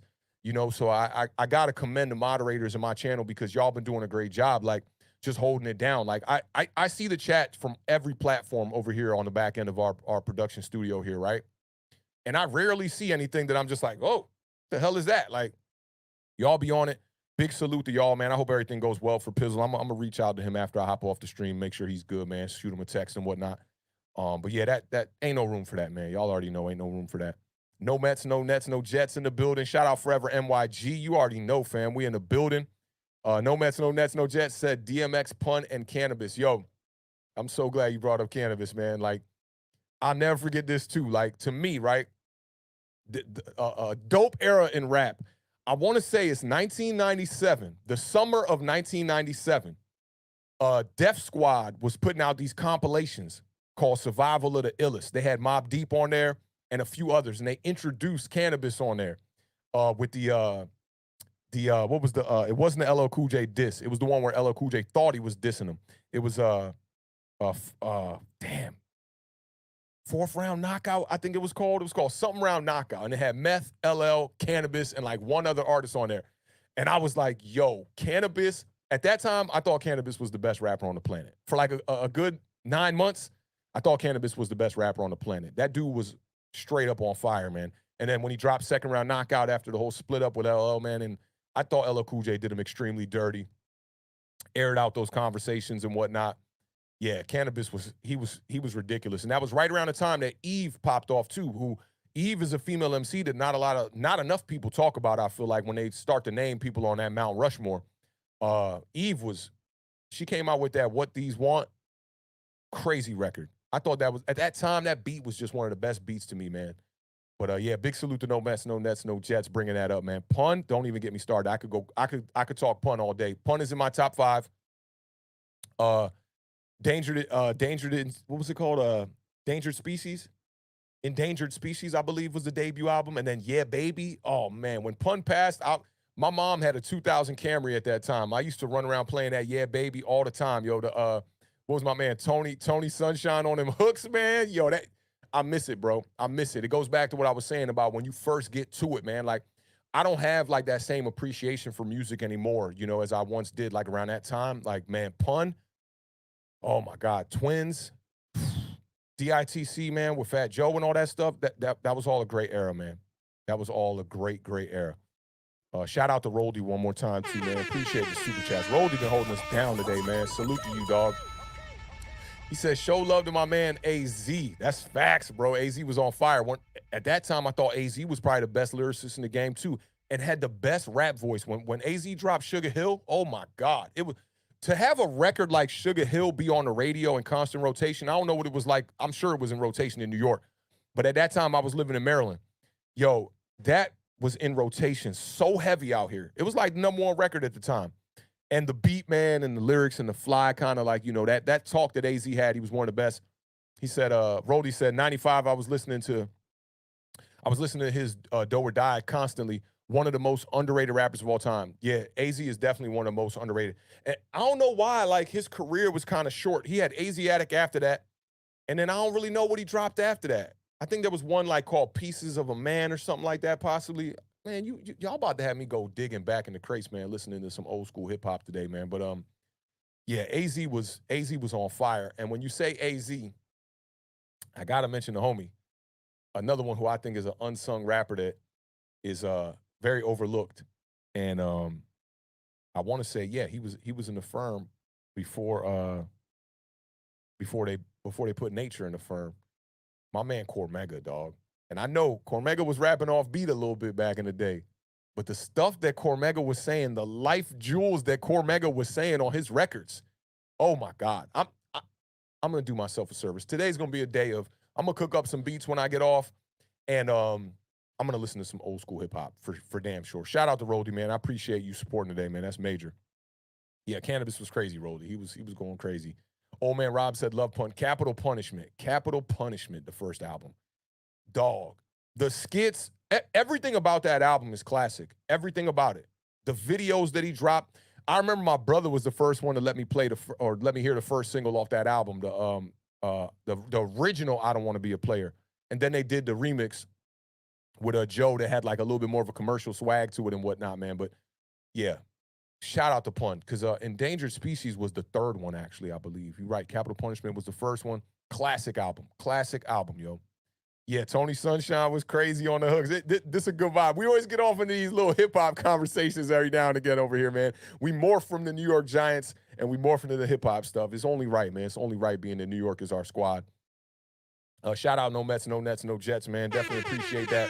$4.99 super chat one time. Ace says Cannabis could have been an all-time great. Those compilations also had Onyx, yup, and Ja Rule, yup. Like, sub, and hit the bell. NYG, LFG, Capital Punishment was the debut. Facts, yup. And you write about the compilations, the Survival of the Illest. They had Onyx. The Last Days joint was on there. Yo, dog, y'all got me going back right now. Y'all got me going back, definitely, man. No Mets, no Nets, no Jets. I see you know you're hip-hop, fam. That's what's up. Let me see. Yeah, Vinny said that AC's flow, wow, for sure. One of the best flows ever. Oh, man, Eric B. and Rakim. Rakim is the reason why, I won't say that we rap the way we rap today, but the reason why that lyricists shifted into rapping differently on the beat. Before Rakim, everybody was very straightforward, that Melly Mel type of style, Run DMC style, everything was right on the beat. And Rakim brought that swag to it. And I think Rakim birthed the MCs like Cool G Rap, like Nas, Buckshot, you know, all those earlier 90s rappers that said, I'm going to get a little bit off-kiltered with the flow, and this is going to be a bit different. And Big Daddy Kane, we also got to give Big Daddy Kane his props, too. He was a big part of that, too. The fast rapping, he was one of the first to really start fast rapping. KRS-One bringing the, you know, the vibes that I think that Busta Rhymes kind of took from a little bit and enhanced that a little bit. I love the golden era of hip-hop, man. And the golden era is non-existent without what was happening in the 80s, man. Like, the 80s paved the way, and then to me, the 90s was the golden era simply off just, you know, taking the skill and trying to improve it. I love the early 90s rap, man. It was great era. I'm glad we talking about this, too, yo. 40 Luck, 1993, baby. Salute. Yup, 1993, you in the house one time. I got 10 years on you, so you about to be a good 30 one time. You about to hit that 3-0. That you should be striding right now, 40 Luck. Let's get to it. Who else we got? Yup, Endangered Species was the posthumous album. And I can't remember what the singles were on that one, but there was something There was something that I thought was one of Pun's best songs on that album. Let me double check that, John. Even Yeah Baby, Pun, I believe Pun was passed away when Yeah Baby. It either came out and he died. Can't forget Nori Rolder. You already know. Yo, Nori, that was when I was in high school. First off, the War Report with Nori, that was a classic in its own. And it was very overlooked until Nori popped after that, when Nori came back with the, I believe that was the NORE album that had Super Thug and all that when Capone was in jail. And Nori just went crazy. Nori went crazy. Yeah, Nori was at one point, Nori was the top rapper in the game. People won't believe that if they wasn't there for it. Nori was the top rapper in the game at one point, for sure. Let me see. Did they really put Off the Books on Endangered Species? Can't forget Beat Nuts, too, man. Off the Books was fire. Beat Nuts was, yeah. Well, I forget the name of they had that one big album too that had Off the Books on it. Beatin' Us was fire. Fucked with Beatin' Us, man. My homie Noel came down from New York in 1997, and all we did was just sit around and listen to old school hip hop, man. Like, that's all we did. Oh man, Banned from TV with Cameron and Styles and man, Pun was a big part of the hip hop culture, man. He was a big part of the hip hop culture. I'm trying to see what. Oh, Mama. That was the record I'm talking about with Tony Sunshine. If you ain't heard Mama, yo, so that was around the time when, like, having subs in your car was like a thing, right? And I used to drive this, I wish I could pull the picture up right now. So I used to drive this 93 Honda Civic back in the day that I decked way out. I mean, I did crazy stuff to it, man. I shaved the door handle, shaved all the lines. Like, I had like a pop door kit, and I had let me keep this off real quick. I had two little TVs in there and a little PlayStation in the joint, man. Like, I was going crazy. And I used to play that Mama record on repeat from Big Pun, man. It was the Sonics, you know, before I was even an engineer, the Sonics of that record were so good to me. Like, the way that it hit my 212s in that car, it just sounded so damn good. But shit, oh my God. I see y'all dropping big BDP, Eric B, Rakim. Y'all dropping big gems. Yeah, Busta's still rapping well, most definitely. Most definitely. Dipset, yes. Nori, Dipset, big time. Yeah, Nori had a run, Bubs. Nori had a run, man. Yeah, the old school stuff hits different, and I wish that we could find a better way to, like, uplift it now. It seems like when it comes to that style of rap, you really only got, like, the Griselda movement. You know, J. Cole will give you a little bit of that kind of vibe as well. I think Big Crit does a good job of holding up the golden era of hip hop from a South perspective. I love Big Crit, man. He's a great artist and a humble dude. Yeah, and we could definitely talk about I was gonna mention Eminem. You know, speaking of the Sonics hitting the subs right, I remember I used to play that was it Superman? I think it was called Superman. It was on the same album with Cleaning Out My Closet and all that. Yeah, Eminem definitely got fire. I wish Eminem started to get off into the singing stuff, and you know, as an artist, you always got to push the envelope. And I think he was trying to like find a way to be melodically catchy at the same time as, you know, putting out good lyrical records. But the first album was for me from Eminem, and I remember the first time I really got to hear Eminem. It was around the time of Napster, and Raucous Records was becoming a thing at that time. It was around the time like Sound Bombing dropped. Sound Bombing 2 came out. DJ Evil D did Sound Bombing 1, and then Sound Bombing 2 came out and had a little bit more commercial success. And Eminem had that record on there called Any Man. I don't know if y'all know about this record because it was definitely in the underground. And for more commercial Eminem fans, you might not know about it, but go check that one out, man. Any Man, the way Eminem was rapping on that record, he was top notch, man. He was top notch at that time, man. Oh yeah, I see Steven Arts talking about Johnny P's Caddy with Benny. That video fire. That whole beat, everything about that record. I use that record to reference mixes a lot. Like I'll play that one and then go back to a client's mix and go back to, you know, to the Johnny P's Caddy because sonically it's a great record. Let me see. No Mets, No Net said there's a rapper Mavi. He's really good with an old school appeal. Awthentik, your beats would pair well with him. Word, I'll definitely check him out, man. Y'all know about I think his name is Your Old Droog from I think he's from the Bronx. Man, that dude was putting out some fire for a second. I don't know what he's doing now, but like maybe a good like 6-7 years ago, man. Crazy. And for the underground heads in New York, I don't know if y'all know about Rock Marciano. Golly, Rock is a beast. Rock is a straight beast, yo. Yeah, cold-bodied that, Joe. Cold-bodied that. Yeah, so I mean, I did see y'all reactions on this. I know we got off into the hip hop conversation, but I did see y'all reactions on this one for the multi-contract deals and whatnot. I'm gonna take the push on it. I'm gonna wait and see. I do think I'm leaning towards thinking they're gonna sign Daniel Jones, but will they sign both of them to multi-year contracts? I'm not too sure. We'll see. And like I said, like a couple of streams ago, yeah, Rock is a GOAT, Perry Mac. Like I said a couple of streams ago, we got to do a stream here, and maybe this playoff week is the perfect time to do that, where we just talk about hip hop, yo, like, and we just talk about all the good records, and maybe we just demonetize it, and we just play a bunch of our best jams, you know, like y'all suggest some stuff, and we'll just play a bunch of stuff, man. Like, I think that'll be a whole vibe, and maybe we do that for like a good 2 hours or something like that. Yeah, Mr. Mini Guy said, yeah, dang, we so off topic for like 30 minutes. Yeah, it's NY, bro. You know, it's NY, so we can talk hip-hop all day, man. It's the Mecca. You know, without NY, there is no hip-hop. And, you know, it goes hand-in-hand with the Giants. It goes hand-in-hand with the Giants. And I think Pun had that record called New York Giants. I think we talked about that a couple streams ago.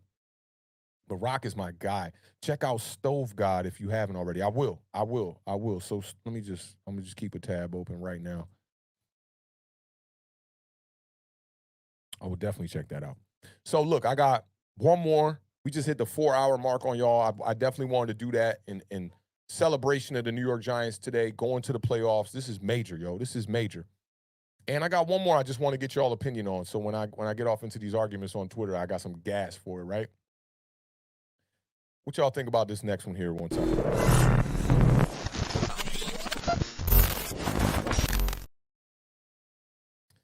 Let me get a little vibe for y'all one time. And let's go back to this. This vibe had like the celebratory vibe to it for me.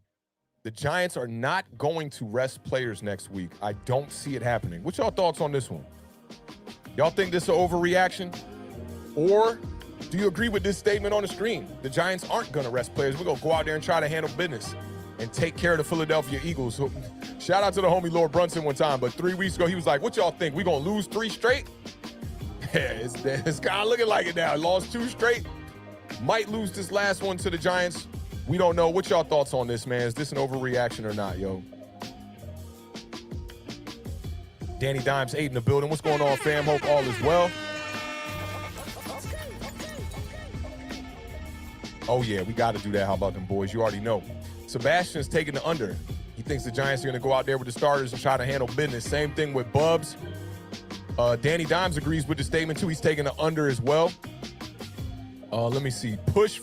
John said a push. First half. I'm kind of leaning towards that right there. I like that, man. That's fire right there. Old man Rob taking the under. He agrees with the statement on the screen.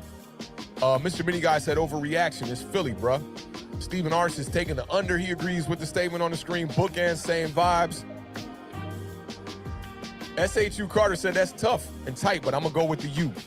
I feel you on that. Jay, what up, Jay? Popping up in the building one time. What's going on, fam?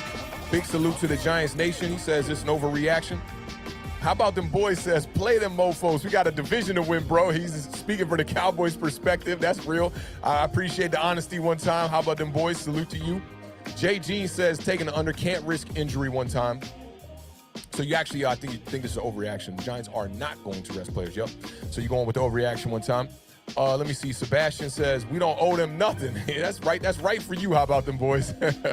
No Mets, no Nets, no Jets. Taking a push on this one. Play, but not the full game. Perry Mack says that Stove God's Reasonable Drought is the go-to album. I'm going to check that out. I got Stove God right here. I'm going to definitely check that out. Salute to Perry Mack one time in the building. A man of the culture says, I want them to because I don't want injuries. However, screw the Eagles. Let's tear into them. We don't owe them nothing. That's facts right there. Let me see. Gregory's taking the under. It's the rival Eagles taking the under one time. I feel you on that. Got to go out there and show them starters and get that dub. Sergeant Mayhem one time in the building taking the under as well. Sarkin is taking the under as well. The Giants should make the Eagles suffer. Yeah, we do deserve or owe them a little bit of payback for tanking that one time in 2020 when we were 6-10 trying to get in the playoffs and needed them to beat the Washington football team back then. Kareem Yee taking the under one time. I don't think Philly is resting starters to the, let me see. I don't think Philly is resting starters. Let me see. To the Philly Philly gives me petty vibes. Yeah, I feel you on that. And if Jalen Hurts is healthy, I think they'll get him out there to try to get his feet wet again and get him back into the momentum and try to get, a little bit of wind underneath them going into the playoffs. I think that's important for them. You don't want to have them resting for this many weeks and then have to pop out after a bye and play a playoff game. I heard, I forget who it was. I think this was on the Get Up this morning talking about this might be a collarbone injury with Jalen Hurts. And that's what I said right off the bat. The way that he got tackled, I broke my collarbone one time back in the day, and it's the exact same way I got tackled, just like that. It was on a handoff. They had got penetration right up the middle. I was playing quarterback, and right when I handed it off, he was tackling me. And he just slammed me into the ground, put all his weight on the shoulder closest to the ground. It was my throwing shoulder, too, actually. I was handing it off to the right, turned me around, slammed me on the ground. I finished the game, which is crazy, and I threw a couple more passes. Got to practice on Monday, and it was just like, yeah, something ain't right, man. And my mom, I come from a Haitian household, right? And we are definitely of are you hurt or are you injured type of vibe. So when I got there on Sunday, my mom's like, yeah, your arm, you okay? I'm like, yeah, I'm good. I'm good to go. Because I knew my mom was like not the kind of person like trying to go out there, spend money on, a broken collarbone. I got to practice. Shout out to my coach. His name was Coach Doug. He was one of the young coaches, a wide receiver coach. He was like, he's like, let me test the motion on your arm, bro. Let me see what's going on. Because he noticed I was grimacing every time I would throw the ball. And he like tested my arm out a little bit, moved it around a couple places. He was like, bro, I think your collarbone's broken. You should go to the doctor like tomorrow. I told my mom, went to the doctor, sure shit stinks, broken collarbone. So I think that's what he might be dealing with. And if that's the case, he should be able to get back out there in about 4 weeks. You're rushing it if you get out there in about 4 weeks, but your mobility starts to come back slowly but surely. For the sake of the Giants, I kind of hope that Jalen Hurts kind of rests another week there, but we'll see. I like this matchup against the Vikings so far in the playoffs, and I hope we can just stay put. That's my goal right now. I don't want to see the San Francisco 49ers. I don't want Philly to drop down and have to play us that first week. I'd rather see one of those teams in the second round if we can get the win in the first round. But we'll see. We shall see. Let me see. Chris Peace taking the under on this one. This team ain't about just lying down. It's about remaining consistent. Unless we jump out to a big lead, they are playing all 60 minutes. I'm with you on that. Perry Mack says we need to stay on fire. I'm with you on that too. Jay Jean says, yeah, it's on. It's an O, sorry. These double negatives got me confused. Yeah, oh, doubling back. I know. Yeah, when we made the rules for this, it was a little bit strange for me the first couple of times, too. Every time I said the rules, I would butcher the rules every time, so I don't blame you, bro. You already know what it is. Lesnar's saying it's an overreaction. We got to keep momentum, for sure, for sure. Which is, you're agreeing. Same thing with Jay Jean on this one. Let me see. Oh, No Mess, No Nets, No Jets, says Perry Mack. That's his only album. It's a great album. He's my favorite rapper at the moment. What year did that album come out? Let me know what year that Reasonable Drought came out. I'm going to definitely check that out. Yeah, Lesnar says he's going with the U. Got to keep momentum. Jay says, facts. I want the momentum, especially with a team like this. Good warm-up game before the playoffs. I'm right there with you, man. Philadelphia's banged up. You know what it is. Let me see. Bookend Tackle says that Philly still has to play for the bye. They aren't sitting players. Yep, that's true. They definitely trying to get this W and make sure that Dallas doesn't steal the division. And Dallas could have got the #1 spot if it was, I want to say if the Minnesota Vikings lost one of their last two and if the 49ers lost one of their last two. So I think if those two teams lose in the final week, there's still a shot here for Dallas to actually win the NFC, which would be crazy. I could be wrong. Don't quote me on that. Max Webster says that I'm going to say select starts with will be benched, not play. Anyone with bumps and bruises or not 100% won't play. May err on the side of caution with DJ and Saquon as well. That could be a thing for sure. Stephen R. says the Eagles pulled their starters and did underhand deals in the draft that offseason. Eagles can go F themselves. Yeah, that the whole trade with Dallas and the whole thing with the was that Nate Sudfeld? Yeah, it was Nate Sudfeld at quarterback. And it has came out. And I said this, if you go back to all our old streams from around that time, I said that I don't think that was a Doug Peterson move back then. And it all came out now that was an upper management move. Doug Peterson really had nothing to do with that. They were just trying to figure out what Nate Sudfeld had on his last deal of his contract, and he hadn't played at all. Shout out No Mets one time. No Mets, No Nets, No Jets comes in with the $1.99 super chat. He says, RXK, drug rich nephew. Check him out. All right, let me put that on the list one time here. RX.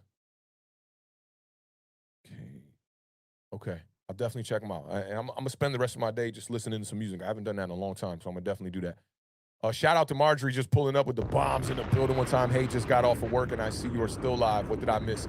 Marjorie, you missed 4 hours and 11 minutes of life. New York Giants and hip-hop. We talked a lot on this stream. It was a great stream, great vibes. Got to know a lot of people here and know what their age are, what year they were born. We talked about the OGs, all the youngins. We talked about the great performance from Daniel Jones. We talked about this wide receiver core deserving a little bit more respect. We talked about the Kayvon Thibodeau Snow Angel celebration. What else did we talk about? Let me see. We talked about Ryan Clark's statement about Daniel Jones, which I'm going to bring up on the screen one more time before we sign off so I can show you that. I thought it was the best way to just, like, depict what is going on with the Giants and with Daniel Jones at the quarterback position. We talked about Isaiah Hodgins. We talked about the YouTube community, the Giants YouTube community in particular, a lot. We talked about a bunch of stuff, 4 hours and 11 minutes worth. But shout out to you, Marjorie. I appreciate you pulling up in the building, representing for them New York Giants one time. And I know you feeling good on this Victory Monday. Enjoy the rest of your day. Absorb all the content you can. And, yeah, watch all the Giants stuff you can. Highlights, reruns, whatever. I want to see a sights and sounds from this game if that came out. I'm going to see if that came out once I get off air. But shout out to Marjorie one time in the building. Let me see. Kayvon taking out hurt. Steven R says, how you feeling? Reasonable Drought came out in 2020. Bet. I'm going to definitely check that out. All right, so as far as this, the Giants are not going to rest their players. A lot of y'all seem to want to take the under on this one. I'm with y'all on this one. I mean, keep the momentum going. Play it safe. Daniel Jones in particular, don't be out here trying to, lower your shoulder too much, man. We're going to need you for the playoffs 1,000%. And I think the same thing goes for Saquon. Go out there and try to get the win, but it's like this isn't really going to do too much for us, right? We're going to probably be the 6th seed. I think nothing can happen that'll change the New York Giants being at the 6th seed. So I don't want to go out there and rest. You got to keep momentum, stay warm, keep the up and up, the UAU vibes going up, and build upon what you did on Sunday against the Colts. And who knows? You go out there and you get a win. It'd be nice to see the Giants get to double-digit victories. That'd be awesome. That'd be awesome going into next year. Playoff berth, double-digit wins. That's a win-win situation for all of us right there. No doubt about it. Let me see. Marjorie, you say you're going to replay it. So I see y'all. Yes, feeling good. I'm feeling so good, Marjorie. It's a great day here. Stephen R. said Devontae Adams and OBJ with the two fingers crossed one time. Yo, that would be lit right there. That would definitely be lit. And John says, yo, I don't know about y'all, but I hate the Cowboys more. They always talking too much. I don't want the Giants helping out Dallas. We already gave them the clinch. Yeah, I feel you on that. My brother's a Cowboys fan, so I've been able to deal with that. And most of the Cowboys fans I know are they're pretty level-headed, but I know what you mean. When you get on like Twitter and some of this, some of the chats and stuff like that, there are some Cowboys fans out there that are just like there are Giants fans out there that are, yeah, you know what I'm saying? But I think over here at Awthentik in the Beard, we got a good batch of Cowboys fans, man. Shout out to Kai. Shout out to Gregory. Shout out to We Them Boys. Who else be pulling up? 84 be pulling up. We got a bunch of Cowboys fam in the building, but shout out to all of y'all, man. Hey, the Beard just popped up back in the building. What's going on, Beard? Hope all is well. Let me see. Stephen R. said, yo, if Kayvon was mic'd up, that will be wild. I'm crossing my fingers for that, too. Giants probably won't post that. Yo, that will be, yeah, that would be great. Somebody's got to give me that 22-man footage, man. I'm about to go holler at BT one time and see if he can pull that clip for me, because I got to see that from the top angle view, man. I got to see that. That was just crazy. That was just absolutely crazy. No mess, no nets, no jet said AATB. Y'all should set up a bar meetup. Yeah, I'm definitely down for that. If I don't go up to New York for that watch party that Bobby and them are doing, maybe that's a vibe. Maybe we'll set up something where I know there's a Giants bar in DC, and I think you're in Silver Spring, from what I got from the Beard, no Mets. So yeah, maybe we could set that up. You know what it is. Yeah, man. Big salute to y'all, man. What a stream, man. What a stream. 4 hours and 15 minutes in. We're at, 5:15 on the day. I got up at like 9 o'clock, started prepping for this stream, man, and here we are. We still here, man. Me and the Beard definitely got to do a 24-hour stream one of these days soon, man. Maybe before the season's over. We'll see. I know he's not too high up on his Washington Commanders right now after that loss they took to the Browns on Sunday and got eliminated from the playoffs. But nonetheless, the Giants fans are here for you, my brother. You already know what it is, man. And to all of y'all, man, this was a real stream. That's what I'll say about it. It was a real deal stream. Like, y'all, I got to know a lot more about y'all. And it was very wholehearted at the end of the day, I think, and I always try to come up here and just, the reason why I like the lives is because you never know what can happen on a live. And I like to come up here and just express feelings and just kind of, give it to y'all right from the hip, like, and just try to be a straight shooter and just not, I don't want to give you no fluff. I don't want to tell you everything going to be great for the Giants. I want to tell it to you as real as I can possibly give it to y'all. And today was just a vibe, man. I just, I appreciate y'all, and I'm grateful for all of y'all that are in this chat today, because without y'all, me and the Beard couldn't be doing this. And a lot of our ideas that we get come from y'all. A lot of y'all suggest great ideas, and also just like reacting to what y'all got going on in these chats, man. Y'all are truly like a family to us. And one of these days, we got to do a poll one time and see how many people are in New York from our fan base. And maybe we all come up there and we do a big meetup, because I know we got some of y'all out here in the DMV area. But maybe we come up to New York and we do a big meetup, maybe at a game or something like that. We'll see, man. We'll see. The season is coming to an end here. I can't believe we're already about to be approaching week 18. So fast. It flew by, but I'm ecstatic for this New York Giants team, because we're going to the playoffs and we got a shot, man. That's what matters most. We got a shot. So best of luck to our team, man. I hope they get it together. I know they're going to be off today and off tomorrow, according to Daniel Jones. When he broke the team down, he said, y'all got off the next 2 days. So hopefully they get back to work on Wednesday, man, and get to it.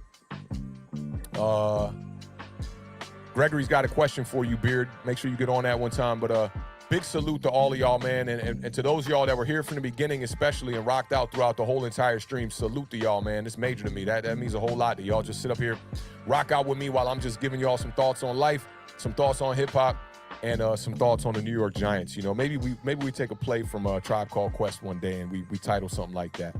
But again, man, I hope y'all enjoy the rest of y'all Victory Monday. Enjoy y'all Victory Tuesday, Wednesday, Thursday. Tomorrow, we're going to be back at it at 7 p.m. Eastern Standard Time. We're going to be doing the NFC East recap. We get to live in this moment again and talk about the Giants' victory against the Colts one more time. And then Thursday, we'll be doing the preview for Week 18. We got some big games.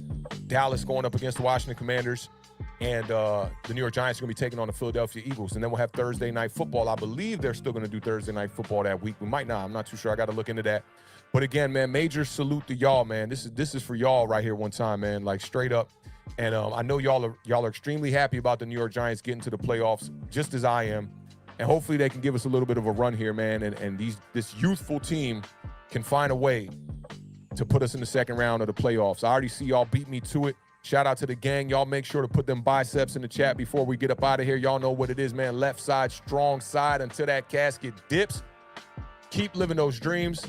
Keep raising that bar because the universe flows in Technicolor and surround sound. Rest in peace to the podcast GOAT, Combat Jack. And y'all enjoy it, man. Y'all keep smoking that pack for the rest of the day, man. Y'all know what it is, man. Giants forever. The Giants Nation is in the building. Y'all be good, and we'll catch y'all tomorrow at 7 p.m., man. This was a vibe. Another slow burner. Peace out to all of y'all, man. Be good. Peace.